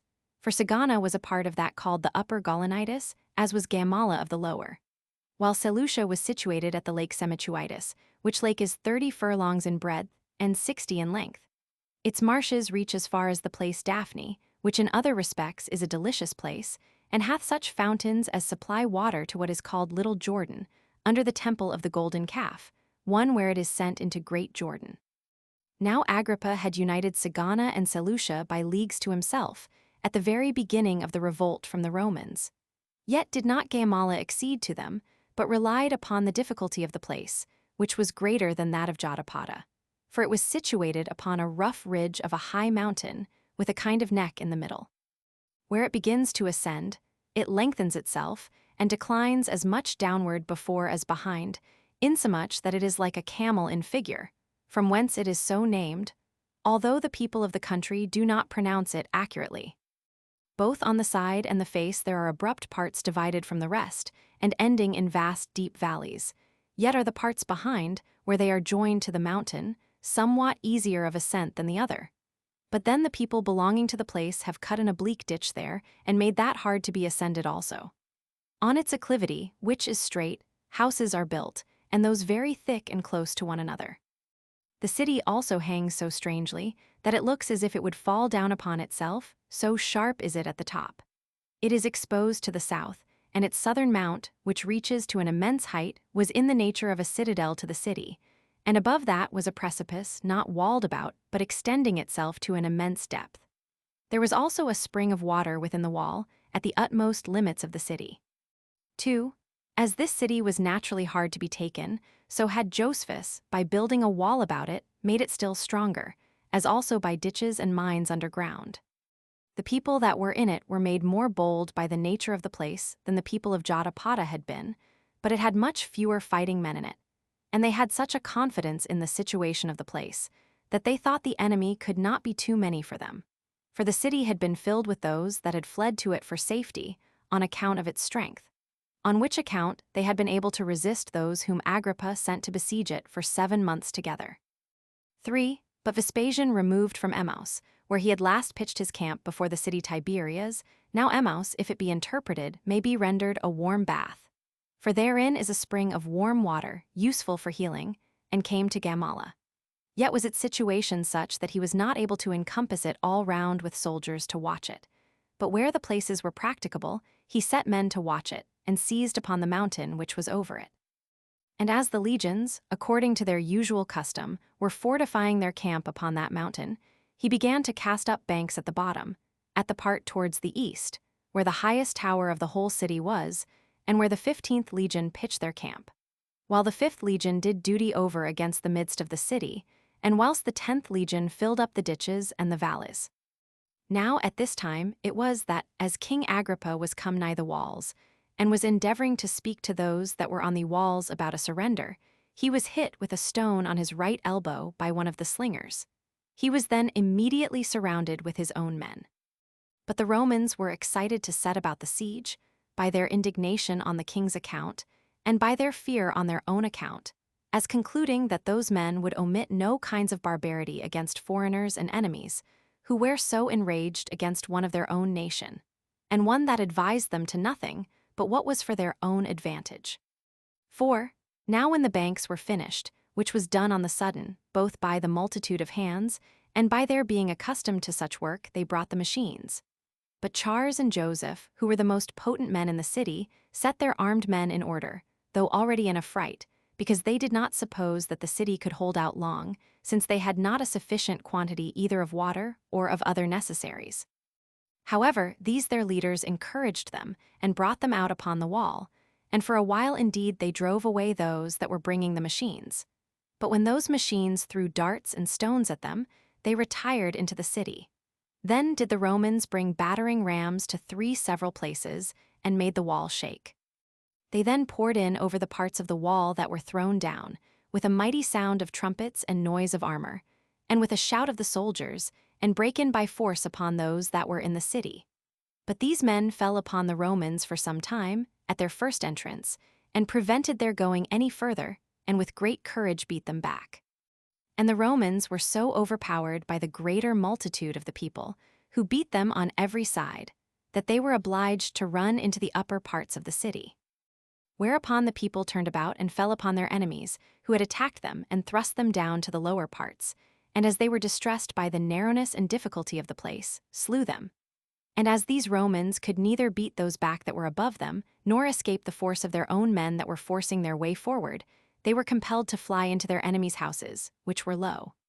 But these houses being thus full, of soldiers, whose weight they could not bear, fell down suddenly. And when one house fell, it shook down a great many of those that were under it, as did those do to such as were under them.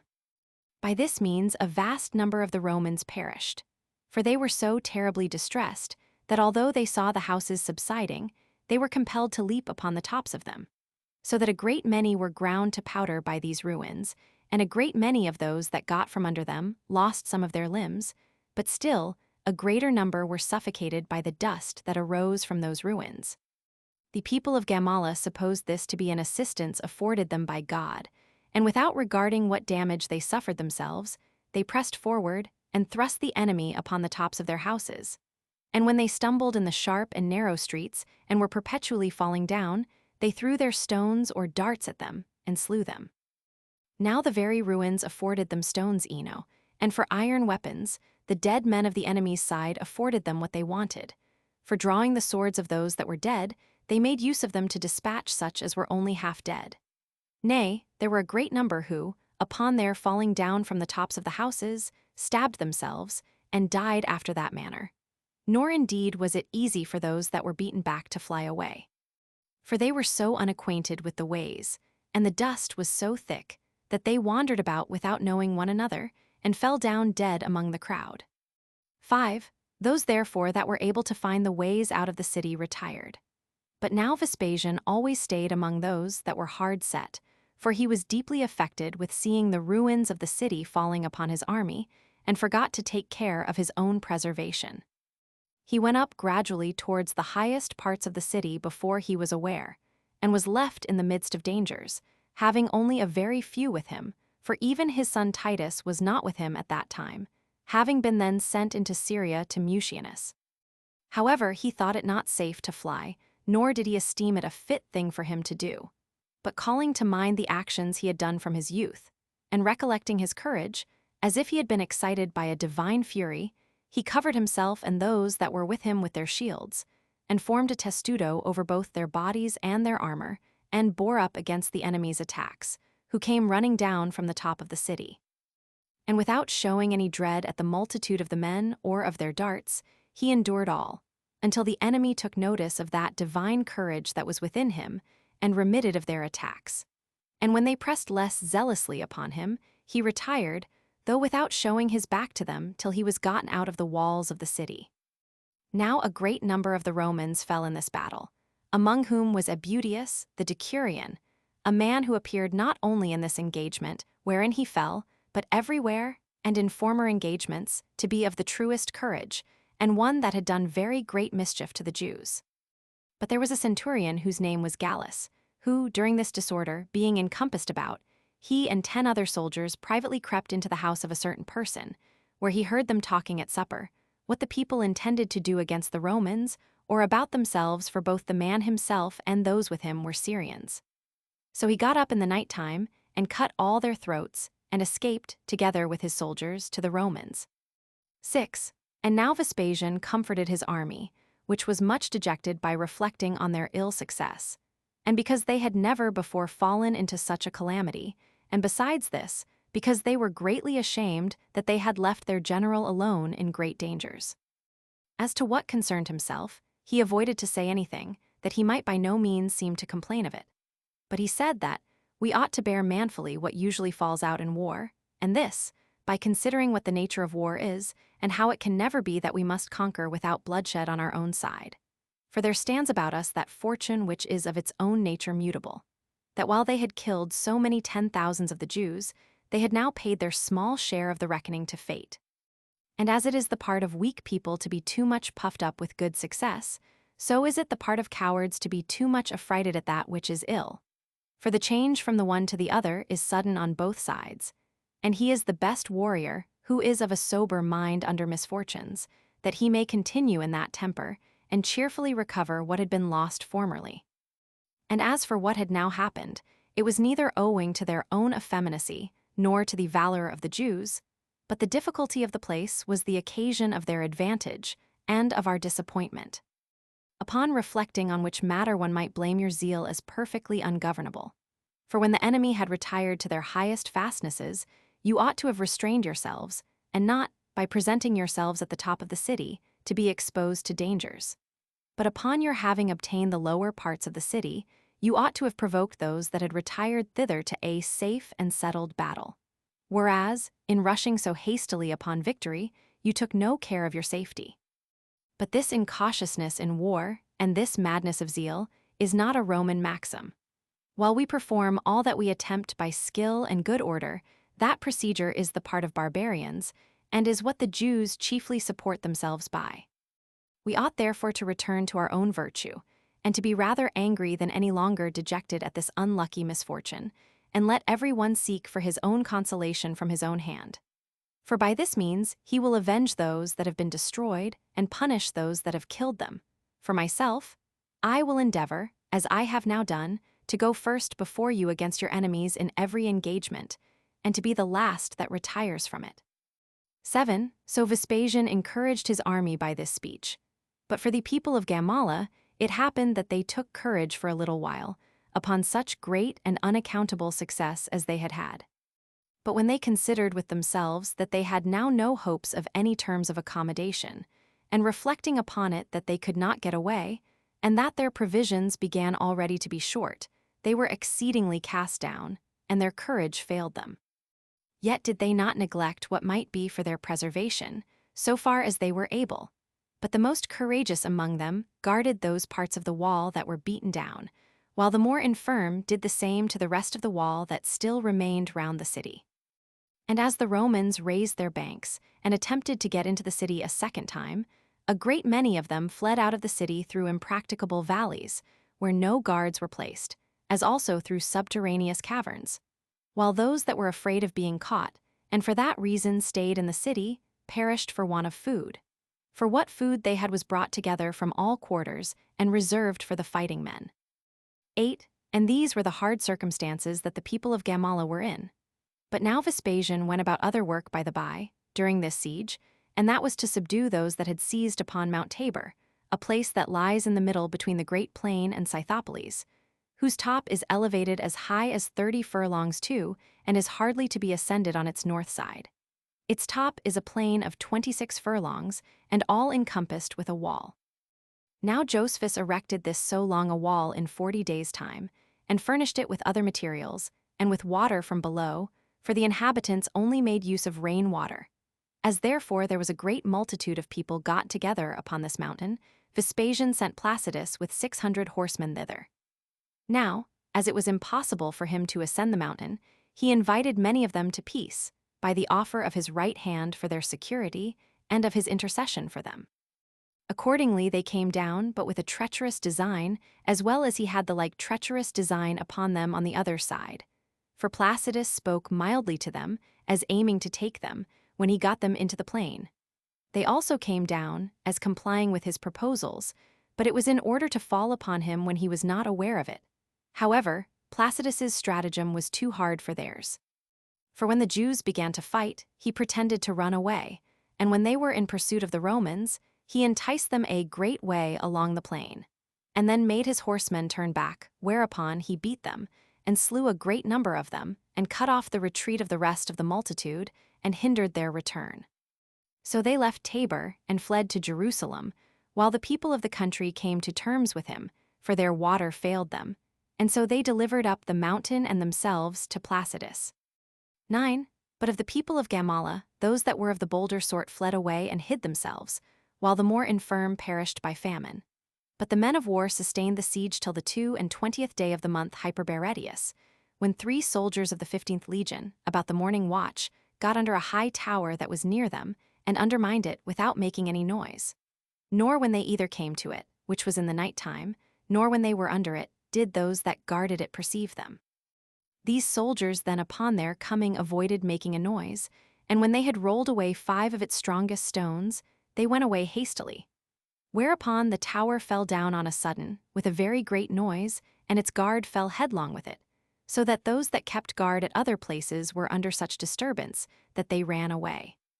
The Romans also slew many of those that ventured to oppose them, among whom was Joseph, who was slain by a dart, as he was running away over that part of the wall that was broken down. But as those that were in the city were greatly affrighted at the noise, they ran hither and thither, and a great consternation fell upon them, as though all the enemy had fallen in at once upon them. Then it was that Charles, who was ill, and under the physician's hands, gave up the ghost, the fear he was in greatly contributing to make his distemper fatal to him. But the Romans so well remembered their former ill success, that they did not enter the city till the 23rd day of the forementioned month. 10. At which time Titus, who was now returned, out of the indignation he had at the destruction the Romans had undergone while he was absent, took 200 chosen horsemen and some footmen with him, and entered without noise into the city. Now as the watch perceived that he was coming, they made a noise and betook themselves to their arms. And as that his entrance was presently known to those that were in the city, some of them caught hold of their children and their wives, and drew them after them, and fled away to the citadel, with lamentations and cries, while others of them went to meet Titus, and were killed perpetually. but so many of them as were hindered from running up to the citadel, not knowing what in the world to do, fell among the Roman guards, while the groans of those that were killed were prodigiously great everywhere, and blood ran down over all the lower parts of the city, from the upper. But then Vespasian himself came to his assistance against those that had fled to the citadel, and brought his whole army with him. Now this upper part of the city was every way rocky and difficult of ascent, and elevated to a vast altitude, and very full of people on all sides, and encompassed with precipices, whereby the Jews cut off those that came up to them, and did much mischief to others by their darts, and the large stones which they rolled down upon them, while they were themselves so high that the enemy's darts could hardly reach them. However, there arose such a divine storm against them as was instrumental to their destruction. This carried the Roman darts upon them, and made those which they threw return back, and drove them obliquely away from them. Nor could the Jews indeed stand upon their precipices, by reason of the violence of the wind, having nothing that was stable to stand upon, nor could they see those that were ascending up to them. So the Romans got up and surrounded them, and some they slew before they could defend themselves, and others as they were delivering up themselves. And the remembrance of those that were slain at their former entrance into the city increased their rage against them now, a great number also of those that were surrounded on every side, and despaired of escaping, threw their children and their wives, and themselves also down the precipices into the valley beneath, which, near the citadel, had been dug hollow to a vast depth. But so it happened that the anger of the Romans appeared not to be so extravagant as was the madness of those that were now taken, while the Romans slew but 4,000, whereas the number of those that had thrown themselves down was found to be 5,000. Nor did any one escape except 2 women, who were the daughters of Philip, and Philip himself was the son of a certain eminent man called Josephus, who had been general of King Agrippa's army. And these did therefore escape, because they lay concealed from the rage of the Romans when the city was taken. For otherwise they spared not so much as the infants, of which many were flung down by them from the citadel, and thus was Gamala taken on the 23rd day of the month Hyperberetius, whereas the city had first revolted on the 24th day of the month Gorpius.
Chapter 2.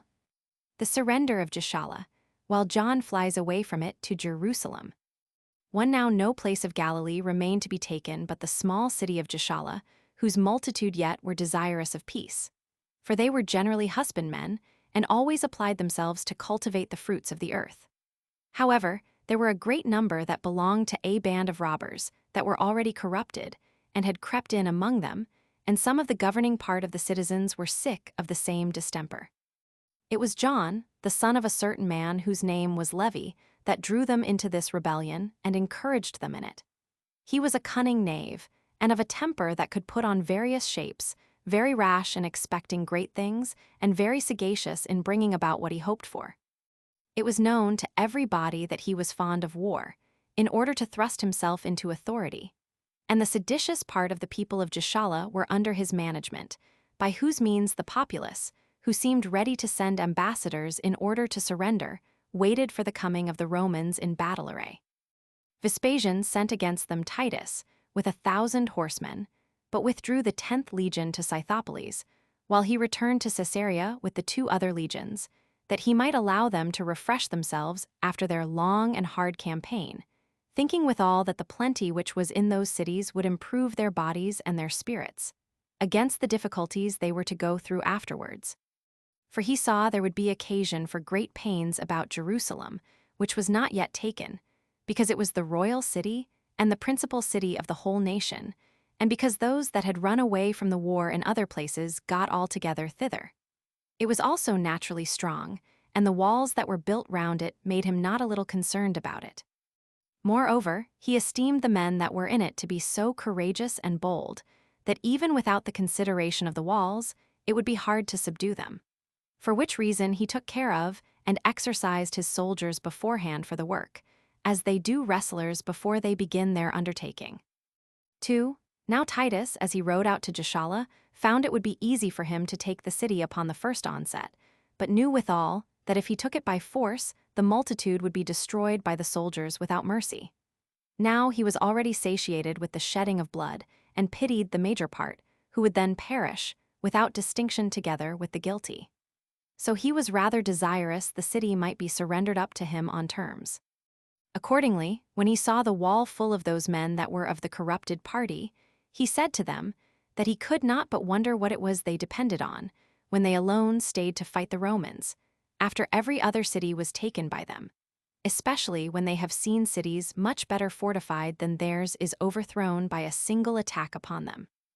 While as many as have entrusted themselves to the security of the Romans' right hands, which he now offers to them, without regarding their former insolence, do enjoy their own possessions in safety. For that while they had hopes of recovering their liberty, they might be pardoned, but that their continuance still in their opposition, when they saw that to be impossible, was inexcusable. For that if they will not comply with such humane offers, and right hands for security, they should have experience of such a war as would spare nobody, and should soon be made sensible that their wall would be but a trifle, when battered by the Roman machines, in depending on which they demonstrate themselves to be the only Galileans that were no better than arrogant slaves and captives. 3. Now none of the populace durst not only make a reply, but durst not so much as get upon the wall, for it was all taken up by the robbers, who were also the guard at the gates, in order to prevent any of the rest from going out, in order to propose terms of submission, and from receiving any of the horsemen into the city. But John returned Titus this answer, that for himself he was content to hearken to his proposals, and that he would either persuade or force those that refused them. Yet he said that Titus ought to have such regard to the Jewish law, as to grant them leave to celebrate that day, which was the 7th day of the week, on which it was unlawful not only to remove their arms, but even to treat of peace also. And that even the Romans were not ignorant how the period of the 7th day was among them a cessation from all labors, and that he who should compel them to transgress the law about that day would be equally guilty with those that were compelled to transgress it. And that this delay could be of no disadvantage to him, for why should any body think of doing anything in the night unless it was to fly away, which he might prevent by placing his camp round about them, and that they should think it a great point gained if they might not be obliged to transgress the laws of their country, and that it would be a right thing for him, who designed to grant them peace, without their expectation of such a favor, to preserve the laws of those they saved inviolable.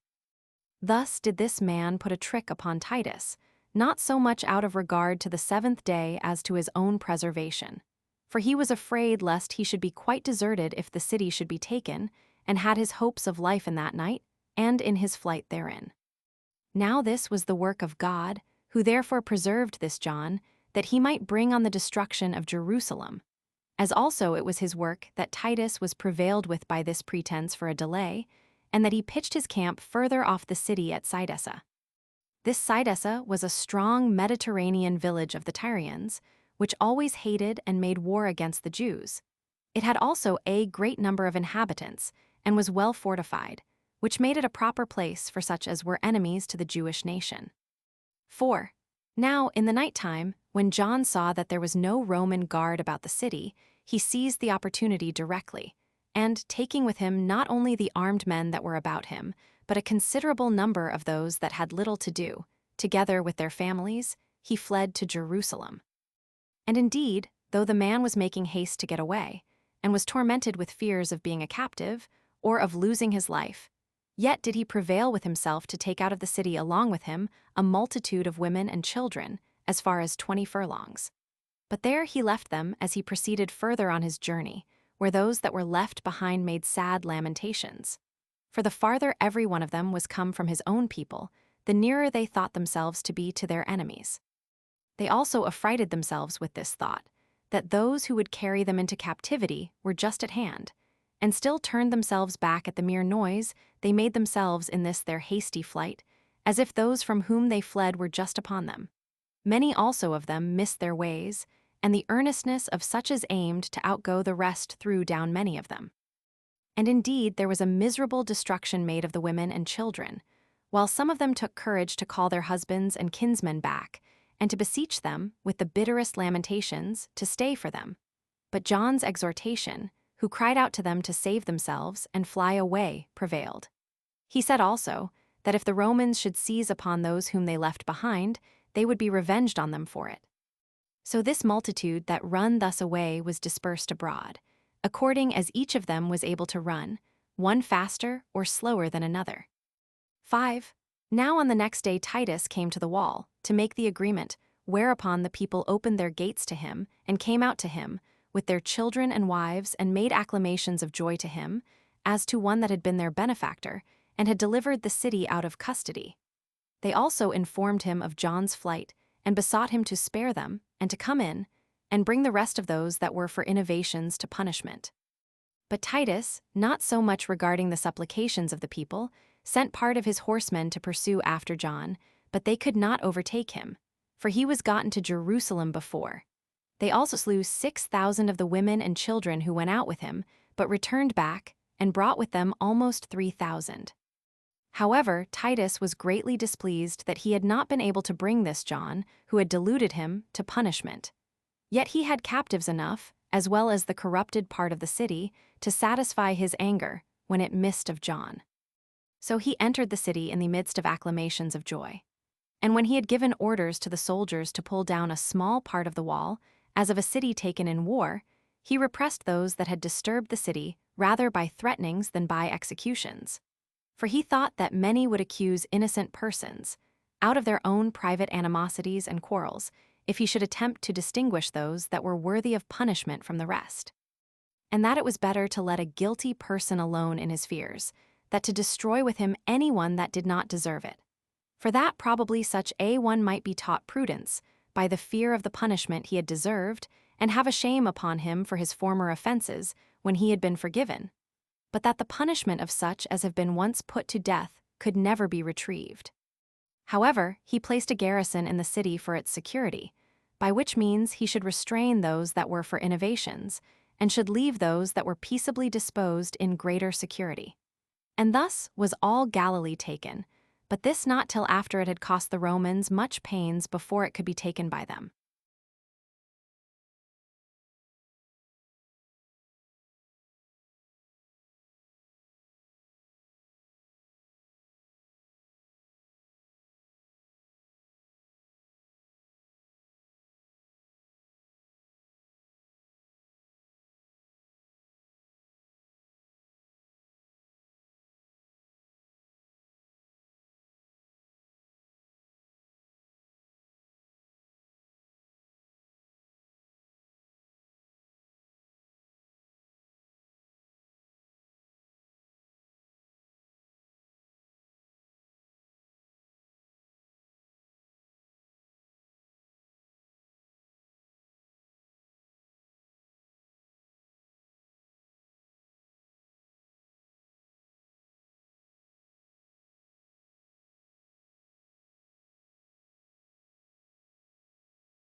Chapter 3. Concerning John of Gischala. Concerning the Zealots and the high priest Ananus, as also how the Jews raised seditions one against another. 1. Now upon John's entry into Jerusalem, the whole body of the people were in an uproar, and 10,000 of them crowded about every one of the fugitives that were come to them, and inquired of them what miseries had happened abroad, when their breath was so short, and hot, and quick, that of itself it declared the great distress they were in. Yet did they talk big under their misfortunes, and pretended to say that they had not fled away from the Romans, but came thither in order to fight them with less hazard. For that it would be an unreasonable and a fruitless thing for them to expose themselves to desperate hazards about Gischala and such weak cities, whereas they ought to lay up their weapons and their zeal, and reserve it for their metropolis. But when they related to them the taking of Gischala, and their decent departure, as they pretended from that place, many of the people understood it to be no better than a flight. And especially when the people were told of those that were made captives, they were in great confusion, and guessed those things to be plain indications that they should be taken also. But for John, he was very little concerned for those whom he had left behind him, but went about among all the people, and persuaded them to go to war, by the hopes he gave them. He affirmed that the affairs of the Romans were in a weak condition, and extolled his own power. He also jested upon the ignorance of the unskillful, as if those Romans, although they should take to themselves wings, could never fly over the wall of Jerusalem, who found such great difficulties in taking the villages of Galilee, and had broken their engines of war against their walls. 2. These harangues of John's corrupted a great part of the young men, and puffed them up for the war. But as to the more prudent part, and those in years, there was not a man of them but foresaw what was coming, and made lamentation on that account, as if the city was already undone, and in this confusion were the people. But then it must be observed that the multitude that came out of the country were at discord before the Jerusalem sedition began. For Titus went from Gischala to Cessates, and Vespasian from Caesarea to Jamnia and Azotus, and took them both. And when he had put garrisons into them, he came back with a great number of the people, who were come over to him, upon his giving them his right hand for their preservation. There were besides disorders and civil wars in every city, and all those that were at quiet from the Romans turned their hands one against another. There was also a bitter contest between those that were fond of war and those that were desirous for peace. At the first this quarrelsome temper caught hold of private families, who could not agree among themselves. After which those people that were the dearest to one another brake through all restraints with regard to each other, and every one associated with those of his own opinion, and began already to stand in opposition one to another. So that seditions arose everywhere, while those that were for innovations, and were desirous of war by their youth and boldness, were too hard for the aged and prudent men. And in the first place, all the people of every place betook themselves to rapine, after which they got together in bodies, in order to rob the people of the country, insomuch that for barbarity and iniquity those of the same nation did no way differ from the Romans. Nay, it seemed to be a much lighter thing to be ruined by the Romans than by themselves. 3. Now the Roman garrisons, which guarded the cities, partly out of their uneasiness to take such trouble upon them, and partly out of the hatred they bear to the Jewish nation, did little or nothing towards relieving the miserable, till the captains of these troops of robbers, being satiated with rapines in the country, got all together from all parts, and became a band of wickedness, and all together crept into Jerusalem, which was now become a city without a governor, and, as the ancient custom was, received without distinction all that belonged to their nation. And these they then received, because all men supposed that those who came so fast into the city came out of kindness. And for their assistance, although these very men, besides the seditions they raised, were otherwise the direct cause of the city's destruction also, for as they were an unprofitable and a useless multitude, they spent those provisions beforehand which might otherwise have been sufficient for the fighting men. Moreover, besides the bringing on of the war, they were the occasions of sedition and famine therein. 4. There were besides these other robbers that came out of the country, and came into the city, and joining to them those that were worse than themselves, omitted no kind of barbarity. For they did not measure their courage by their rapines and plunderings only, but proceeded as far as murdering men. And this not in the night time or privately, or with regard to ordinary men, but did it openly in the daytime, and began with the most eminent persons in the city. For the first man they meddled with was Antiochus, one of the royal lineage and the most potent man in the whole city, insomuch that the public treasures were committed to his care. Him they took and confined, as they did in the next place to Levias, a person of great note, with Sophas, the son of Regal, both which were of royal lineage also. And besides these, they did the same to the principal men of the country. This caused a terrible consternation among the people, and everyone contented himself with taking care of his own safety, as they would do if the city had been taken in war. 5. But these were not satisfied with the bonds into which they had put the men forementioned, nor did they think it safe for them to keep them thus in custody long, since they were men very powerful, and had numerous families of their own that were able to avenge them. Nay, they thought the very people would perhaps be so moved at these unjust proceedings as to rise in a body against them. It was therefore resolved to have them slain accordingly. They sent one John, who was the most bloody-minded of them all, to do that execution. This man was also called the son of Dorcas, 3 in the language of our country. 10 more men went along with him into the prison, with their swords drawn, and so they cut the throats of those that were in custody there. The grand lying pretense these men made for so flagrant an enormity was this, that these men had had conferences with the Romans for a surrender of Jerusalem to them, and so they said they had slain only such as were traitors to their common liberty. Upon the whole, they grew the more insolent upon this bold prank of theirs, as though they had been the benefactors and saviors of the city. 6. Now the people were come to that degree of meanness and fear, and these robbers to that degree of madness, that these last took upon them to appoint high priests. For so when they had disannulled the succession, according to those families out of which the high priests used to be made, they ordained certain unknown and ignoble persons for that office, that they might have their assistance in their wicked undertakings. For such as obtained this highest of all honors, without any desert, were forced to comply with those that bestowed it on them. They also set the principal men at variance one with another, by several sorts of contrivances and tricks, and gained the opportunity of doing what they pleased, by the mutual quarrels of those who might have obstructed their measures. Till at length, when they were satiated with the unjust actions they had done towards men, they transferred their contumelious behavior to God himself, and came into the sanctuary with polluted feet.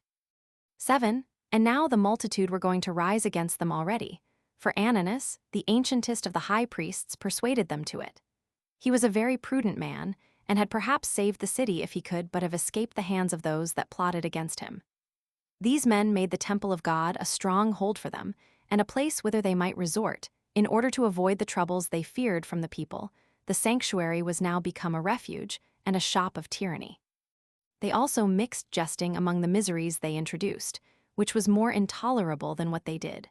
For in order to try what surprise the people would be under, and how far their own power extended, they undertook to dispose of the high priesthood by casting lots for it, whereas, as we have said already, it was to descend by succession in a family.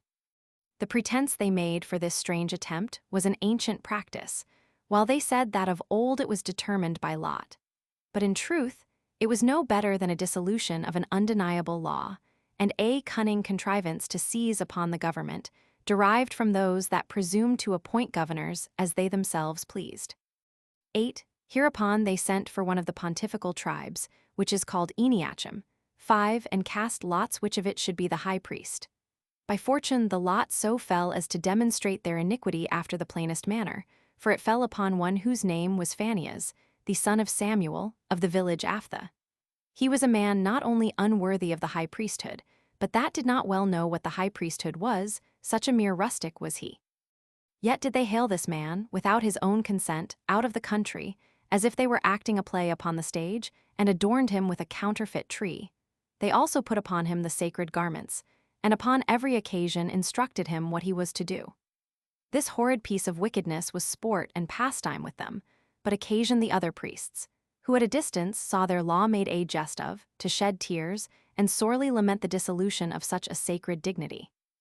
9. And now the people could no longer bear the insolence of this procedure, but did altogether run zealously, in order to overthrow that tyranny. And indeed they were Gorion the son of Josephus, and Simeon the son of Gamaliel, 6 who encouraged them, by going up and down when they were assembled together in crowds, And as they saw them alone, to bear no longer, but to inflict punishment upon these pests and plagues of their freedom, and to purge the temple of these bloody polluters of it. The best esteemed also of the high priests, Jesus the son of Gamaliel, and Ananus the son of Ananus, when they were at their assemblies, bitterly reproached the people for their sloth, and excited them against the zealots. For that was the name they went by, as if they were zealous in good undertakings, and were not rather zealous in the worst actions, and extravagant in them beyond the example of others. 10. And now, when the multitude were gotten together to an assembly, and every one was in indignation at these men's seizing upon the sanctuary, at their rapine and murders, but had not yet begun their attacks upon them, the reason of which was this, that they imagined it to be a difficult thing to suppress these zealots.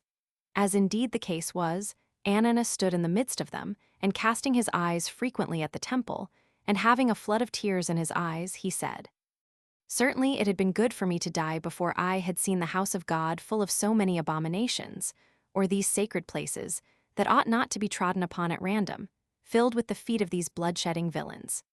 Yet do I, who am clothed with the vestments of the high priesthood, and am called by that most venerable name, still live, and am but too fond of living, and cannot endure to undergo a death which would be the glory of my old age. And if I were the only person concerned, and as it were in a desert, I would give up my life, and that alone for God's sake. For to what purpose is it to live among a people insensible of their calamities, and where there is no notion remaining of any remedy for the miseries that are upon them? For when you are seized upon, you bear it, and when you are beaten, you are silent. And when the people are murdered, nobody dare so much as send out a groan openly. O bitter tyranny that we are under! But why do I complain of the tyrants? Was it not you, and your sufferance of them, that have nourished them? Was it not you that overlooked those that first of all got together, for they were then but a few, and by your silence made them grow to be many, and by conniving at them when they took arms, in effect armed them against yourselves? You ought to have then prevented their first attempts, when they fell a reproaching your relations. But by neglecting that care in time, you have encouraged these wretches to plunder men. When houses were pillaged, nobody said a word, which was the occasion why they carried off the owners of those houses, and when they were drawn through the midst of the city, nobody came to their assistance. They then proceeded to put those whom you have betrayed into their hands into bonds. I do not say how many and of what characters those men were whom they thus served, but certainly they were such as were accused by none and condemned by none, and since nobody succored them when they were put into bonds, the consequence was that you saw the same persons slain. We have seen this also, so that still the best of the herd of brute animals, as it were, have been still led to be sacrificed, when yet nobody said one word or moved his right hand for their preservation. Will you bear, therefore, will you bear to see your sanctuary trampled on, and will you lay steps for these profane wretches, upon which they may mount to higher degrees of insolence? Will not you pluck them down from their exaltation? For even by this time they had proceeded to higher enormities, if they had been able to overthrow anything greater than the sanctuary. They have seized upon the strongest place of the whole city. You may call it the temple, if you please, though it be like a citadel or fortress. Now, while you have tyranny in so great a degree walled in, and see your enemies over your heads, to what purpose is it to take counsel? And what have you to support your minds withal? Perhaps you wait for the Romans, that they may protect our holy places. Are our matters then brought to that pass, and are we come to that degree of misery, that our enemies themselves are expected to pity us? O wretched creatures! Will not you rise up and turn upon those that strike you? Which you may observe in wild beasts themselves, that they will avenge themselves on those that strike them. Will you not call to mind, every one of you, the calamities you yourselves have suffered, nor lay before your eyes what afflictions you yourselves have undergone? And will not such things sharpen your souls to revenge? Is therefore that most honorable and most natural of our passions utterly lost, I mean the desire of liberty? Truly we are in love with slavery, and in love with those that lord it over us, as if we had received that principle of subjection from our ancestors. Yet did they undergo many and great wars for the sake of liberty, nor were they so far overcome by the power of the Egyptians or the Medes, but that still they did what they thought fit, notwithstanding their commands to the contrary. And what occasion is there now for a war with the Romans? I meddle not with determining whether it be an advantageous and profitable war or not. What pretense is there for it? Is it not that we may enjoy our liberty? Besides, shall we not bear the lords of the habitable earth to be lords over us, and yet bear tyrants of our own country? Although I must say that submission to foreigners may be borne, because fortune hath already doomed us to it, while submission to wicked people of our own nation is too unmanly, and brought upon us by our own consent. However, since I have had occasion to mention the Romans, I will not conceal a thing that, as I am speaking, comes into my mind, and affects me considerably. It is this, that though we should be taken by them, yet can we undergo nothing that will be harder to be borne than what these men have already brought upon us.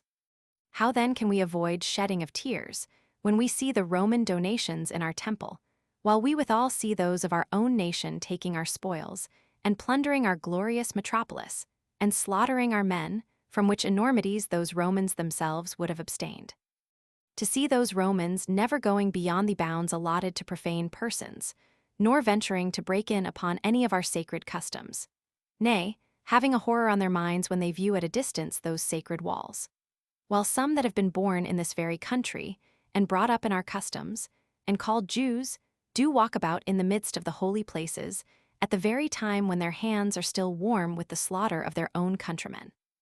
Besides, can anyone be afraid of a war abroad, and that with such as will have comparatively much greater moderation than our own people have? For truly, if we may suit our words to the things they represent, it is probable one may hereafter find the Romans to be the supporters of our laws, and those within ourselves the subverters of them. And now I am persuaded that every one of you here comes satisfied, before I speak, that these overthrowers of our liberties deserve to be destroyed, and that nobody can so much as devise a punishment that they have not deserved by what they have done, and that you are all provoked against them by those their wicked actions, whence you have suffered so greatly. But perhaps many of you are affrighted at the multitude of those zealots, and at their audaciousness, as well as at the advantage they have over us in their being higher in place than we are. For these circumstances, as they have been occasioned by your negligence, so will they become still greater by being still longer neglected. For their multitude is every day augmented, by every ill man's running away to those that are like to themselves, and their audaciousness is therefore inflamed, because they meet with no obstruction to their designs. And for their higher place, they will make use of it for engines also, if we give them time to do so. But be assured of this, that if we go up to fight them, they will be made tamer by their own consciences, and what advantages they have in the height of their situation they will lose by the opposition of their reason. Perhaps also God himself, who hath been affronted by them, will make what they throw at us return against themselves, and these impious wretches will be killed by their own darts. Let us but make our appearance before them, and they will come to nothing.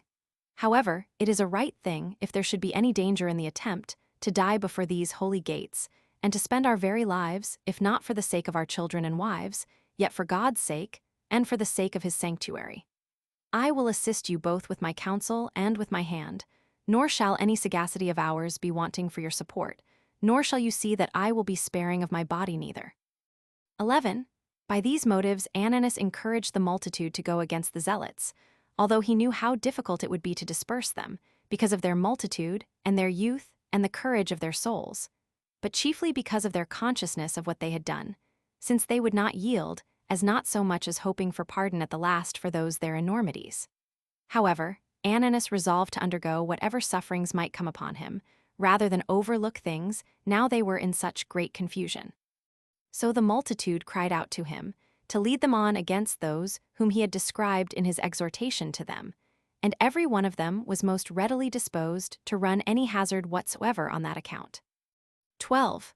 Now while Antiochus was choosing out his men, and putting those that were proper for his purpose in array for fighting, the zealots got information of his undertaking, for there were some who went to them, and told them all that the people were doing, and were irritated at it, and leaping out of the temple in crowds, and by parties, spared none whom they met with.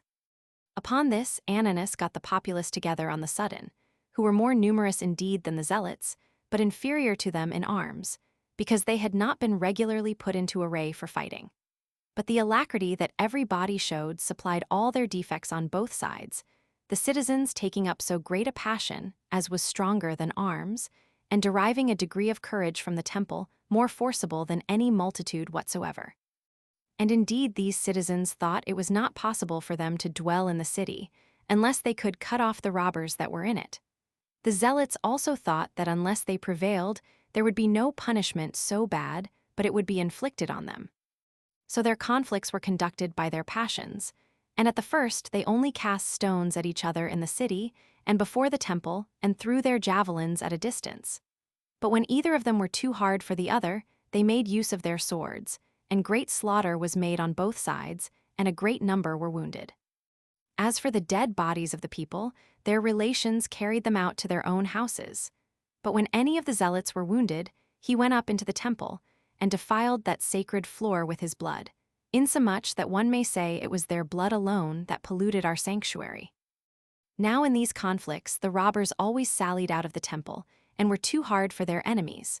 But the populace grew very angry and became more and more numerous, and reproached those that gave back, and those behind would not afford room to those that were going off, but forced them on again, till at length they made their whole body to turn against their adversaries, and the robbers could no longer oppose them, but were forced gradually to retire into the temple. When Antiochus and his party fell into it at the same time together with them.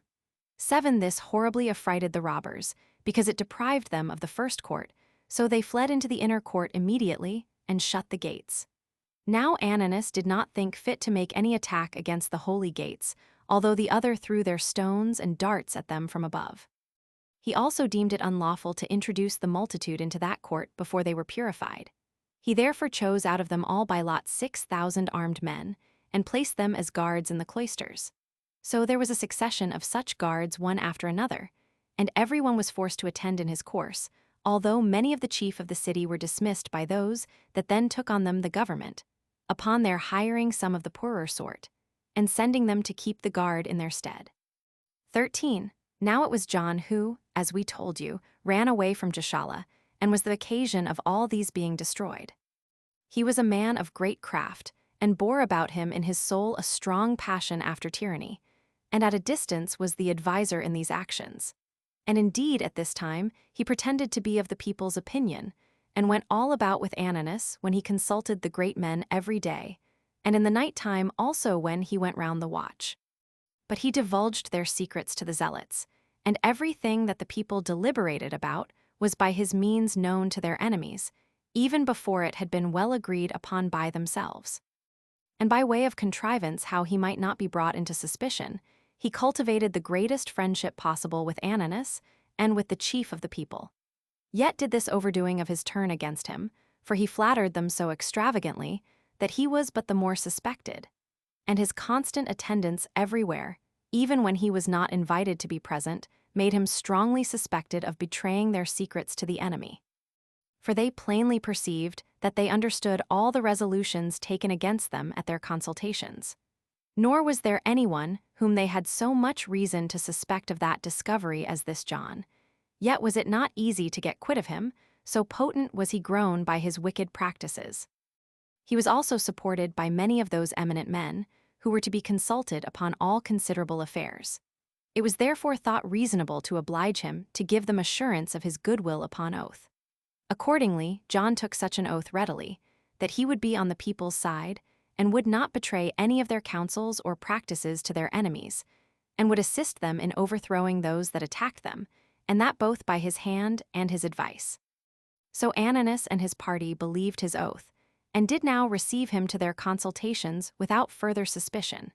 Nay, so far did they believe him, that they sent him as their ambassador into the temple to the zealots, with proposals of accommodation. For they were very desirous to avoid the pollution of the temple as much as they possibly could, and that no one of their nation should be slain therein. 14.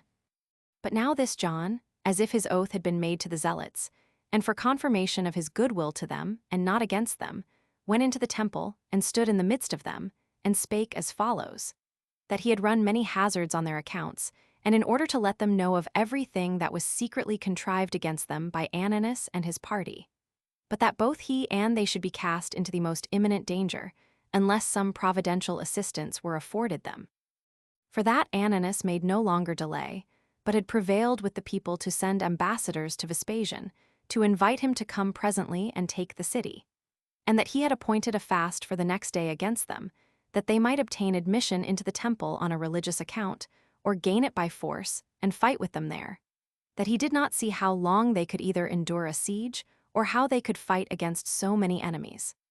He added further, that it was by the providence of God he was himself sent as an ambassador to them for an accommodation. For that Artanis did therefore offer them such proposals, that he might come upon them when they were unarmed. That they ought to choose one of these two methods, either to intercede with those that guarded them, to save their lives, or to provide some foreign assistance for themselves. That if they fostered themselves with the hopes of pardon, in case they were subdued, they had forgotten what desperate things they had done, or could suppose, that as soon as the actors repented, those that had suffered by them must be presently reconciled to them. While those that have done injuries, though they pretend to repent of them, are frequently hated by the others for that sort of repentance. And that the sufferers, when they get the power into their hands, are usually still more severe upon the actors. That the friends and kindred of those that had been destroyed would always be laying plots against them, and that a large body of people were very angry on account of their gross breaches of their laws, and judicatures, insomuch that although some part might commiserate them, those would be quite overborne by the majority.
Chapter 4. The Idumeans, being sent for by the Zealots, came immediately to Jerusalem, and when they were excluded out of the city, they lay all night there. Jesus, one of the high priests, makes a speech to them, and Simon the Idumean makes a reply to it. 1. Now, by this crafty speech, John made the Zealots afraid, yet durst he not directly name what foreign assistance he meant, but in a covert way only intimated at the Idumeans. But now, that he might particularly irritate the leaders of the Zealots, he calumniated Ananus, that he was about a piece of barbarity, and did in a special manner threaten them. These leaders were Eleazar, the son of Simon, who seemed the most plausible man of them all, both in considering what was fit to be done, and in the execution of what he had determined upon, and Zacharias, the son of Phalec, both of whom derived their families from the priests. Now when these two men had heard, not only the common threatenings which belonged to them all, but those peculiarly leveled against themselves, and besides, how Artanis and his party, in order to secure their own dominion, had invited the Romans to come to them, for that also was part of John's lie. They hesitated a great while what they should do, considering the shortness of the time by which they were straitened. Because the people were prepared to attack them very soon, and because the suddenness of the plot laid against them had almost cut off all their hopes of getting any foreign assistance. For they might be under the height of their afflictions before any of their confederates could be informed of it. However, it was resolved to call in the Idumeans, so they wrote a short letter to this effect, that Ananus had imposed on the people and was betraying their metropolis to the Romans, that they themselves had revolted from the rest and were in custody in the temple on account of the preservation of their liberty, that there was but a small time left wherein they might hope for their deliverance, and that unless they would come immediately to their assistance, they should themselves be soon in the power of Artanis, and the city would be in the power of the Romans. They also charged the messengers to tell many more circumstances to the rulers of the Idumeans.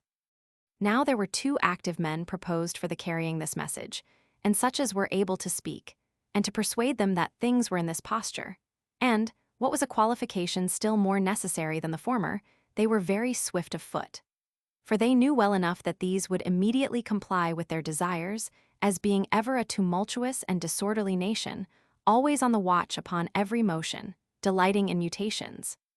And upon your flattering them ever so little, and petitioning them, they soon take their arms and put themselves into motion, and make haste to a battle, as if it were to a feast. There was indeed occasion for quick dispatch in the carrying of this message, in which point the messengers were no way defective. Both their names were Ananias, and they soon came to the rulers of the Idumeans. 2. Now these rulers were greatly surprised at the contents of the letter, and at what those that came with it further told them. Whereupon they ran about the nation like madmen, and made proclamation that the people should come to war. So a multitude was suddenly got together, sooner indeed than the time appointed in the proclamation, and every body caught up their arms, in order to maintain the liberty of their metropolis.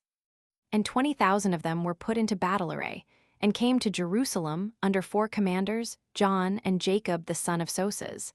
And besides these were Simon, the son of Cathlas, and Phinehas, the son of Clusathis.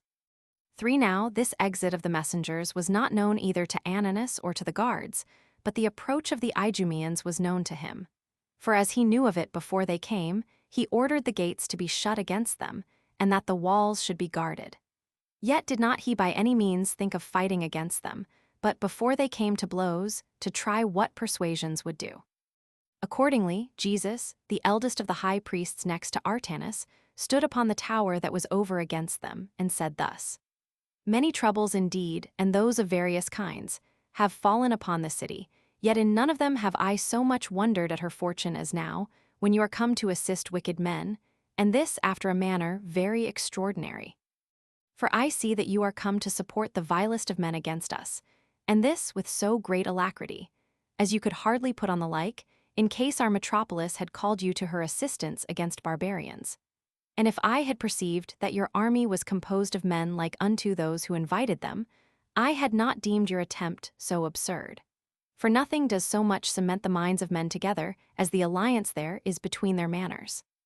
But now for these men who have invited you, if you were to examine them one by one, every one of them would be found to have deserved 10,000 deaths. For the very rascality and offscouring of the whole country, who have spent in debauchery their own substance, and, by way of trial beforehand, have madly plundered the neighboring villages and cities, in the upshot of all, have privately run together into this holy city. They are robbers, who by their prodigious wickedness have profaned this most sacred floor, and who are to be now seen drinking themselves drunk in the sanctuary, and expending the spoils of those whom they have slaughtered upon their unsatiable bellies. As for the multitude that is with you, one may see them so decently adorned in their armor, as it would become them to be had their metropolis called them to her assistance against foreigners. What can a man call this procedure of yours but the sport of fortune, when he sees a whole nation coming to protect a sink of wicked wretches? I have for a good while been in doubt what it could possibly be that should move you to do this so suddenly. Because certainly you would not take on your armor on the behalf of robbers, and against a people of kin to you, without some very great cause for your so doing. But we have an item that the Romans are pretended, and that we are supposed to be going to betray this city to them.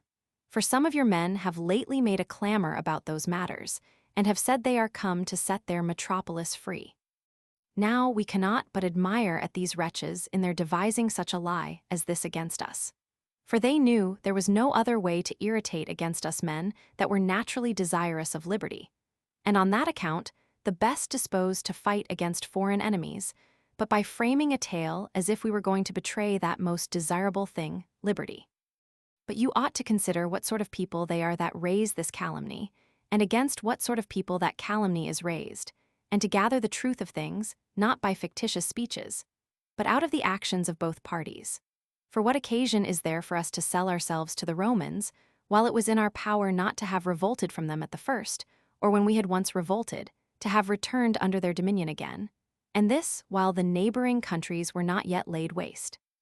Whereas it is not an easy thing to be reconciled to the Romans, if we were desirous of it, now they have subdued Galilee and are thereby become proud and insolent. And to endeavor to please them at the time when they are so near us would bring such a reproach upon us as were worse than death. As for myself, indeed, I should have preferred peace with them before death.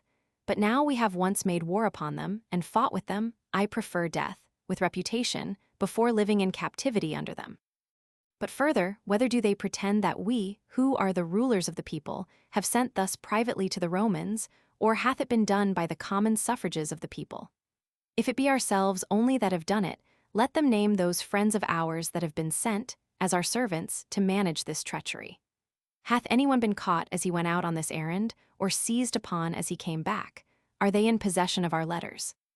How could we be concealed from such a vast number of our fellow citizens, among whom we are conversant every hour, while what is done privately in the country is, it seems, known by the zealots, who are but few in number, and under confinement also, and are not able to come out of the temple into the city? Is this the first time that they are become sensible how they ought to be punished for their insolent actions? For while these men were free from the fear they are now under, there was no suspicion raised that any of us were traitors.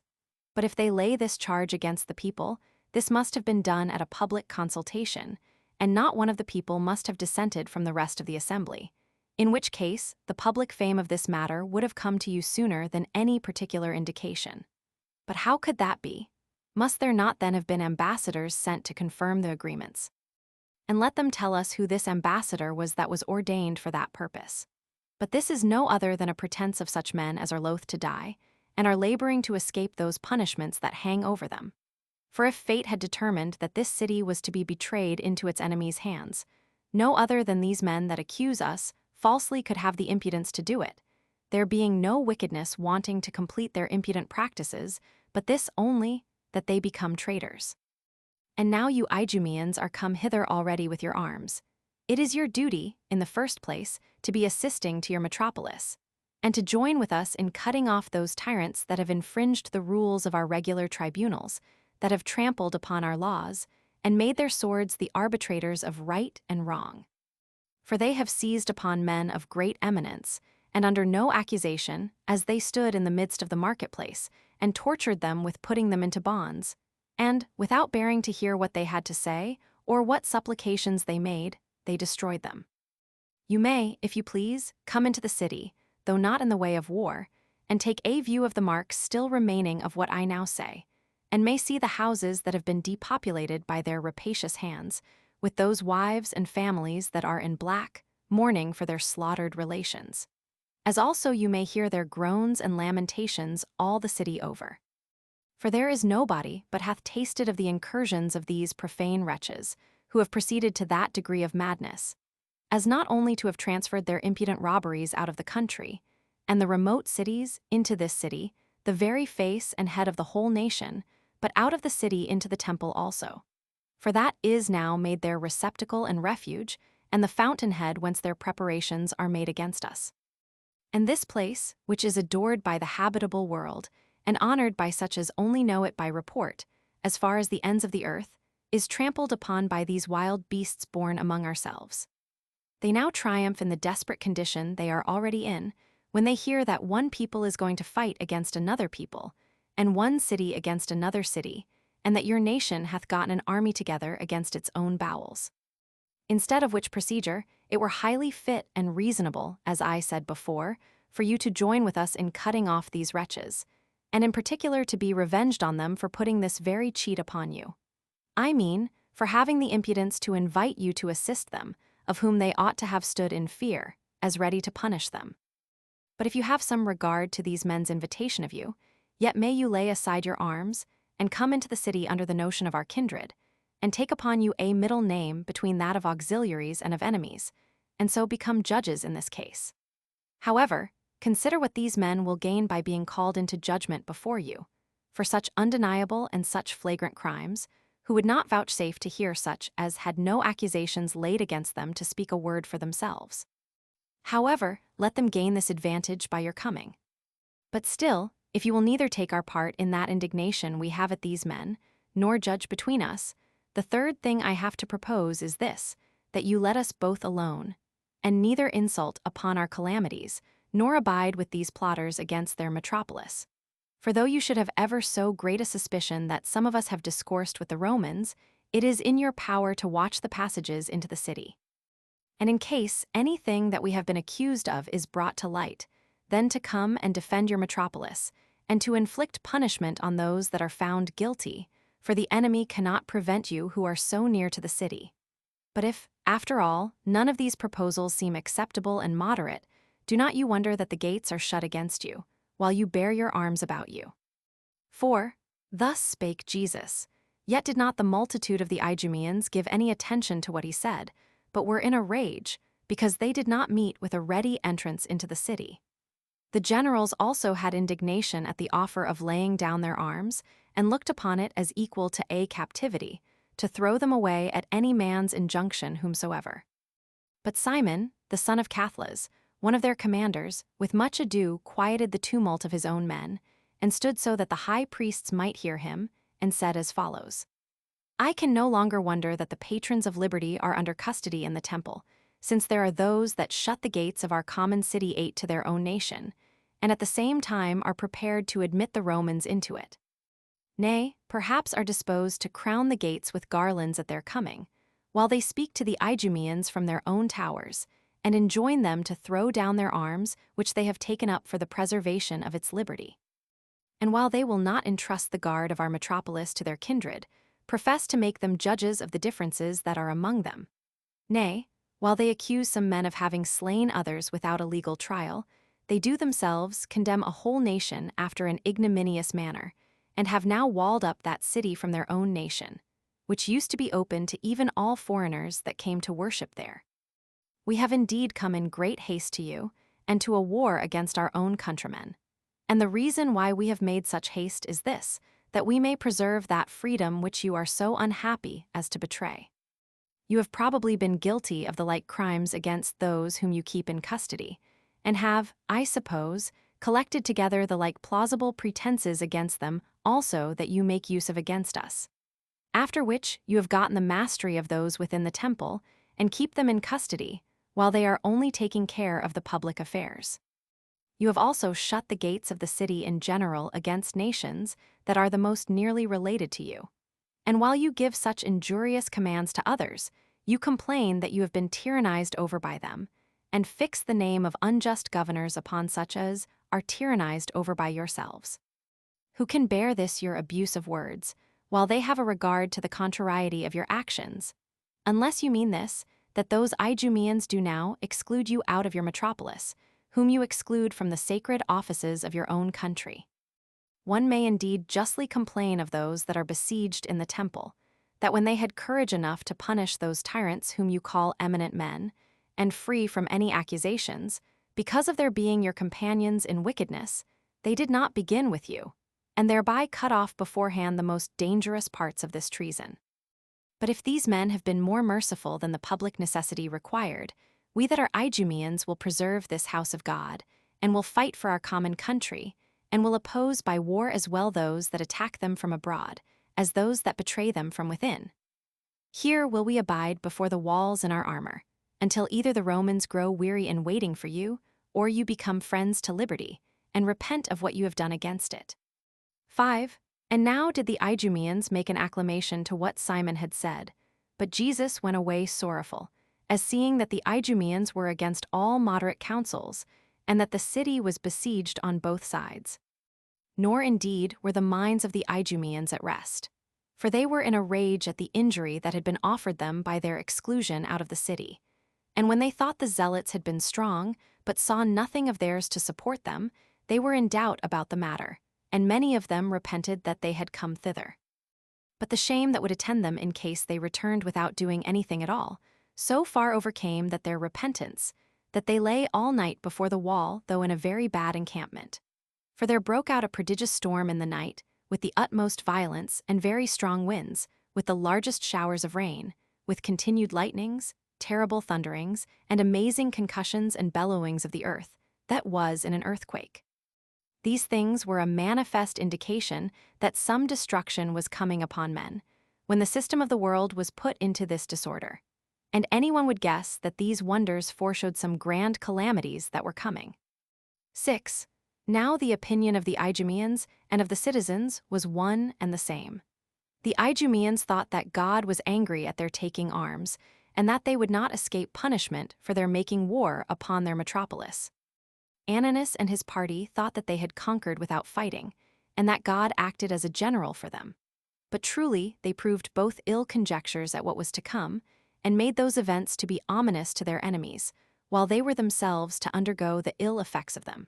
For the Idumeans fenced one another by uniting their bodies into one band, and thereby kept themselves warm, and connecting their shields over their heads, were not so much hurt by the rain. But the zealots were more deeply concerned for the danger these men were in than they were for themselves, and got together, and looked about them to see whether they could devise any means of assisting them. The hotter sort of them thought it best to force their guards with their arms, and after that to fall into the midst of the city, and publicly open the gates to those that came to their assistance, as supposing the guards would be in disorder, and give way at such an unexpected attempt of theirs, especially as the greater part of them were unarmed and unskilled in the affairs of war. And that besides the multitude of the citizens would not be easily gathered together, but confined to their houses by the storm. And that if there were any hazard in their undertaking, it became them to suffer anything whatsoever themselves, rather than to overlook so great a multitude as were miserably perishing on their account. But the more prudent part of them disapproved of this forcible method, because they saw not only the guards about them very numerous, but the walls of the city itself carefully watched, by reason of the Idumeans. They also supposed that Antiochus would be everywhere, and visit the guards every hour, which indeed was done upon other nights, but was omitted that night, not by reason of any slothfulness of Antiochus, but by the overbearing appointment of fate, that so both he might himself perish, and the multitude of the guards might perish with him. For truly, as the night was far gone, and the storm very terrible, Antiochus gave the guards in the cloisters leave to go to sleep. While it came into the heads of the zealots to make use of the saws belonging to the temple, and to cut the bars of the gates to pieces. The noise of the wind, and that not inferior sound of the thunder, did here also conspire with their designs, that the noise of the saws was not heard by the others. 7. So they secretly went out of the temple to the wall of the city, and made use of their saws, and opened that gate which was over against the Idumeans. Now at first there came a fear upon the Idumeans themselves, which disturbed them, as imagining that Antiochus and his party were coming to attack them, so that every one of them had his right hand upon his sword, in order to defend himself. But they soon came to know who they were that came to them, and were entered the city. And had the Idumeans then fallen upon the city, nothing could have hindered them from destroying the people every man of them, such was the rage they were in at that time. But as they first of all made haste to get the zealots out of custody, which those that brought them in earnestly desired them to do, and not to overlook those for whose sakes they were come, in the midst of their distresses, nor to bring them into a still greater danger. For that when they had once seized upon the guards, it would be easy for them to fall upon the city. But that if the city were once alarmed, they would not then be able to overcome those guards, because as soon as they should perceive they were there, they would put themselves in order to fight them, and would hinder their coming into the temple.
Chapter 5.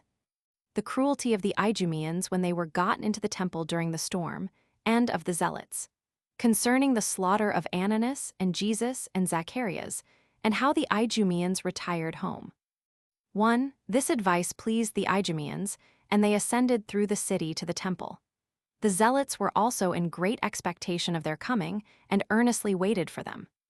When therefore these were entering, they also came boldly out of the inner temple, and mixing themselves among the Idumeans, they attacked the guards. And some of those that were upon the watch, but were fallen asleep, they killed as they were asleep. But as those that were now awakened made a cry, the whole multitude arose, and in the amazement they were in caught hold of their arms immediately, and betook themselves to their own defense. And so long as they thought they were only the Zealots who attacked them, they went on boldly, as hoping to overpower them by their numbers. But when they saw others pressing in upon them also, they perceived the Idumeans were got in. And the greatest part of them laid aside their arms, together with their courage, and betook themselves to lamentations. But some few of the younger sort covered themselves with their armor, and valiantly received the Idumeans, and for a while protected the multitude of old men. Others, indeed, gave a signal to those that were in the city of the calamities they were in. But when these were also made sensible that the Idumeans were come in, none of them durst come to their assistance, only they returned the terrible echo of wailing, and lamented their misfortunes. A great howling of the women was excited also, and every one of the guards were in danger of being killed. The Zealots also joined in the shouts raised by the Idumeans, and the storm itself rendered the cry more terrible, nor did the Idumeans spare any body. For as they are naturally a most barbarous and bloody nation, and had been distressed by the tempest, they made use of their weapons against those that had shut the gates against them, and acted in the same manner as to those that supplicated for their lives. And to those that fought them, insomuch that they ran through those with their swords who desired them to remember the relation there was between them, and begged of them to have regard to their common temple. Now there was at present neither any place for flight, nor any hope of preservation. But as they were driven one upon another in heaps, so were they slain. Thus the greater part were driven together by force, as there was now no place of retirement, and the murderers were upon them, and, having no other way, threw themselves down headlong into the city, whereby, in my opinion, they underwent a more miserable destruction than that which they avoided, because that was a voluntary one. And now the outer temple was all of it overflowed with blood. And that day, as it came on, they saw 8,500 dead bodies there. 2. But the rage of the Idumeans was not satiated by these slaughters, but they now betook themselves to the city, and plundered every house, and slew every one they met. And for the other multitude, they esteemed it needless to go on with killing them, but they sought for the high priests, and the generality went with the greatest zeal against them. And as soon as they caught them, they slew them, and then standing upon their dead bodies, in way of jest, upbraided Ananus with his kindness to the people, and Jesus with his speech made to them from the wall. Nay, they proceeded to that degree of impiety, as to cast away their dead bodies without burial, although the Jews used to take so much care of the burial of men, that they took down those that were condemned and crucified, and buried them before the going down of the sun. I should not mistake if I said that the death of Ananus was the beginning of the destruction of the city, and that from this very day may be dated the overthrow of her wall, and the ruin of her affairs, whereon they saw their high priest and the procurer of their preservation, slain in the midst of their city. He was on other accounts also a venerable and a very just man, and besides the grandeur of that nobility and dignity, and honor of which he was possessed, he had been a lover of a kind of parity, even with regard to the meanest of the people. He was a prodigious lover of liberty, and an admirer of a democracy in government, and did ever prefer the public welfare before his own advantage, and preferred peace above all things, for he was thoroughly sensible that the Romans were not to be conquered. He also foresaw that of necessity a war would follow, and that unless the Jews made up matters with them very dexterously, they would be destroyed. To say all in a word, if Ananus had survived, they had certainly compounded matters. For he was a shrewd man in speaking and persuading the people, and had already gotten the mastery of those that opposed his designs or were for the war. And the Jews had then put abundance of delays in the way of the Romans, if they had had such a general as he was. Jesus was also joined with him. And although he was inferior to him upon the comparison, he was superior to the rest. And I cannot but think that it was because God had doomed this city to destruction, as a polluted city, and was resolved to purge his sanctuary by fire, that he cut off these their great defenders and well-wishers, while those that a little before had worn the sacred garments, and had presided over the public worship, and had been esteemed venerable by those that dwelt on the whole habitable earth when they came into our city, were cast out naked, and seen to be the food of dogs and wild beasts. And I cannot but imagine that virtue itself groaned at these men's case, and lamented that she was here so terribly conquered by wickedness. And this, at last, was the end of Ananus and Jesus. 3. Now after these were slain, the zealots and the multitude of the Idumeans fell upon the people as upon a flock of profane animals, and cut their throats. And for the ordinary sort, they were destroyed in what place soever they caught them. But for the noblemen and the youth, they first caught them and bound them, and shut them up in prison, and put off their slaughter, in hopes that some of them would turn over to their party. But not one of them would comply with their desires, but all of them preferred death before being enrolled among such wicked wretches as acted against their own country. But this refusal of theirs brought upon them terrible torments, for they were so scourged and tortured that their bodies were not able to sustain their torments, till at length, and with difficulty, they had the favor to be slain.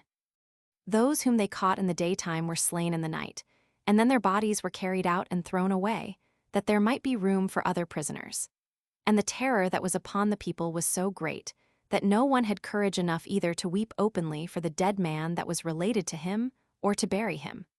But those that were shut up in their own houses could only shed tears in secret, and durst not even groan without great caution, lest any of their enemies should hear them. For if they did, those that mourned for others soon underwent the same death with those whom they mourned for. Only in the night time they would take up a little dust, and throw it upon their bodies, and even some that were the most ready to expose themselves to danger would do it in the daytime. And there were 12,000 of the better sort who perished in this manner. 4. And now these zealots and Idumeans were quite weary of barely killing men, so they had the impudence of setting up fictitious tribunals and judicatures for that purpose.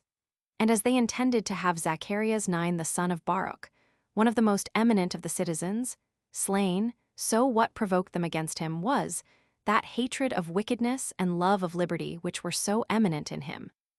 He was also a rich man, so that by taking him off, they did not only hope to seize his effects, but also to get rid of a mall that had great power to destroy them. So they called together, by a public proclamation, 70 of the principal men of the populace, for a show, as if they were real judges, while they had no proper authority. Before these was Zacharias accused of a design to betray their polity to the Romans, and having traitorously sent to Vespasian for that purpose. Now there appeared no proof or sign of what he was accused, but they affirmed themselves that they were well persuaded that so it was, and desired that such their affirmation might be taken for sufficient evidence. Now, when Zacharias clearly saw that there was no way remaining for his escape from them, as having been treacherously called before them, and then put in prison, but not with any intention of a legal trial, he took great liberty of speech in that despair of his life he was under. Accordingly he stood up, and laughed at their pretended accusation, and in a few words confuted the crimes laid to his charge. After which he turned his speech to his accusers, and went over distinctly all their transgressions of the law, and made heavy lamentation upon the confusion they had brought public affairs to. In the meantime, the zealots grew tumultuous, and had much ado to abstain from drawing their swords, although they designed to preserve the appearance and show of judicature to the end. They were also desirous, on other accounts, to try the judges, whether they would be mindful of what was just at their own peril. Now the 70 judges brought in their verdict that the person accused was not guilty, as choosing rather to die themselves with him than to have his death laid at their doors. Hereupon there arose a great clamor of the zealots upon his acquittal, and they all had indignation at the judges for not understanding that the authority that was given them was but in jest. So 2 of the boldest of them fell upon Zacharias in the middle of the temple, and slew him, and as he fell down dead, they bantered him, and said, "Thou hast also our verdict, and this will prove a more sure acquittal to thee than the other." They also threw him down from the temple immediately into the valley beneath it. Moreover, they struck the judges with the backs of their swords, by way of abuse, and thrust them out of the court of the temple, and spared their lives with no other design than that, when they were dispersed among the people in the city, they might become their messengers, to let them know they were no better than slaves. 5. But by this time the Idumeans repented of their coming, and were displeased at what had been done.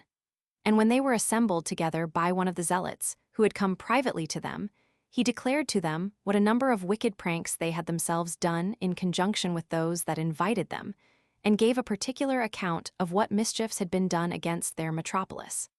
He said that they had taken arms, as though the high priests were betraying their metropolis to the Romans, but had found no indication of any such treachery, but that they had succored those that had pretended to believe such a thing, while they did themselves the works of war and tyranny, after an insolent manner. It had been indeed their business to have hindered them from such their proceedings at the first, but seeing they had once been partners with them in shedding the blood of their own countrymen, it was high time to put a stop to such crimes, and not continue to afford any more assistance to such as are subverting the laws of their forefathers. For that if any had taken it ill that the gates had been shut against them, and they had not been permitted to come into the city, yet that those who had excluded them have been punished, and Antiochus is dead, and that almost all those people had been destroyed in one night's time. That one may perceive many of themselves now repenting for what they had done, and might see the horrid barbarity of those that had invited them, and that they had no regard to such as had saved them, that they were so impudent as to perpetrate the vilest things, under the eyes of those that had supported them, and that their wicked actions would be laid to the charge of the Idumeans, and would be so laid to their charge till somebody obstructs their proceedings, or separates himself from the same wicked action. That they therefore ought to retire home, since the imputation of treason appears to be a calumny, and that there was no expectation of the coming of the Romans at this time, and that the government of the city was secured by such walls as cannot easily be thrown down, and, by avoiding any further fellowship with these bad men, to make some excuse for themselves, as to what they had been so far deluded as to have been partners with them hitherto.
Chapter 6.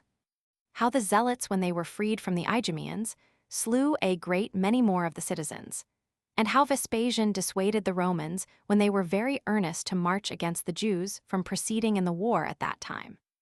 1. The Idumeans complied with these persuasions, and, in the first place, they set those that were in the prisons at liberty, being about 2,000 of the populace, who thereupon fled away immediately to Simon, one whom we shall speak of presently.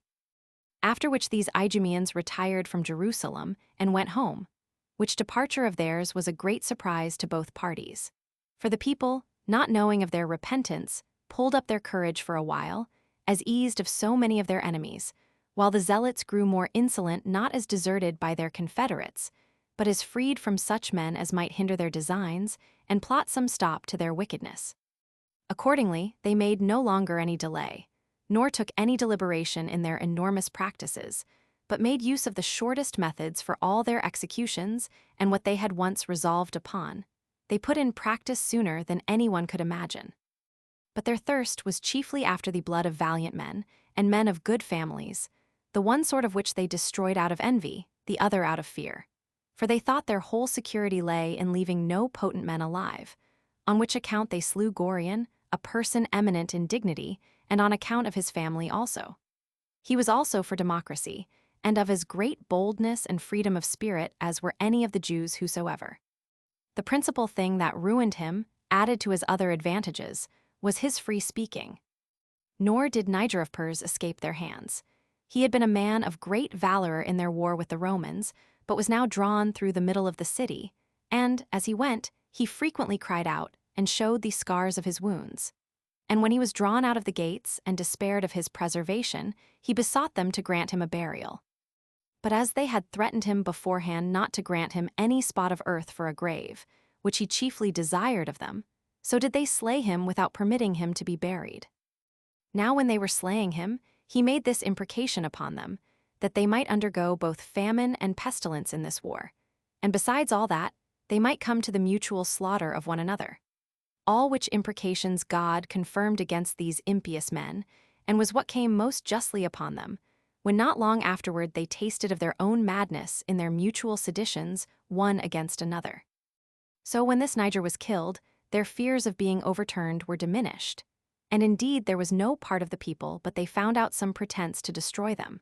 For some were therefore slain, because they had had differences with some of them.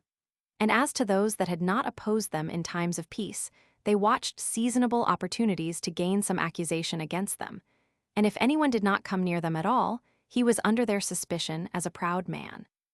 If anyone came with boldness, he was esteemed a contemner of them, and if anyone came as aiming to oblige them, he was supposed to have some treacherous plot against them, while the only punishment of crimes, whether they were of the greatest or smallest sort, was death. Nor could anyone escape, unless he were very inconsiderable, either on account of the meanness of his birth or on account of his fortune. 2. And now all the rest of the commanders of the Romans deemed this sedition among their enemies to be of great advantage to them, and were very earnest to march to the city, and they urged Vespasian, as their lord and general in all cases, to make haste, and said to him, that the providence of God is on our side, by setting our enemies at variance against one another. That still the change in such cases may be sudden, and the Jews may quickly be at one again, either because they may be tired out with their civil miseries, or repent them of such doings. But Vespasian replied that they were greatly mistaken in what they thought fit to be done, as those that, upon the theater, love to make a show of their hands and of their weapons, but do it at their own hazard, without considering what was for their advantage and for their security. For that if they now go and attack the city immediately, they shall but occasion their enemies to unite together, and shall convert their force, now it is in its height, against themselves. But if they stay a while, they shall have fewer enemies, because they will be consumed in this sedition. That God acts as a general of the Romans better than he can do, and is giving the Jews up to them without any pains of their own, and granting their army a victory without any danger.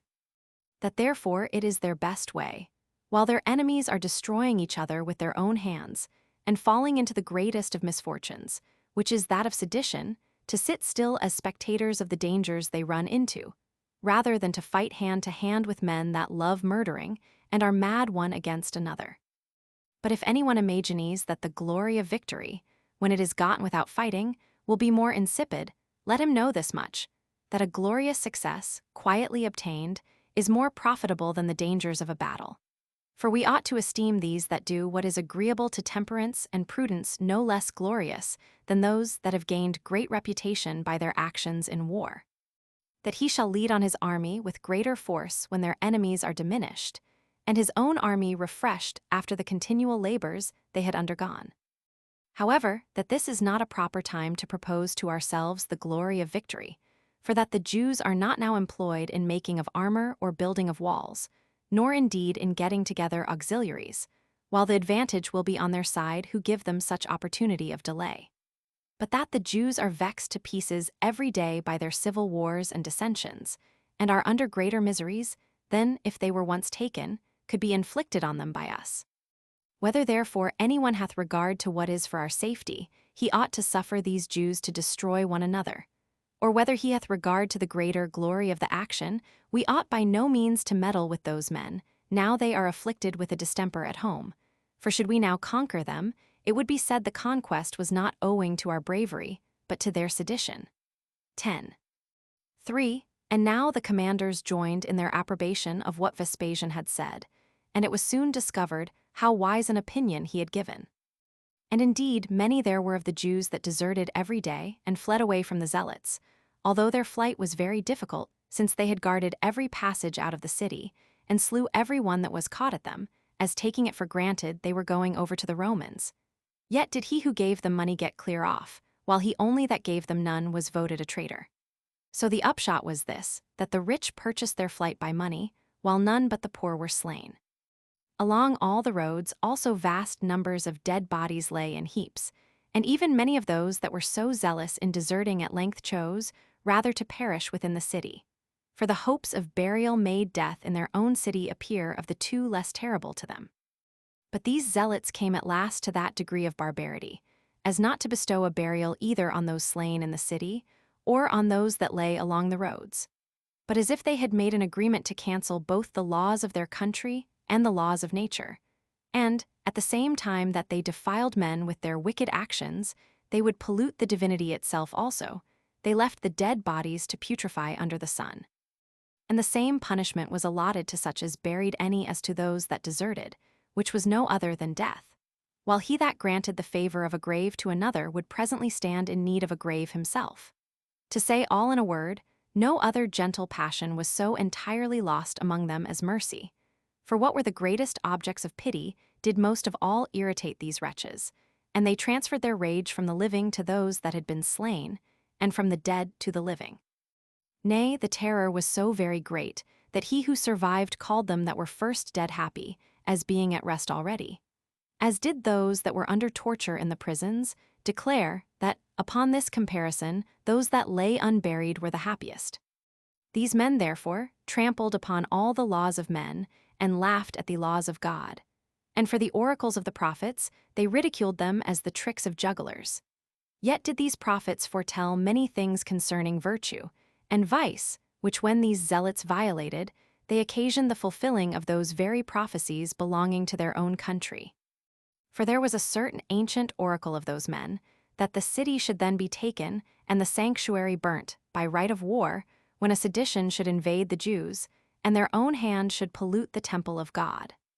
Now while these zealots did not disbelieve these predictions, they made themselves the instruments of their accomplishment.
Chapter 7. How John tyrannized over the rest, and what mischiefs the zealots did at Masada. How also Vespasian took Gadara, and what actions were performed by Placidus. 1. By this time John was beginning to tyrannize, and thought it beneath him to accept of barely the same honors that others had, and joining to himself by degrees a party of the wickedest of them all, he broke off from the rest of the faction. This was brought about by his still disagreeing with the opinions of others, and giving out injunctions of his own in a very imperious manner, so that it was evident he was setting up a monarchical power. Now some submitted to him out of their fear of him, and others out of their goodwill to him. For he was a shrewd man to entice men to him, both by deluding them and putting cheats upon them. Nay, many there were that thought they should be safer themselves, if the causes of their past insolent actions should now be reduced to one head, and not to a great many. His activity was so great, and that both in action and in counsel, that he had not a few guards about him. Yet was there a great party of his antagonists that left him, among whom envy at him weighed a great deal, while they thought it a very heavy thing to be in subjection to one that was formerly their equal. But the main reason that moved men against him was the dread of monarchy, for they could not hope easily to put an end to his power if he had once obtained it. And yet they knew that he would have this pretense always against them, that they had opposed him when he was first advanced. While every one chose rather to suffer anything whatsoever in war, than that, when they had been in a voluntary slavery for some time, they should afterward perish. So the sedition was divided into two parts, and John reigned in opposition to his adversaries over one of them. But for their leaders, they watched one another, nor did they at all, or at least very little, meddle with arms in their quarrels. But they fought earnestly against the people, and contended one with another which of them should bring home the greatest prey.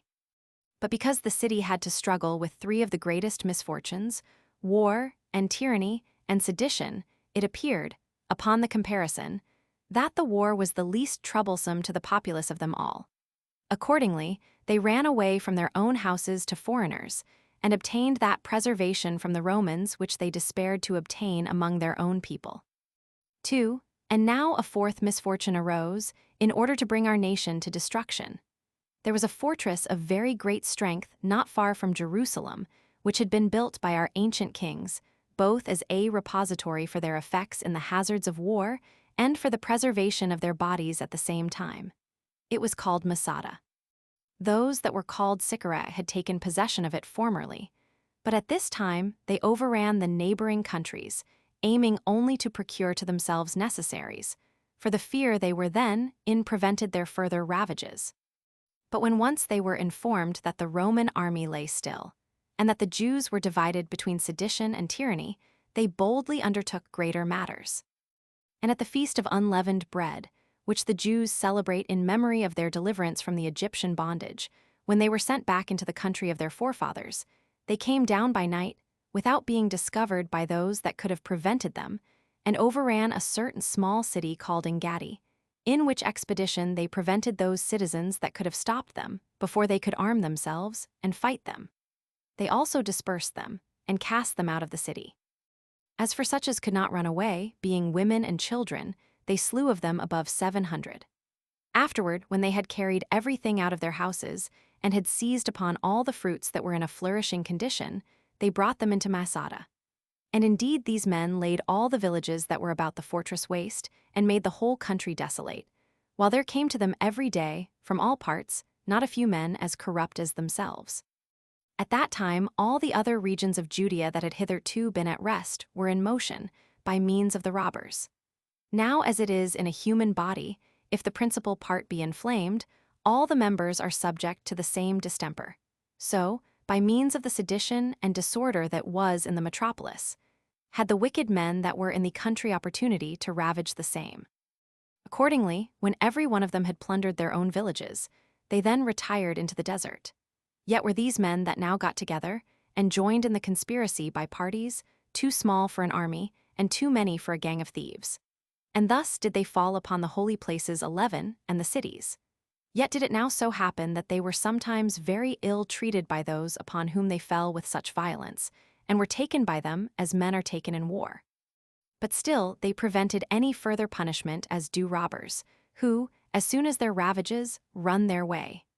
Nor was there now any part of Judea that was not in a miserable condition, as well as its most eminent city also. 3. These things were told Vespasian by deserters. For although the seditious watched all the passages out of the city, and destroyed all, whosoever they were, that came thither, yet were there some that had concealed themselves, and when they had fled to the Romans, persuaded their general to come to their city's assistance, and save the remainder of the people, informing him withal, that it was upon account of the people's goodwill to the Romans that many of them were already slain, and the survivors in danger of the same treatment. Vespasian did indeed already pity the calamities these men were in, and arose, in appearance, as though he was going to besiege Jerusalem, but in reality to deliver them from a siege they were already under. However, he was obliged first to overthrow what remained elsewhere, and to leave nothing out of Jerusalem behind him that might interrupt him in that siege. Accordingly, he marched against Gadara, the metropolis of Perea, which was a place of strength, and entered that city on the 4th day of the month Distris. For the men of power had sent an embassage to him, without the knowledge of the seditious, to treat about a surrender, which they did out of the desire they had of peace, and for saving their effects, because many of the citizens of Gadara were rich men. This embassy the opposite party knew nothing of, but discovered it as Vespasian was approaching near the city. However, they despaired of keeping possession of the city, as being inferior in number to their enemies who were within the city, and seeing the Romans very near to the city. So they resolved to fly, but thought it dishonorable to do it without shedding some blood, and revenging themselves on the authors of this surrender. So they seized upon Dulcis, a person not only the first in rank and family in that city, but one that seemed the occasion of sending such an embassy, and slew him, and treated his dead body after a barbarous manner, so very violent was their anger at him, and then ran out of the city. And as now the Roman army was just upon them, the people of Gadara admitted Vespasian with joyful acclamations, and received from him the security of his right hand, as also a garrison of horsemen and footmen, to guard them against the excursions of the runagates. For as to their wall, they had pulled it down before the Romans desired them so to do, that they might thereby give them assurance that they were lovers of peace, and that, if they had a mind, they could not now make war against them. 4. And now Vespasian sent Placidus against those that had fled from Gadara, with 500 horsemen and 3,000 footmen, while he returned himself to Caesarea with the rest of the army. But as soon as these fugitives saw the horsemen that pursued them just upon their backs, and before they came to a close fight, they ran together to a certain village, which was called Bethanabras, where finding a great multitude of young men, and arming them, partly by their own consent, partly by force, they rashly and suddenly assaulted Placidus and the troops that were with him. These horsemen at the first onset gave way a little, as contriving to entice them further off the wall. And when they had drawn them into a place fit for their purpose, they made their horse encompass them round, and threw their darts at them. So the horsemen cut off the flight of the fugitives, while the foot terribly destroyed those that fought against them. For those Jews did no more than show their courage, and then were destroyed. For as they fell upon the Romans when they were joined close together, and, as it were, walled about with their entire armor, they were not able to find any place where the darts could enter, nor were they any way able to break their ranks, while they were themselves run through by the Roman darts, and, like the wildest of wild beasts, rushed upon the point of others' swords. So some of them were destroyed, as cut with their enemies' swords upon their faces, and others were dispersed by the horsemen. 5. Now Placidus's concern was to exclude them in their flight from getting into the village, and causing his horse to march continually on that side of them, he then turned short upon them, and at the same time his men made use of their darts, and easily took their aim at those that were the nearest to them, as they made those that were further off turn back by the terror they were in, till at last the most courageous of them brake through those horsemen and fled to the wall of the village. And now those that guarded the wall were in great doubt what to do, for they could not bear the thoughts of excluding those that came from Gadara, because of their own people that were among them. And yet, if they should admit them, they expected to perish with them, which came to pass accordingly. For as they were crowding together at the wall, the Roman horsemen were just ready to fall in with them. However, the guards prevented them and shut the gates, when Placidus made an assault upon them, and fighting courageously till it was dark, he got possession of the wall, and of the people that were in the city, when the useless multitude were destroyed. But those that were more potent ran away, and the soldiers plundered the houses, and set the village on fire. As for those that ran out of the village, they stirred up such as were in the country, and exaggerating their own calamities, and telling them that the whole army of the Romans were upon them, they put them into great fear on every side.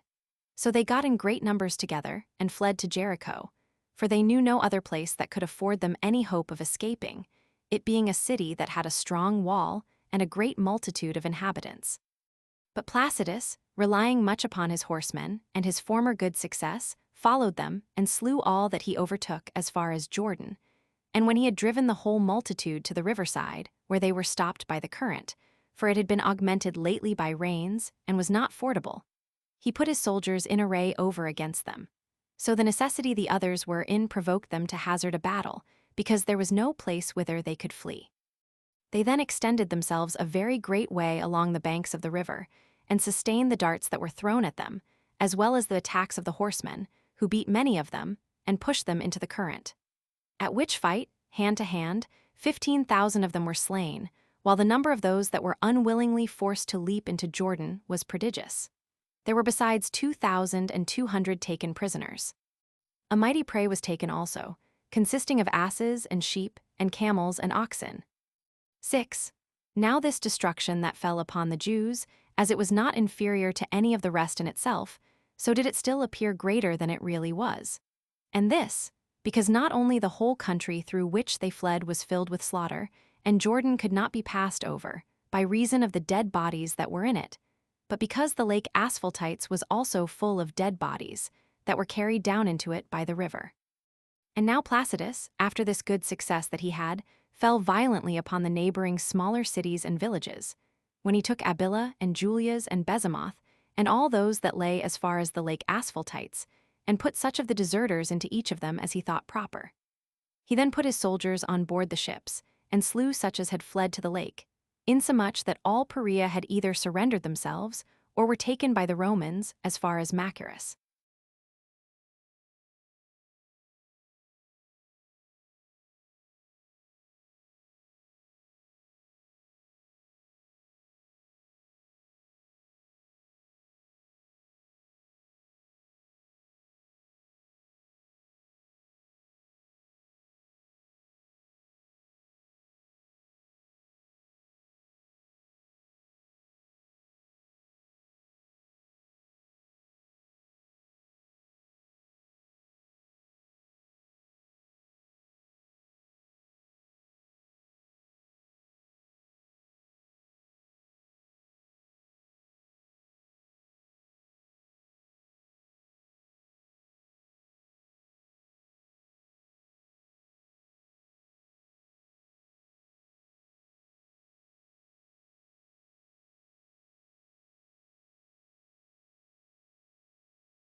Chapter 8. How Vespasian, upon hearing of some commotions in Gaul, a href equals hash link for note 12, name equals link for notref 12, id equals link for notref 12, 12 slash a made haste to finish the Jewish war. A description of Jericho and of the Great Plain, with an account besides of the lake Asphaltites. 1. In the meantime, an account came that there were commotions in Gaul, and that Vindex, together with the men of power in that country, had revolted from Nero, which affair is more accurately described elsewhere. This report, thus related to Vespasian, excited him to go on briskly with the war, for he foresaw already the civil wars which were coming upon them, nay, that the very government was in danger. And he thought, if he could first reduce the eastern parts of the empire to peace, he should make the fears for Italy the lighter. While therefore the winter was his hindrance, he put garrisons into the villages and smaller cities for their security. He put decurions also into the villages and centurions into the cities. He besides this rebuilt many of the cities that had been laid waste. But at the beginning of the spring he took the greatest part of his army and led it from Caesarea to Antipatris, where he spent 2 days in settling the affairs of that city. And then, on the 3rd day, he marched on, laying waste and burning all the neighboring villages. And when he had laid waste all the places about the toparchy of Thamnes, he passed on to Lydda and Jamnia. And when both these cities had come over to him, he placed a great many of those that had come over to him, from other places, as inhabitants therein, and then came to Emmaus, where he seized upon the passage which led thence to their metropolis, and fortified his camp, and leaving the 5th legion therein, he came to the toparchy of Bethletephen. He then destroyed that place, and the neighboring places, by fire and fortified at proper places, the strongholds all about Idumea. And when he had seized upon 2 villages, which were in the very midst of Idumea, Beta-Ris and Caphartobas, he slew above 10,000 of the people, and carried into captivity above 1,000, and drove away the rest of the multitude, and placed no small part of his own forces in them, who overran and laid waste the whole mountainous country.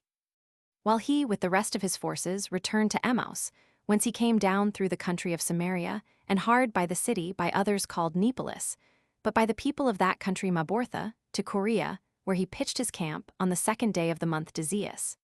And on the day following he came to Jericho, on which day Trajan, one of his commanders, joined him with the forces he brought out of Perea, all the places beyond Jordan being subdued already.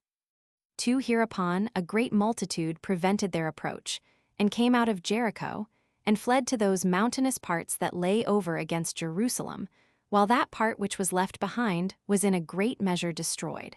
They also found the city desolate.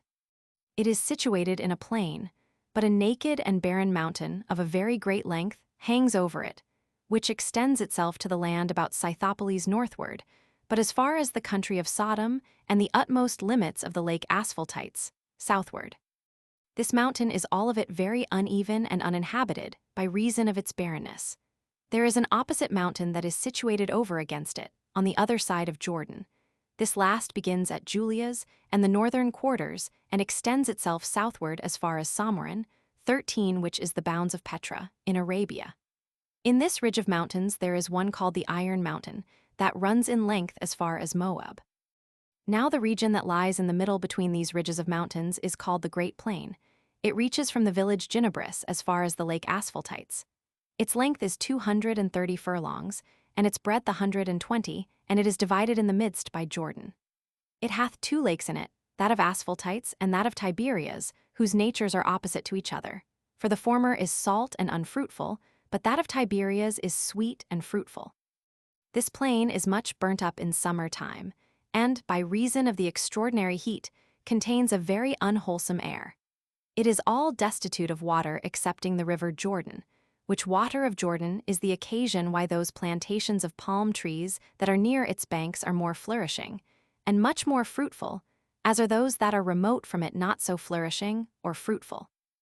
3. Notwithstanding which there is a fountain by Jericho that runs plentifully and is very fit for watering the ground. It arises near the old city, which Joshua, the son of Nun, the general of the Hebrews, took the first of all the cities of the land of Canaan by right of war. The report is that this fountain at the beginning caused not only the blasting of the earth and the trees, but of the children born of women, and that it was entirely of a sickly and corruptive nature to all things whatsoever, but that it was made gentle and very wholesome and fruitful by the prophet Elisha. This prophet was familiar with Elijah, and was his successor, who, when he once was the guest of the people at Jericho, and the men of the place had treated him very kindly, he both made them amends as well as the country by a lasting favor. For he went out of the city to this fountain, and threw into the current an earthen vessel full of salt. After which he stretched out his righteous hand unto heaven, and pouring out a mild drink offering, he made this supplication, that the current might be mollified, and that the veins of fresh water might be opened. That God also would bring into the place a more temperate and fertile air for the current, and would bestow upon the people of that country plenty of the fruits of the earth, and a succession of children, and that this prolific water might never fail them, while they continued to be righteous. To these prayers Elisha 14 joined proper operations of his hands, after a skillful manner, and changed the fountain. And that water which had been the occasion of barrenness and famine before, from that time did supply a numerous posterity, and afforded great abundance to the country. Accordingly, the power of it is so great in watering the ground, that if it do but once touch a country, it affords a sweeter nourishment than other waters do, when they lie so long upon them, till they are satiated with them. For which reason, the advantage gained from other waters, when they flow in great plenty, is but small, while that of this water is great when it flows even in little quantities. Accordingly, it waters a larger space of ground than any other waters do, and passes along a plain of 70 furlongs long and 20 broad, wherein it affords nourishment to those most excellent gardens that are thick set with trees. There are in it many sorts of palm trees that are watered by it, different from each other in taste and name. The better sort of them, when they are pressed, yield an excellent kind of honey, not much inferior in sweetness to other honey. This country withal produces honey from bees. It also bears that balsam which is the most precious of all the fruits in that place, cypress trees also, and those that bear myrobalanum, so that he who should pronounce this place to be divine would not be mistaken, wherein is such plenty of trees produced as are very rare, and of the most excellent sort. And indeed, if we speak of those other fruits, it will not be easy to light on any climate in the habitable earth that can well be compared to it. What is here sown comes up in such clusters, the cause of which seems to me to be the warmth of the air and the fertility of the waters. The warmth calling forth the sprouts, and making them spread, and the moisture making every one of them take root firmly, and supplying that virtue which it stands in need of in summer time. Now this country is then so sadly burnt up that nobody cares to come at it, and if the water be drawn up before sun rising, and after that exposed to the air, it becomes exceeding cold, and becomes of a nature quite contrary to the ambient air. As in winter again it becomes warm, and if you go into it, it appears very gentle. The ambient air is here also of so good a temperature that the people of the country are clothed in linen only, even when snow covers the rest of Judea.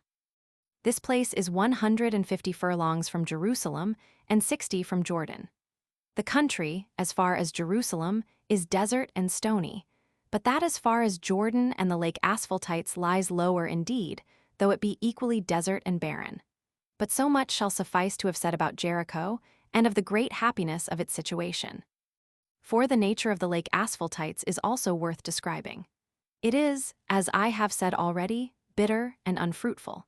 It is so light that it bears up the heaviest things that are thrown into it, nor is it easy for anyone to make things sink therein to the bottom, if he had a mind so to do. Accordingly, when Vespasian went to see it, he commanded that some who could not swim should have their hands tied behind them, and be thrown into the deep, when it so happened that they all swam as if a wind had forced them upwards.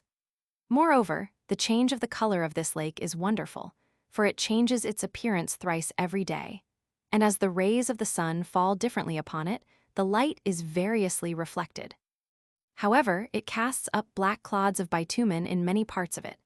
These swim at the top of the water, and resemble both in shape and bigness headless bulls. And when the laborers that belong to the lake come to it, and catch hold of it as it hangs together, they draw it into their ships. But when the ship is full, it is not easy to cut off the rest, for it is so tenacious as to make the ship hang upon its clods till they set it loose with the menstrual blood of women, and with urine, to which alone it yields. This bitumen is not only useful for the caulking of ships, but for the cure of men's bodies. Accordingly, it is mixed in a great many medicines.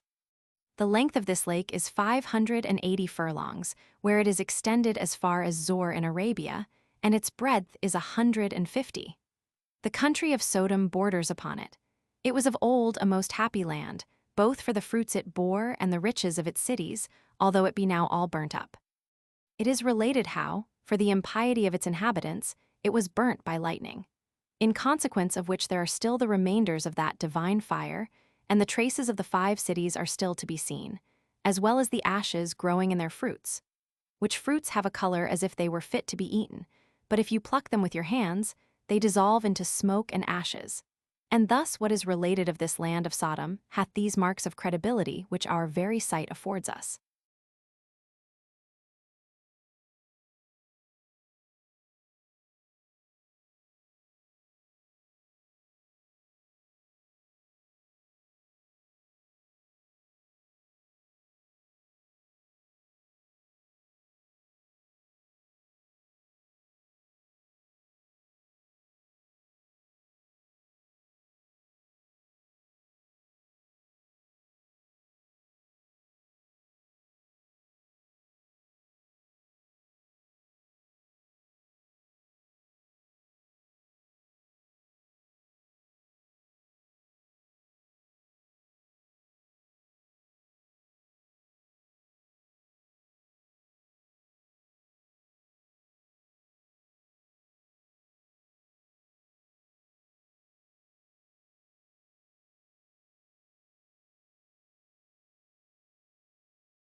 Chapter 9. That Vespasian, after he had taken Gadara, made preparation for the siege of Jerusalem, but that, upon his hearing of the death of Nero, he changed his intentions. As also concerning Simon of Geras. 1. And now Vespasian had fortified all the places round about Jerusalem, and erected citadels at Jericho and Adida, and placed garrisons in them both, partly out of his own Romans, and partly out of the body of his auxiliaries. He also sent Lucius Annius to Gerasa, and delivered to him a body of horsemen, and a considerable number of footmen. So when he had taken the city, which he did at the first onset, he slew 1,000 of those young men who had not prevented him by flying away. But he took their families captive, and permitted his soldiers to plunder them of their effects. After which he set fire to their houses, and went away to the adjoining villages, while the men of power fled away, and the weaker part were destroyed, and what was remaining was all burnt down. And now the war having gone through all the mountainous country, and all the plain country also, those that were at Jerusalem were deprived of the liberty of going out of the city. For as to such as had a mind to desert, they were watched by the zealots. And as to such as were not yet on the side of the Romans, their army kept them in, by encompassing the city round about on all sides. 2. Now as Vespasian was returned to Caesarea, and was getting ready with all his army to march directly to Jerusalem, he was informed that Nero was dead, after he had reigned 13 years and 8 days.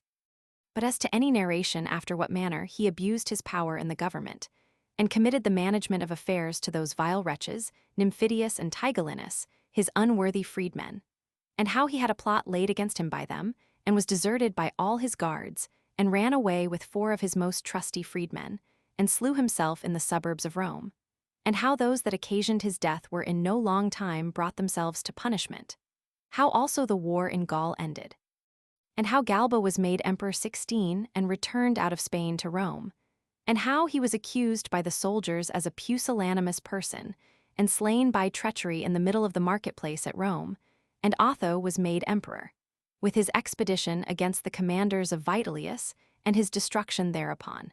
And besides what troubles there were under Vitellius, and the fight that was about the capital. As also how Antonius Primus and Mucianus slew Vitellius, and his German legions, and thereby put an end to that civil war. I have omitted to give an exact account of them, because they are well known by all, and they are described by a great number of Greek and Roman authors. Yet for the sake of the connection of matters, and that my history may not be incoherent, I have just touched upon everything briefly. Wherefore Vespasian put off at first his expedition against Jerusalem, and stood waiting whether the empire would be transferred after the death of Nero. Moreover, when he heard that Galba was made emperor, he attempted nothing till he also should send him some directions about the war. However, he sent his son Titus to him, to salute him, and to receive his commands about the Jews. Upon the very same errand did King Agrippa sail along with Titus to Galba. But as they were sailing in their long ships by the coasts of Achaia, for it was winter time, they heard that Galba was slain before they could get to him, after he had reigned 7 months and as many days. After whom Otho took the government and undertook the management of public affairs. So Agrippa resolved to go on to Rome without any terror, on account of the change in the government. But Titus, by a divine impulse, sailed back from Greece to Syria, and came in great haste to Caesarea to his father. And now they were both in suspense about the public affairs, the Roman Empire being then in a fluctuating condition, and did not go on with their expedition against the Jews, but thought that to make any attack upon foreigners was now unseasonable, on account of the solicitude they were in for their own country. 3. And now there arose another war at Jerusalem. There was a son of Giora, one Simon, by birth of Gerasa, a young man, not so cunning indeed as John, who had already seized upon the city, but superior in strength of body and courage. On which account, when he had been driven away from that Acrabatine toparchy, which he once had by Ananus the high priest, he came to those robbers who had seized upon Masada. At the first they suspected him, and only permitted him to come with the women he brought with him into the lower part of the fortress, while they dwelt in the upper part of it themselves. However, his manner so well agreed with theirs, and he seemed so trusty a man, that he went out with them, and ravaged and destroyed the country with them about Masada. Yet when he persuaded them to undertake greater things, he could not prevail with them so to do. For as they were accustomed to dwell in that citadel, they were afraid of going far from that which was their hiding place. But he affecting to tyrannize, and being fond of greatness, when he had heard of the death of Ananus, he left them, and went into the mountainous part of the country. So he proclaimed liberty to those in slavery, and a reward to those already free, and got together a set of wicked men from all quarters. 4. And as he had now a strong body of men about him, he overran the villages that lay in the mountainous country, and when there were still more and more that came to him, he ventured to go down into the lower parts of the country. And since he was now become formidable to the cities, many of the men of power were corrupted by him, so that his army was no longer composed of slaves and robbers, but a great many of the populace were obedient to him as to their king. He then overran the Acrabatine toparchy, and the places that reached as far as the great Idumea. For he built a wall at a certain village called Nain, and made use of that as a fortress for his own party's security. And at the valley called Paran, he enlarged many of the caves, and many others he found ready for his purpose. These he made use of as repositories for his treasures, and receptacles for his prey, and therein he laid up the fruits that he had got by rapine. And many of his partisans had their dwelling in them, and he made no secret of it that he was exercising his men beforehand, and making preparations for the assault of Jerusalem. 5. Whereupon the zealots, out of the dread they were in of his attacking them, and being willing to prevent one that was growing up to oppose them, went out against him with their weapons.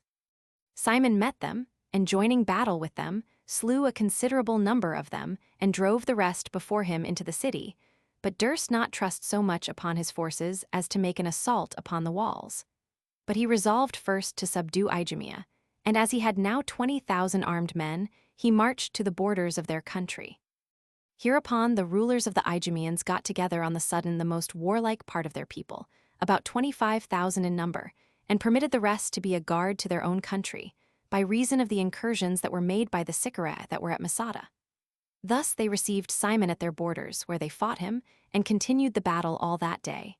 And the dispute lay whether they had conquered him, or been conquered by him. So he went back to Nain, as did the Idumeans return home. Nor was it long ere Simon came violently again upon their country, when he pitched his camp at a certain village called Theco, and sent Eleazar, one of his companions, to those that kept garrison at Hierodium, and in order to persuade them to surrender that fortress to him. The garrison received this man readily, while they knew nothing of what he came about. But as soon as he talked of the surrender of the place, they fell upon him with their drawn swords, till he found that he had no place for flight, when he threw himself down from the wall into the valley beneath. So he died immediately. But the Idumeans, who were already much afraid of Simon's power, thought fit to take a view of the enemy's army before they hazarded a battle with them. 6. Now there was one of their commanders named Jacob, who offered to serve them readily upon that occasion, but had it in his mind to betray them. He went therefore from the village Aluris, wherein the army of the Idumeans were got together, and came to Simon, and at the very first he agreed to betray his country to him, and took assurances upon oath from him that he should always have him in esteem, and then promised him that he would assist him in subduing all Idumea under him. Upon which account he was feasted after an obliging manner by Simon, and elevated by his mighty promises. And when he was returned to his own men, he at first belied the army of Simon, and said it was manifold more in number than what it was. After which, he dexterously persuaded the commanders, and by degrees the whole multitude, to receive Simon, and to surrender the whole government up to him without fighting. And as he was doing this, he invited Simon by his messengers, and promised him to disperse the Idumeans, which he performed also. For as soon as their army was nigh them, he first of all got upon his horse, and fled, together with those whom he had corrupted. Hereupon a terror fell upon the whole multitude, and before it came to a close fight, they broke their ranks, and everyone retired to his own home. 7. Thus did Simon unexpectedly march into Idumea, without bloodshed, and made a sudden attack upon the city Hebron, and took it, wherein he got possession of a great deal of prey, and plundered it of a vast quantity of fruit. Now the people of the country say that it is an ancienter city, not only than any in that country, but than Memphis in Egypt, and accordingly its age is reckoned at 2,300 years. They also relate that it had been the habitation of Abram, the progenitor of the Jews, after he had removed out of Mesopotamia. And they say that his posterity descended from thence into Egypt, whose monuments are to this very time showed in that small city, the fabric of which monuments are of the most excellent marble, and wrought after the most elegant manner. There is also there showed, at the distance of 6 furlongs from the city, a very large turpentine tree 17, and the report goes, that this tree has continued ever since the creation of the world. Thence did Simon make his progress over all Idumea, and did not only ravage the cities and villages, but lay waste the whole country. For besides those that were completely armed, he had 40,000 men that followed him, insomuch that he had not provisions enough to suffice such a multitude. Now, besides this want of provisions that he was in, he was of a barbarous disposition, and bore great anger at this nation, by which means it came to pass that Idumea was greatly depopulated. And as one may see all the woods behind despoiled of their leaves by locusts, after they have been there, so was there nothing left behind Simon's army but a desert. Some places they burnt down, some they utterly demolished, and whatsoever grew in the country, they either trod it down or fed upon it, and by their marches they made the ground that was cultivated harder and more untractable than that which was barren. In short, there was no sign remaining of those places that had been laid waste, that ever they had had a being. 8. This success of Simon excited the zealots afresh, and though they were afraid to fight him openly in a fair battle, yet did they lay ambushes in the passes, and seized upon his wife, with a considerable number of her attendants. Whereupon they came back to the city rejoicing, as if they had taken Simon himself captive, and were in present expectation that he would lay down his arms, and make supplication to them for his wife. But instead of indulging any merciful affection, he grew very angry at them for seizing his beloved wife. So he came to the wall of Jerusalem, and, like wild beasts when they are wounded, and cannot overtake those that wounded them, he vented his spleen upon all persons that he met with. Accordingly, he caught all those that were come out of the city gates, either to gather herbs or sticks, who were unarmed and in years. He then tormented them and destroyed them, out of the immense rage he was in, and was almost ready to taste the very flesh of their dead bodies. He also cut off the hands of a great many, and sent them into the city to astonish his enemies, and in order to make the people fall into a sedition, and desert those that had been the authors of his wife's seizure. He also enjoined them to tell the people that Simon swore by the God of the universe, who sees all things, that unless they will restore him his wife, he will break down their wall, and inflict the like punishment upon all the citizens, without sparing any age, and without making any distinction between the guilty and the innocent. These threatenings so greatly affrighted, not the people only, but the zealots themselves also, that they sent his wife back to him, when he became a little milder, and left off his perpetual bloodshedding. 9. But now sedition and civil war prevailed, not only over Judea, but in Italy also, for now Galba was slain in the midst of the Roman marketplace. Then was Otho made emperor, and fought against Vitellius, who set up for emperor also, for the legions in Germany had chosen him. But when he gave battle to Valens and Cesena, who were Vitellius's generals at Betrayacum in Gaul, Otho gained the advantage on the first day, but on the second day Vitellius's soldiers had the victory. And after much slaughter Otho slew himself, when he had heard of this defeat at Brixia, and after he had managed the public affairs 3 months and 2 days. 18 Otho's army also came over to Vitellius's generals, and he came himself down to Rome with his army. But in the meantime Vespasian removed from Caesarea, on the 5th day of the month Decius, and marched against those places of Judea which were not yet overthrown. So he went up to the mountainous country, and took those 2 toparchies that were called the Gophnatic and Acrabatine toparchies. After which he took Bethel and Ephraim, 2 small cities, and when he had put garrisons into them, he rode as far as Jerusalem, in which march he took many prisoners and many captives. But Cerealis, one of his commanders, took a body of horsemen and footmen, and laid waste that part of Idumea which was called the Upper Idumea, and attacked Caphethra, which pretended to be a small city, and took it at the first onset, and burnt it down. He also attacked Caphatobera and laid siege to it, for it had a very strong wall. And when he expected to spend a long time in that siege, those that were within opened their gates on the sudden, and came to beg pardon, and surrendered themselves up to him. When Cerealis had conquered them, he went to Hebron, another very ancient city. I have told you already that this city is situated in a mountainous country not far off Jerusalem. And when he had broken into the city by force, what multitude and young men were left therein he slew, and burnt down the city. So that as now all the places were taken, excepting Hierodlim and Masada and Machaerus, which were in the possession of the robbers, so Jerusalem was what the Romans at present aimed at. 10. And now, as soon as Simon had set his wife free and recovered her from the Zealots, he returned back to the remainders of Idumea, and driving the nation all before him from all quarters, he compelled a great number of them to retire to Jerusalem.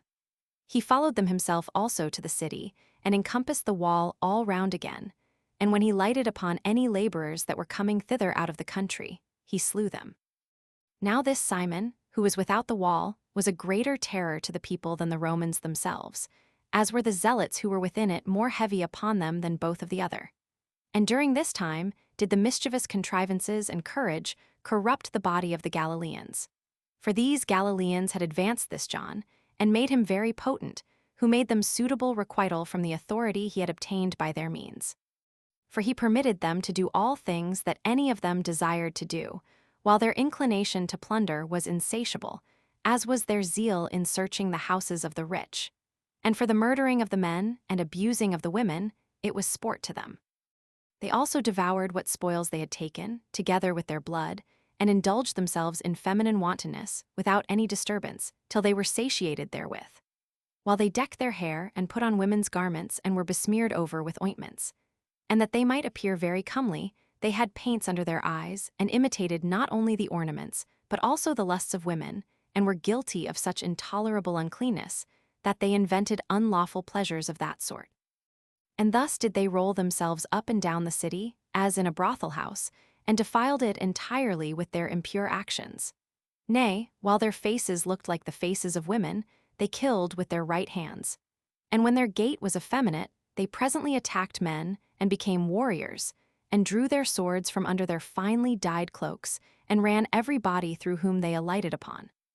However, Simon waited for such as ran away from John, and was the more bloody of the two.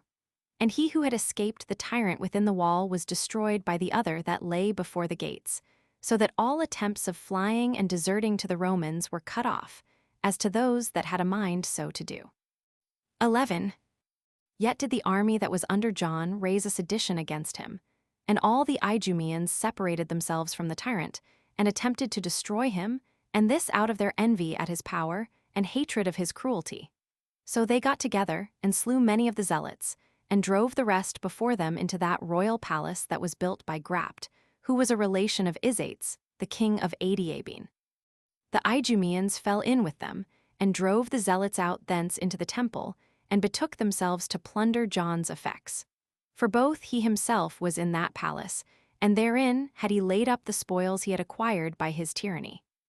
In the meantime, the multitude of those zealots that were dispersed over the city ran together to the temple unto those that fled thither. And John prepared to bring them down against the people and the Idumeans, who were not so much afraid of being attacked by them, because they were themselves better soldiers than they, as at their madness, lest they should privately sally out of the temple and get among them, and not only destroy them, but set the city on fire also. So they assembled themselves together, and the high priests with them, and took counsel after what manner they should avoid their assault. Now it was God who turned their opinions to the worst advice, and thence they devised such a remedy to get themselves free as was worse than the disease itself. Accordingly, in order to overthrow John, they determined to admit Simon, and earnestly to desire the introduction of a second tyrant into the city, which resolution they brought to perfection, and sent Matthias, the high priest, to beseech this Simon to come into them, of whom they had so often been afraid. Those also that had fled from the zealots in Jerusalem joined in this request to him, out of the desire they had of preserving their houses and their effects. Accordingly he, in an arrogant manner, granted them his lordly protection, and came into the city, in order to deliver it from the zealots. The people also made joyful acclamations to him, as their Savior and their preserver. But when he was come in with his army, he took care to secure his own authority, and looked upon those that had invited him in to be no less his enemies than those against whom the invitation was intended. 12. And thus did Simon get possession of Jerusalem in the 3rd year of the war in the month Xanthicus, whereupon John, with his multitude of zealots, as being both prohibited from coming out of the temple, and having lost their power in the city, for Simon and his party had plundered them of what they had, were in despair of deliverance. Simon also made an assault upon the temple, with the assistance of the people, while the others stood upon the cloisters and the battlements, and defended themselves from their assaults. However, a considerable number of Simon's party fell, and many were carried off wounded, for the zealots threw their darts easily from a superior place, and seldom failed of hitting their enemies.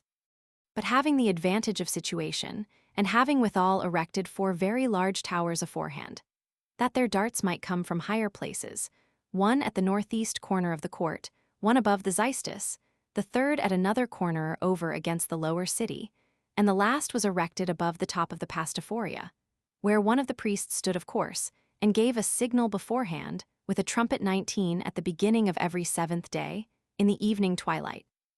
As also at the evening when that day was finished, as giving notice to the people when they were to leave off work, and when they were to go to work again.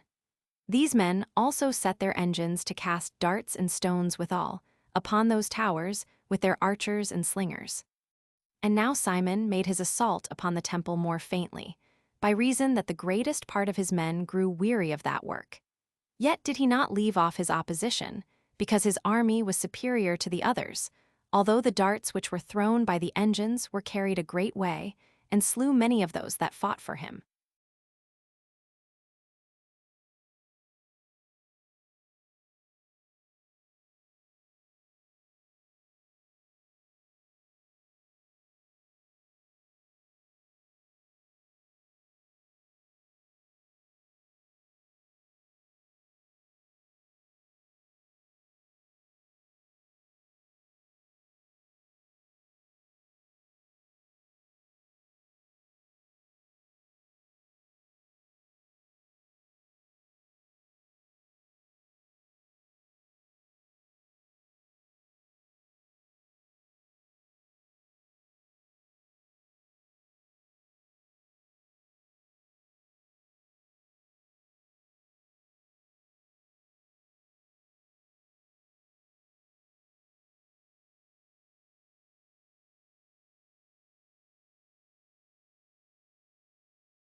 Chapter 10.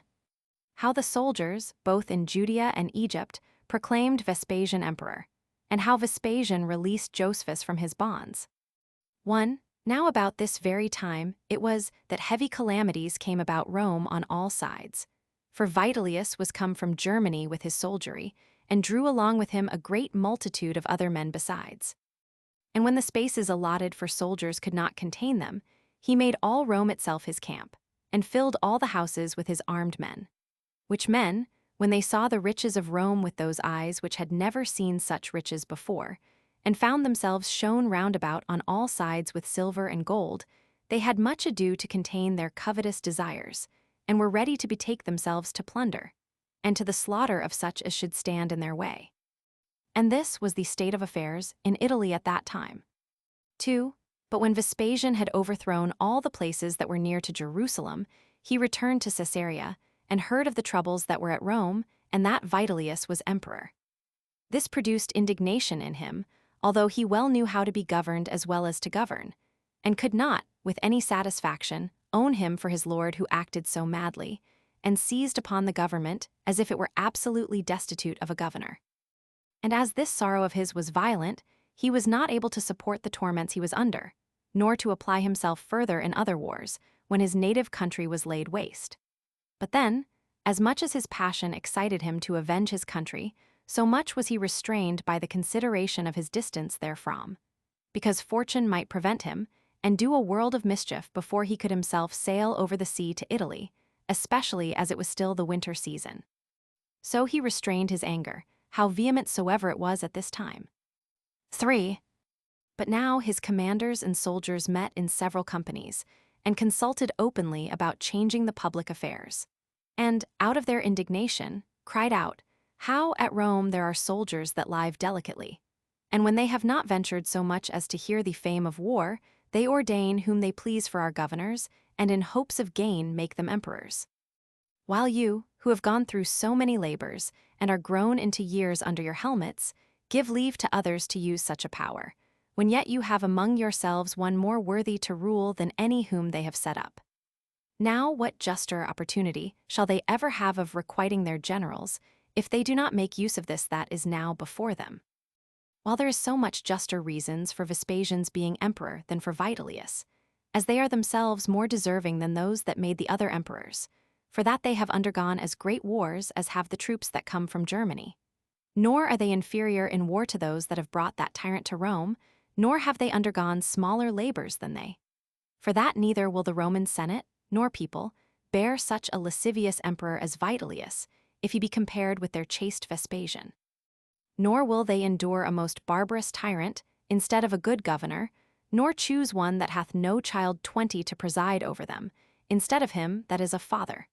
Because the advancement of men's own children to dignities is certainly the greatest security kings can have for themselves.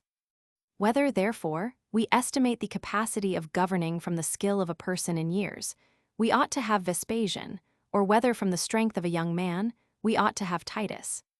For by this means we shall have the advantage of both their ages, for that they will afford strength to those that shall be made emperors, they having already 3 legions, besides other auxiliaries from the neighboring kings, and will have further all the armies in the east to support them, as also those in Europe, so they as they are out of the distance and dread of Vitellius, besides such auxiliaries as they may have in Italy itself.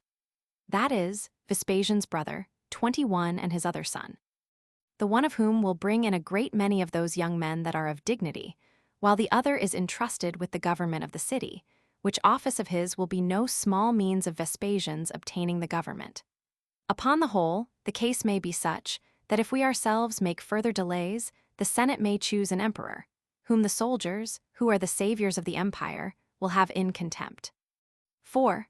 These were the discourses the soldiers had in their several companies, after which they got together in a great body, and, encouraging one another, they declared Vespasian emperor, 22, and exhorted him to save the government, which was now in danger.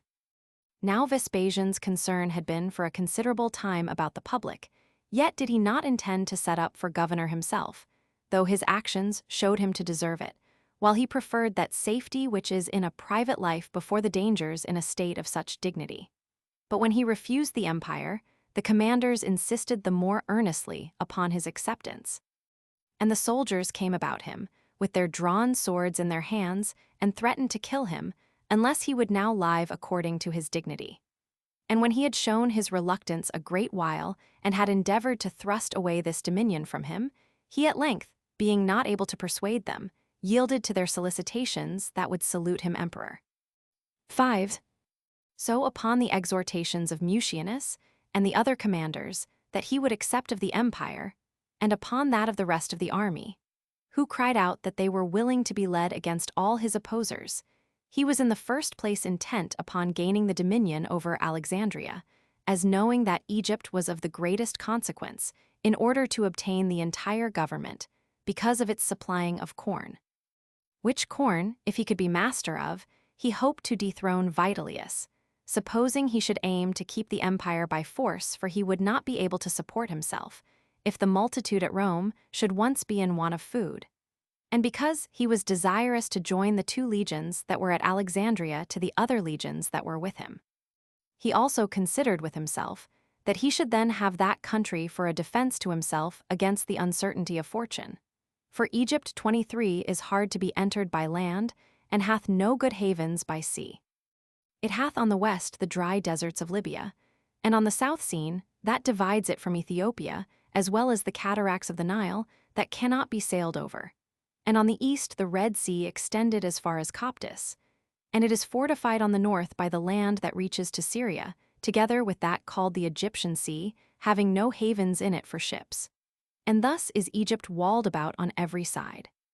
Its length between Pelusium and Sin is 2,000 furlongs, and the passage by sea from Plinthine to Pelusium is 3,600 furlongs. Its river Nile is navigable as far as the city called Elephantine, the forenamed cataracts hindering ships from going any farther. The haven also of Alexandria is not entered by the mariners without difficulty, even in times of peace. For the passage inward is narrow, and full of rocks that lie under the water, which oblige the mariners to turn from a straight direction.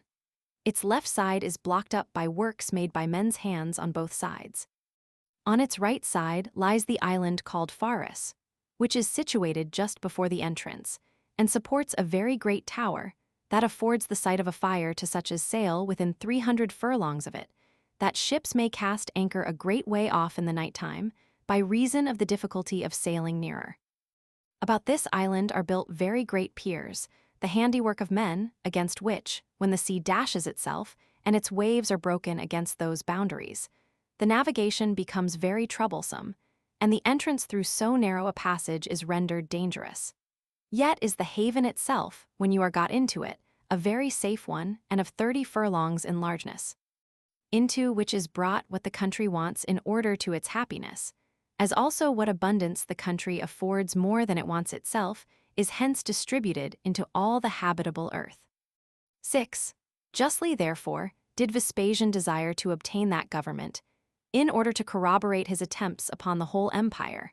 So he immediately sent to Tiberius Alexander, who was then governor of Egypt and of Alexandria, and informed him what the army had put upon him, and how he, being forced to accept of the burden of the government, was desirous to have him for his confederate and supporter. Now as soon as ever Alexander had read this letter, he readily obliged the legions and the multitude to take the oath of fidelity to Vespasian, both which willingly complied with him, as already acquainted with the courage of the man, from that his conduct in their neighborhood. Accordingly, Vespasian, looking upon himself as already entrusted with the government, got all things ready for his journey.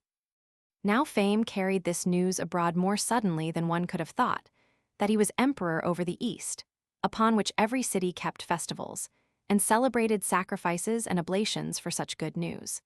The legions also that were in Mysia and Pannonia, who had been in commotion a little before, on account of this insolent attempt of Vitellius, were very glad to take the oath of fidelity to Vespasian, upon his coming to the empire. Vespasian then removed from Caesarea to Berytus, where many embassages came to him from Syria, and many from other provinces, bringing with them from every city crowns, and the congratulations of the people. Mucianus came also, who was the president of the province, and told him with what alacrity the people received the news of his advancement, and how the people of every city had taken the oath of fidelity to him. 7.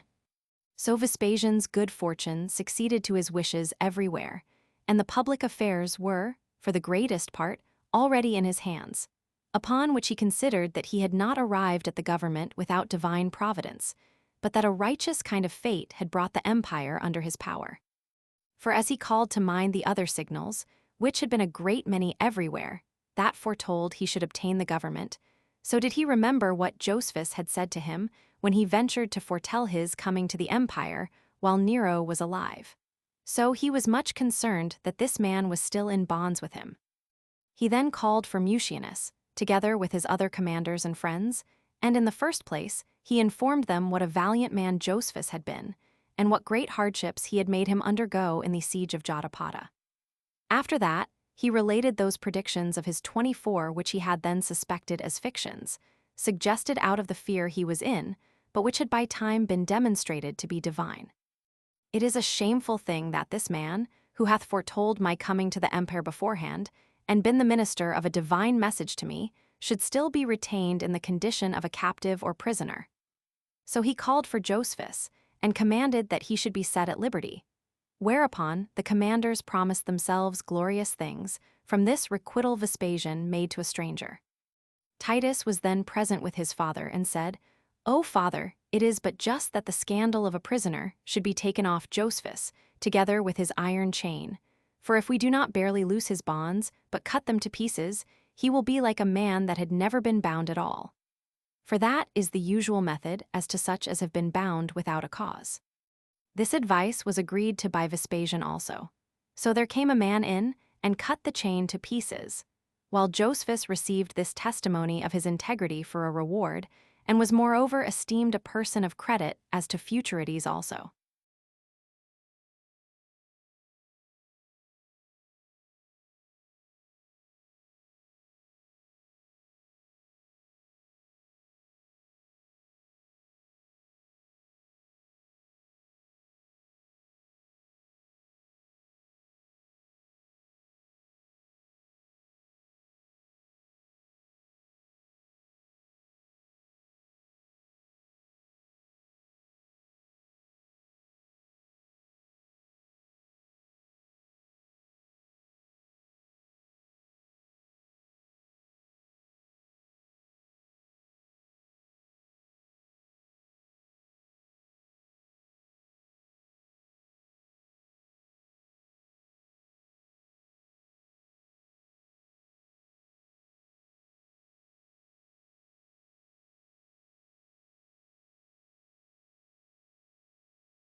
Chapter 11.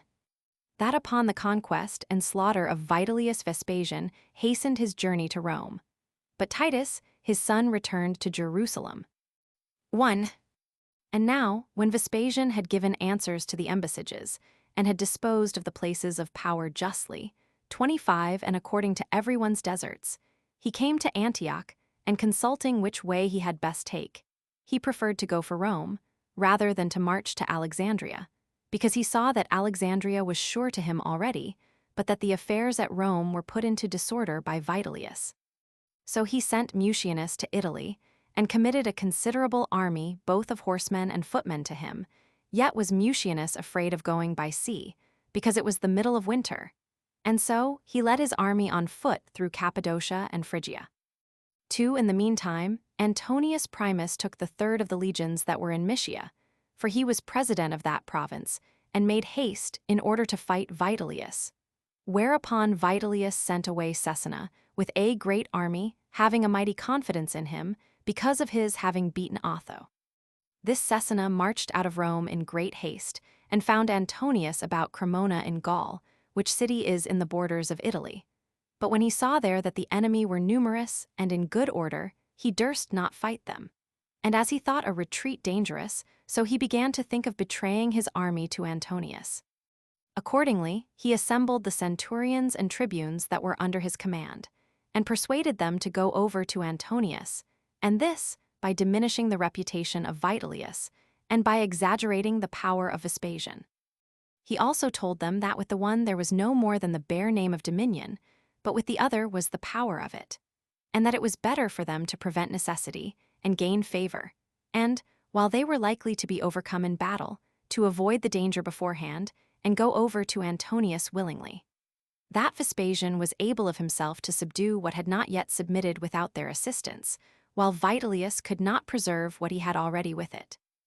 3. Cesena said this, and much more to the same purpose, and persuaded them to comply with him, and both he and his army deserted. But still the very same night the soldiers repented of what they had done, and a fear seized on them, lest perhaps Vitellius who sent them should get the better. And drawing their swords, they assaulted Cesena in order to kill him. And the thing had been done by them, if the tribunes had not fallen upon their knees, and besought them not to do it. So the soldiers did not kill him, but put him in bonds as a traitor, and were about to send him to Vitellius. When Primus heard of this, he raised up his men immediately, and made them put on their armor, and led them against those that had revolted. Hereupon they put themselves in order of battle, and made a resistance for a while, but were soon beaten, and fled to Cremona.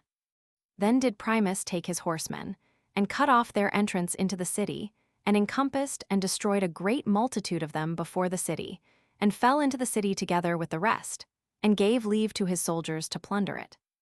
And here it was that many strangers, who were merchants, as well as many of the people of that country, perished, and among them Vitellius's whole army, being 30,200, while Antonius lost no more of those that came with him from Mysia than 4,500. He then loosed Cesena, and sent him to Vespasian to tell him the good news. So he came, and was received by him, and covered the scandal of his treachery by the unexpected honors he received from Vespasian. 4. And now, upon the news that Antonius was approaching, Sabinus took courage at Rome, and assembled those cohorts of soldiers that kept watch by night, and in the night time seized upon the capital. And, as the day came on, many men of character came over to him, with Domitian, his brother's son, whose encouragement was of very great weight for the compassing the government.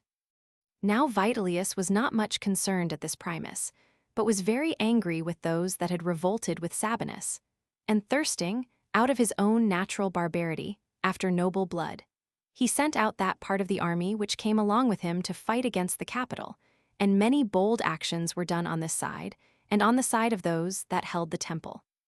But at last, the soldiers that came from Germany, being too numerous for the others, got the hill into their possession, where Domitian, with many other of the principal Romans, providentially escaped, while the rest of the multitude were entirely cut to pieces, and Sabinus himself was brought to Vitellius, and then slain.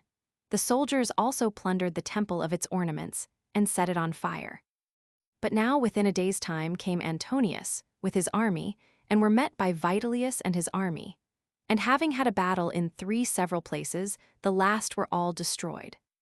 Then did Vitellius come out of the palace in his cups, and satiated with an extravagant and luxurious meal, as in the last extremity, and being drawn along through the multitude, and abused with all sorts of torments, had his head cut off in the midst of Rome, having retained the government 8 months and 5 days 26, and had he lived much longer, I cannot but think the empire would not have been sufficient for his lust. Of the others that were slain, were numbered above 50,000. This battle was fought on the 3rd day of the month Apellius. On the next day, Mucianus came into the city with his army, and ordered Antonius and his men to leave off killing. For they were still searching the houses, and killed many of Vitellius's soldiers, and many of the populace, as supposing them to be of his party, preventing by their rage any accurate distinction between them and others. He then produced Domitian, and recommended him to the multitude, until his father should come himself. So the people, being now freed from their fears, made acclamations of joy for Vespasian, as for their emperor, and kept festival days for his confirmation, and for the destruction of Vitellius. 5. And now, as Vespasian was come to Alexandria, this good news came from Rome, and at the same time came embassies from all his own habitable earth, to congratulate him upon his advancement. And though this Alexandria was the greatest of all cities next to Rome, it proved too narrow to contain the multitude that then came to it. So upon this confirmation of Vespasian's entire government, which was now settled, and upon the unexpected deliverance of the public affairs of the Romans from ruin, Vespasian turned his thoughts to what remained unsubdued in Judea. However, he himself made haste to go to Rome, as the winter was now almost over, and soon set the affairs of Alexandria in order, but sent his son Titus, with a select part of his army, to destroy Jerusalem. So Titus marched on foot as far as Nicopolis, which is distant 20 furlongs from Alexandria. There he put his army on board some long ships, and sailed upon the river along the Mendesian Nomus as far as the city Tumultuous. There he got out of the ships, and walked on foot, and lodged all night at a small city called Tanis. His second station was Heracleopolis, and his third Pelusium. He then refreshed his army at that place for 2 days, and on the 3rd passed over the mouths of the Nile at Pelusium. He then proceeded 1 station over the desert, and pitched his camp at the temple of the Casian Jupiter, 27, and on the next day at Ostracene. This station had no water, but the people of the country make use of water brought from other places. After this he rested at Rhinocolora, and from thence he went to Raphia, which was his 4th station. This city is the beginning of Syria. For his 5th station he pitched his camp at Gaza, after which he came to Ascalon, and thence to Jamnia, and after that to Joppa, and from Joppa to Caesarea, having taken a resolution to gather all his other forces together at that place.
Book 5, containing the interval of near 6 months.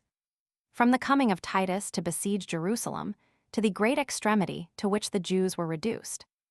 Chapter 1. Concerning the seditions at Jerusalem, and what terrible miseries afflicted the city by their means. 1. When therefore Titus had marched over that desert which lies between Egypt and Syria, in the manner forementioned, he came to Caesarea, having resolved to set his forces in order at that place, before he began the war.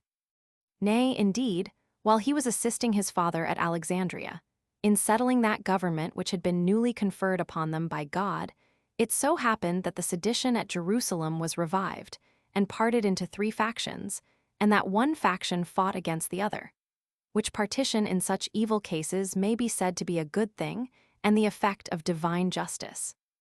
Now as to the attack the zealots made upon the people, and which I esteem the beginning of the city's destruction, it hath been already explained after an accurate manner, as also whence it arose, and to how great a mischief it was increased.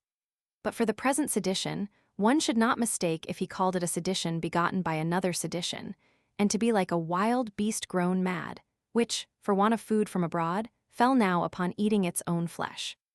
2. For Eleazar, the son of Simon, who made the first separation of the zealots from the people, and made them retire into the temple, appeared very angry at John's insolent attempts, which he made every day upon the people. For this man never left off murdering. But the truth was that he could not bear to submit to a tyrant who set up after him. So he, being desirous of gaining the entire power and dominion to himself, revolted from John, and took to his assistance Judas the son of Chelcias, and Simon the son of Ezron, who were among the men of greatest power. There was also with him Hezekiah, the son of Chobar, a person of eminence. Each of these were followed by a great many of the zealots. These seized upon the inner court of the temple one, and laid their arms upon the holy gates, and over the holy fronts of that court. And because they had plenty of provisions, they were of good courage, for there was a great abundance of what was consecrated to sacred uses, and they scrupled not the making use of them. Yet were they afraid, on account of their small number. And when they had laid up their arms there, they did not stir from the place they were in. Now as to John, what advantage he had above Eleazar in the multitude of his followers, the like disadvantage he had in the situation he was in, since he had his enemies over his head. And as he could not make any assault upon them without some terror, so was his anger too great to let them be at rest. Nay, although he suffered more mischief from Eleazar and his party than he could inflict upon them, yet would he not leave off assaulting them, insomuch that there were continual sallies made one against another, as well as darts thrown at one another, and the temple was defiled everywhere with murders. 3. But now the tyrant Simon, the son of Gioras, whom the people had invited in, out of the hopes they had of his assistance in the great distresses they were in, having in his power the upper city and a great part of the lower, did now make more vehement assaults upon John and his party, because they were fought against from above also. Yet was he beneath their situation when he attacked them, as they were beneath the attacks of the others above them. Whereby it came to pass that John did both receive and inflict great damage, and that easily, as he was fought against on both sides. And the same advantage that Eleazar and his party had over him, since he was beneath them, the same advantage had he, by his higher situation, over Simon. On which account he easily repelled the attacks that were made from beneath, by the weapons thrown from their hands only, but was obliged to repel those that threw their darts from the temple above him, by his engines of war. For he had such engines as threw darts and javelins and stones, and that in no small number, by which he did not only defend himself from such as fought against him, but slew moreover many of the priests, as they were about their sacred ministrations. For notwithstanding these men were mad with all sorts of impiety, yet did they still admit those that desired to offer their sacrifices, although they took care to search the people of their own country beforehand, and both suspected and watched them, while they were not so much afraid of strangers, who, although they had gotten leave of them, how cruel soever they were, to come into that court, were yet often destroyed by this sedition. For those darts that were thrown by the engines came with that force, that they went over all the buildings, and reached as far as the altar, and the temple itself, and fell upon the priests, and those too that were about the sacred offices. Insomuch that many persons who came thither with great zeal from the ends of the earth, to offer sacrifices at this celebrated place, which was esteemed holy by all mankind, fell down before their own sacrifices themselves, and sprinkled that altar which was venerable among all men, both Greeks and barbarians, with their own blood. Till the dead bodies of strangers were mingled together with those of their own country, and those of profane persons with those of the priests, and the blood of all sorts of dead carcasses stood in lakes in the holy courts themselves. And now, O most wretched city, what misery so great as this didst thou suffer from the Romans, when they came to purify thee from thy intestine hatred? For thou couldst be no longer a place fit for God, nor couldst thou long continue in being, after thou hadst been a sepulchre for the bodies of thy own people, and hadst made the holy house itself a burying place in this civil war of thine. Yet mayst thou again grow better, if perchance thou wilt hereafter appease the anger of that God, who is the author of thy destruction.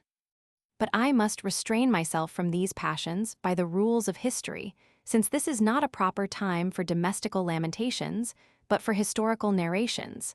I therefore return to the operations that follow in this sedition. 3. 4. And now there were 3 treacherous factions in the city, the one parted from the other. Eleazar and his party, that kept the sacred firstfruits, came against John in their cups. Those that were with John plundered the populace and went out with zeal against Simon. This Simon had his supply of provisions from the city, in opposition to the seditious. When, therefore, John was assaulted on both sides, he made his men turn about, throwing his darts upon those citizens that came up against him, from the cloisters he had in his possession, while he opposed those that attacked him from the temple by his engines of war. And if at any time he was freed from those that were above him, which happened frequently, from their being drunk and tired, he sallied out with a great number upon Simon and his party. And this he did always in such parts of the city as he could come at, till he set on fire those houses that were full of corn and of all other provisions. For the same thing was done by Simon, when, upon the others' retreat, he attacked the city also, as if they had, on purpose, done it to serve the Romans, by destroying what the city had laid up against the siege, and by thus cutting off the nerves of their own power. Accordingly, it so came to pass that all the places that were about the temple were burnt down, and were become an intermediate desert space, ready for fighting on both sides of it, and that almost all that corn was burnt, which would have been sufficient for a siege of many years. So they were taken by the means of the famine, which it was impossible they should have been, unless they had thus prepared the way for it by this procedure. 5. And now, as the city was engaged in a war on all sides, from these treacherous crowds of wicked men, the people of the city, between them, were like a great body torn in pieces. The aged men and the women were in such distress by their internal calamities, that they wished for the Romans, and earnestly hoped for an external war, in order to their delivery from their domestical miseries. The citizens themselves were under a terrible consternation and fear, nor had they any opportunity of taking counsel and of changing their conduct, nor were there any hopes of coming to an agreement with their enemies, nor could such as had a mind flee away. For guards were set at all places, and the heads of the robbers, although they were seditious one against another in other respects, yet did they agree in killing those that were for peace with the Romans, or were suspected of an inclination to desert them, as their common enemies. They agreed in nothing but this, to kill those that were innocent. The noise also of those that were fighting was incessant, both by day and by night. But the lamentations of those that mourned exceeded the other. Nor was there ever any occasion for them to leave off their lamentations, because their calamities came perpetually one upon another, although the deep consternation they were in prevented their outward wailing. But being constrained by their fear to conceal their inward passions, they were inwardly tormented, without daring to open their lips in groans. Nor was any regard paid to those that were still alive, by their relations, nor was there any care taken of burial for those that were dead. The occasion of both which was this, that every one despaired of himself. For those that were not among the seditious had no great desires of anything, as expecting for certain that they should very soon be destroyed. But for the seditious themselves, they fought against each other, while they trod upon the dead bodies as they lay heaped one upon another, and taking up a mad rage from those dead bodies that were under their feet, became the fiercer thereupon. They, moreover, were still inventing somewhat or other that was pernicious against themselves. And when they had resolved upon anything, they executed it without mercy, and omitted no method of torment or of barbarity. Nay, John abused the sacred materials, 5, and employed them in the construction of his engines of war. For the people and the priests had formerly determined to support the temple and raise the holy house 20 cubits higher.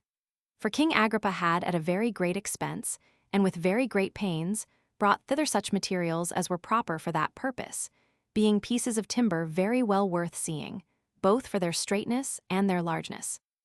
But the war coming on, and interrupting the work, John had them cut, and prepared for the building him towers, he finding them long enough to oppose from them those his adversaries that thought him from the temple that was above him. He also had them brought and erected behind the inner court over against the west end of the cloisters, where alone he could erect them, whereas the other sides of that court had so many steps as would not let them come nigh enough the cloisters. 6. Thus did John hope to be too hard for his enemies by these engines constructed by his impiety. But God himself demonstrated that his pains would prove of no use to him, by bringing the Romans upon him before he had reared any of his towers. For Titus, when he had gotten together part of his forces about him, and had ordered the rest to meet him at Jerusalem, marched out of Caesarea. He had with him those 3 legions that had accompanied his father when he laid Judea waste, together with that 12th legion which had been formerly beaten with Cestius. Which legion, as it was otherwise remarkable for its valor, so did it march on now with greater alacrity to avenge themselves on the Jews, as remembering what they had formerly suffered from them. Of these legions he ordered the 5th to meet him, by going through Emmaus, and the 10th to go up by Jericho.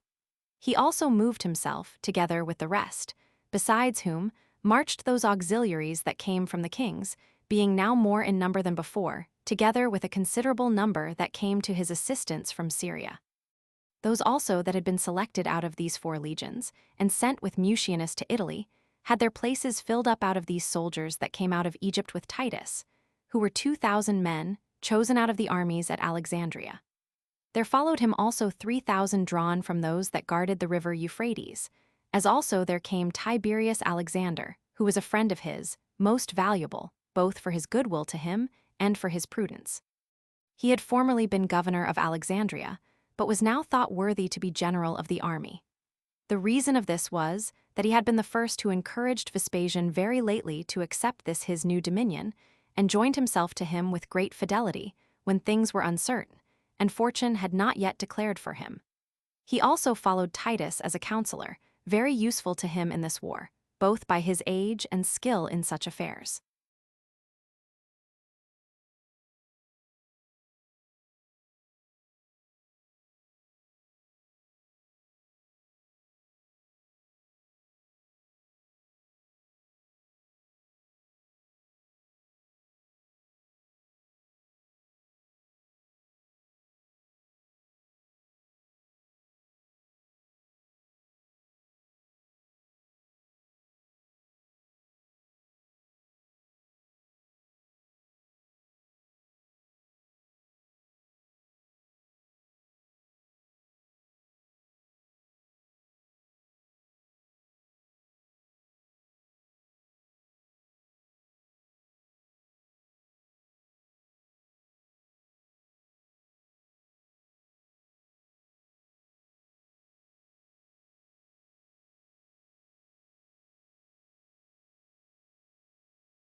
Chapter 2. How Titus marched to Jerusalem, and how he was in danger as he was taking a view of the city of the place, also where he pitched his camp. 1. Now, as Titus was upon his march into the enemy's country, the auxiliaries that were sent by the kings marched first, having all the other auxiliaries with them. After whom followed those that were to prepare the roads and measure out the camp. Then came the commander's baggage, and after that the other soldiers, who were completely armed to support them. Then came Titus himself, having with him another select body, and then came the pikemen, after whom came the horse belonging to that legion. All these came before the engines, and after these engines came the tribunes and the leaders of the cohorts with their select bodies. After these came the ensigns with the eagle, and before those ensigns came the trumpeters belonging to them. Next these came the main body of the army in their ranks, every rank being 6 deep. The servants belonging to every legion came after these, and before these last their baggage. The mercenaries came last, and those that guarded them brought up the rear. Now Titus, according to the Roman usage, went in the front of the army after a decent manner, and marched through Samaria to Gophna, a city that had been formerly taken by his father, and was then garrisoned by Roman soldiers. And when he had lodged there one night, he marched on in the morning. And when he had gone as far as a day's march, he pitched his camp at that valley which the Jews, in their own tongue, call the Valley of Thorns, near a certain village called Gabaothseth, which signifies the Hill of Saul, being distant from Jerusalem about 30 furlongs. 6 there it was that he chose out 600 select horsemen, and went to take a view of the city, to observe what strength it was of, and how courageous the Jews were, whether, when they saw him, and before they came to a direct battle, they would be affrighted and submit. For he had been informed what was really true, that the people who were fallen under the power of the seditious and the robbers were greatly desirous of peace, but being too weak to rise up against the rest, they lay still. 2. Now, so long as he rode along the straight road which led to the wall of the city, nobody appeared out of the gates. But when he went out of that road, and declined towards the tower Cephanus, and led the band of horsemen obliquely, an immense number of the Jews leaped out suddenly at the towers called the Women's Towers, through that gate which was over against the monuments of Queen Helena, and intercepted his horse. And standing directly opposite to those that still ran along the road, hindered them from joining those that had declined out of it. They intercepted Titus also, with a few other. Now it was here impossible for him to go forward, because all the places had trenches dug in them from the wall, to preserve the gardens round about, and were full of gardens obliquely situated, and of many hedges. And to return back to his own men, he saw it was also impossible, by reason of the multitude of the enemies that lay between them, many of whom did not so much as know that the king was in any danger, but supposed him still among them. So he perceived that his preservation must be wholly owing to his own courage, and turned his horse about, and cried out aloud to those that were about him to follow him, and ran with violence into the midst of his enemies, in order to force his way through them to his own men. And hence we may principally learn that both the success of wars and the dangers that kings 7 are in are under the providence of God. For while such a number of darts were thrown at Titus, when he had neither his headpiece on, nor his breastplate, for, as I told you, he went out not to fight, but to view the city, none of them touched his body, but went aside without hurting him, as if all of them missed him on purpose, and only made a noise as they passed by him. So he diverted those perpetually with his sword that came on his side, and overturned many of those that directly met him, and made his horse ride over those that were overthrown. The enemy indeed made a shout at the boldness of Caesar, and exhorted one another to rush upon him. Yet did these against whom he marched fly away, and go off from him in great numbers, while those that were in the same danger with him kept up close to him, though they were wounded both on their backs and on their sides. For they had each of them but this one hope of escaping, if they could assist Titus in opening himself a way, that he might not be encompassed round by his enemies before he got away from them.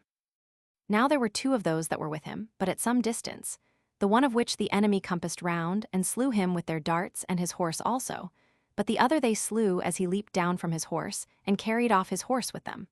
But Titus escaped with the rest, and came safe to the camp. So this success of the Jews' first attack raised their minds, and gave them an ill-grounded hope, and this short inclination of fortune on their side made them very courageous for the future. 3. But now, as soon as that legion that had been at Emmaus was joined to Caesar at night, he removed thence when it was day, and came to a place called Seapis, from whence the city began already to be seen, and a plain view might be taken of the great temple. Accordingly, this place, on the north quarter of the city and joining thereto, was a plain, and very properly named Scopus, and was no more than 7 furlongs distant from it. And here it was that Titus ordered a camp to be fortified for 2 legions that were to be together.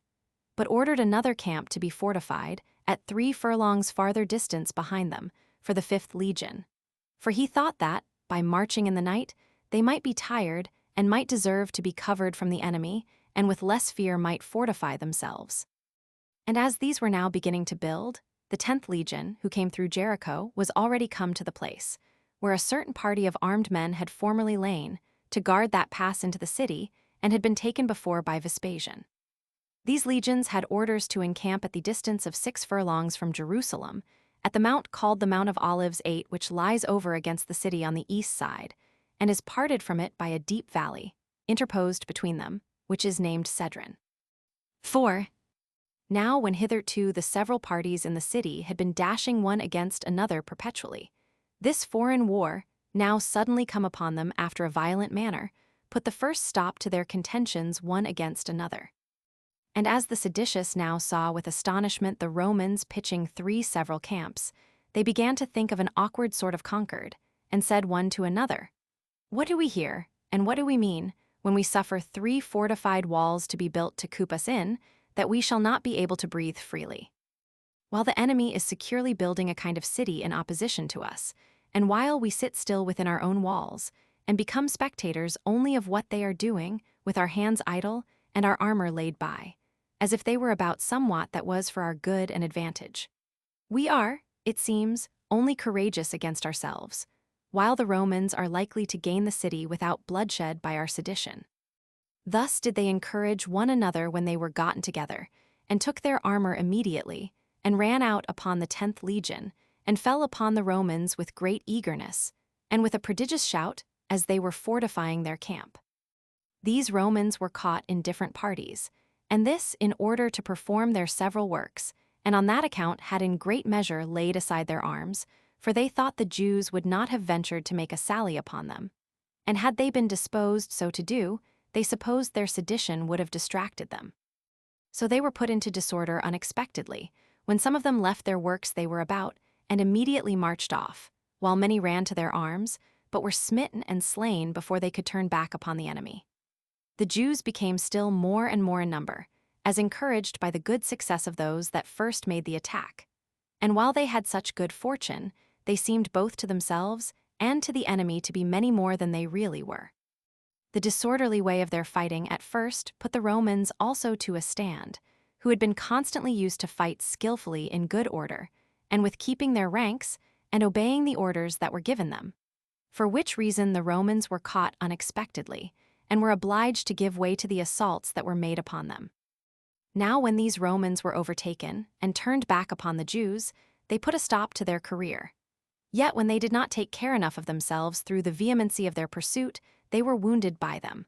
But as still more and more Jews sallied out of the city, the Romans were at length brought into confusion, and put to flight, and ran away from their camp. Nay, things looked as though the entire legion would have been in danger, unless Titus had been informed of the case they were in, and had sent them succors immediately. So he reproached them for their cowardice, and brought those back that were running away, and fell himself upon the Jews on their flank, with those select troops that were with him, and slew a considerable number, and wounded more of them, and put them all to flight, and made them run away hastily down the valley. Now as these Jews suffered greatly in the declivity of the valley, so when they were gotten over it, they turned about, and stood over against the Romans, having the valley between them, and there fought with them. Thus did they continue the fight till noon. But when it was already a little afternoon, Titus set those that came to the assistance of the Romans with him, and those that belonged to the cohorts, to prevent the Jews from making any more sallies, and then sent the rest of the legion to the upper part of the mountain, to fortify their camp. 5. This march of the Romans seemed to the Jews to be a flight. And as the watchman who was placed upon the wall gave a signal by shaking his garment, there came out a fresh multitude of Jews, and that with such mighty violence that one might compare it to the running of the most terrible wild beasts. To say the truth, none of those that opposed them could sustain the fury with which they made their attacks. But as if they had been cast out of an engine, they brake the enemy's ranks to pieces, who were put to flight, and ran away to the mountain. None but Titus himself, and a few others with him, being left in the midst of the acclivity. Now these others, who were his friends, despised the danger they were in, and were ashamed to leave their general, earnestly exhorting him to give way to these Jews that are fond of dying, and not to run into such dangers before those that ought to stay before him, to consider what his fortune was, and not, by supplying the place of a common soldier, to venture to turn back upon the enemy so suddenly. And this because he was general in the war, and lord of the habitable earth, on whose preservation the public affairs do all depend. These persuasions Titus seemed not so much as to hear, but opposed those that ran upon him, and smote them on the face. And when he had forced them to go back, he slew them. He also fell upon great numbers as they marched down the hill, and thrust them forward. While those men were so amazed at his courage and his strength, that they could not fly directly to the city, but declined from him on both sides, and pressed after those that fled up the hill. Yet did he still fall upon their flank, and put a stop to their fury. In the meantime, a disorder and a terror fell again upon those that were fortifying their camp at the top of the hill, upon their seeing those beneath them running away, insomuch that the whole legion was dispersed, while they thought that the sallies of the Jews upon them were plainly insupportable, and that Titus was himself put to flight, because they took it for granted that, if he had stayed, the rest would never have fled for it. Thus were they encompassed on every side by a kind of panic fear, and some dispersed themselves one way, and some another, till certain of them saw their general in the very midst of an action, and being under great concern for him, they loudly proclaimed the danger he was in to the entire legion. And now shame made them turn back, and they reproached one another that they did worse than run away, by deserting Caesar. So they used their utmost force against the Jews, and declining from the straight declivity, they drove them on heaps into the bottom of the valley. Then did the Jews turn about and fight them, but as they were themselves retiring, and now, because the Romans had the advantage of the ground, and were above the Jews, they drove them all into the valley. Titus also pressed upon those that were near him, and sent the legion again to fortify their camp, while he, and those that were with him before, opposed the enemy, and kept them from doing further mischief. Insomuch that, if I may be allowed neither to add anything out of flattery, nor to diminish anything out of envy, but to speak the plain truth, Caesar did twice deliver that entire legion when it was in jeopardy, and gave them a quiet opportunity of fortifying their camp.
Chapter 3.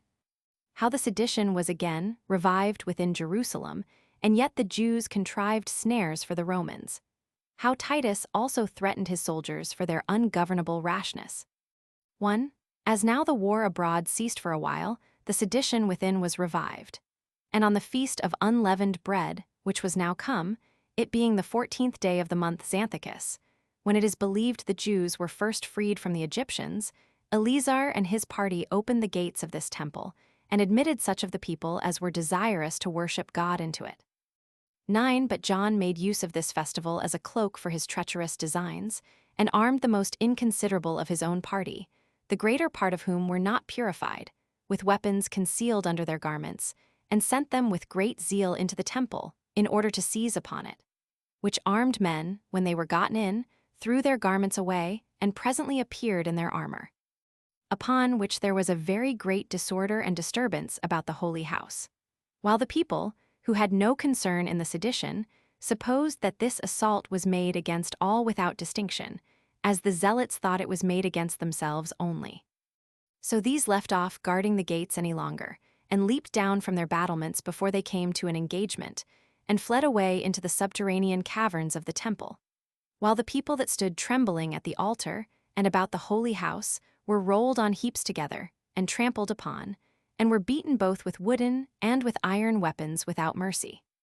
Such also as had differences with others slew many persons that were quiet, out of their own private enmity and hatred, as if they were opposite to the seditious. And all those that had formerly offended any of these plotters were now known, and were now led away to the slaughter. And when they had done abundance of horrid mischief to the guiltless, they granted a truce to the guilty, and let those go off that came out of the caverns. These followers of John also did now seize upon this inner temple, and upon all the warlike engines therein, and then ventured to oppose Simon. And thus that sedition, which had been divided into 3 factions, was now reduced to 2. 2. But Titus, intending to pitch his camp nearer to the city than Scopus, placed as many of his choice horsemen and footmen as he thought sufficient opposite to the Jews, to prevent their sallying out upon them, while he gave orders for the whole army to level the distance, as far as the wall of the city.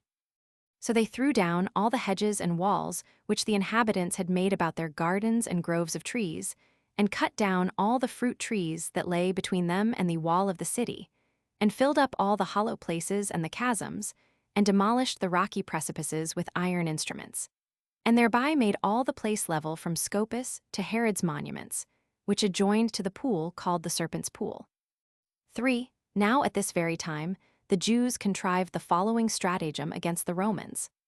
The bolder sort of the seditious went out at the towers, called the Women's Towers, as if they had been ejected out of the city by those who were for peace, and rambled about as if they were afraid of being assaulted by the Romans, and were in fear of one another. While those that stood upon the wall, and seemed to be of the people's side, cried out aloud for peace, and entreated they might have security for their lives given them, and called for the Romans, promising to open the gates to them. And as they cried out after that manner, they threw stones at their own people, as though they would drive them away from the gates. These also pretended that they were excluded by force, and that they petitioned those that were within to let them in, and rushing upon the Romans perpetually, with violence, they then came back, and seemed to be in great disorder. Now the Roman soldiers thought this cunning stratagem of theirs was to be believed real, and thinking they had the one party under their power, and could punish them as they pleased, and hoping that the other party would open their gates to them, set to the execution of their designs accordingly. But for Titus himself, he had this surprising conduct of the Jews in suspicion. For whereas he had invited them to come to terms of accommodation by Josephus, but one day before, he could then receive no civil answer from them. So he ordered the soldiers to stay where they were.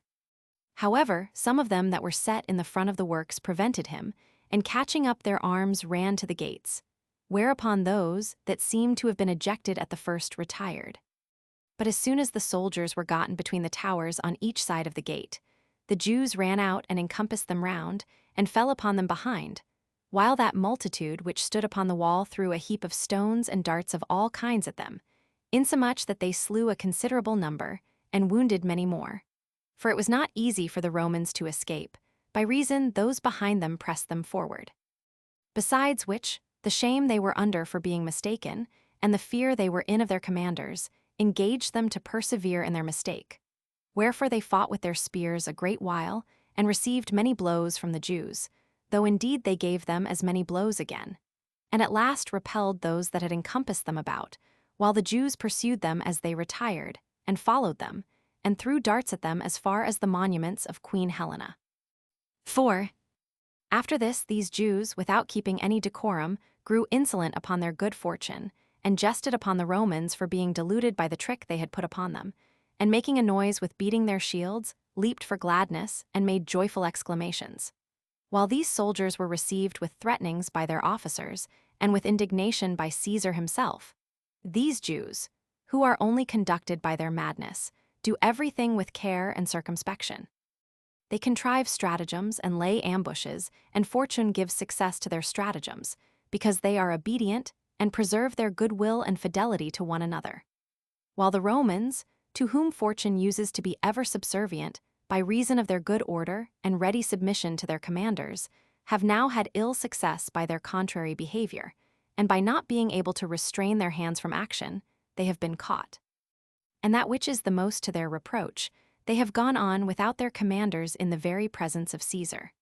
Truly, says Titus, the laws of war cannot but groan heavily, as will my father also himself, when he shall be informed of this wound that hath been given us, since he who is grown old in wars did never make so great a mistake. Our laws of war do also ever inflict capital punishment on those that in the least break into good order, while at this time they have seen an entire army run into disorder. However, those that have been so insolent shall be made immediately sensible, that even they who conquer among the Romans without orders for fighting are to be under disgrace. When Titus had enlarged upon this matter before the commanders, it appeared evident that he would execute the law against all those that were concerned. So these soldiers' minds sunk down in despair, as expecting to be put to death, and that justly and quickly.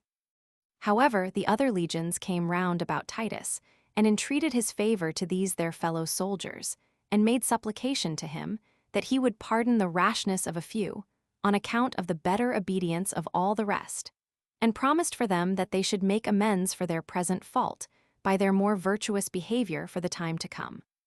5. So Caesar complied with their desires, and with what prudence dictated to him also, for he esteemed it fit to punish single persons by real executions, but that the punishment of great multitudes should proceed no further than reproofs. So he was reconciled to the soldiers, but gave them a special charge to act more wisely for the future. And he considered with himself how he might be even with the Jews for their stratagem.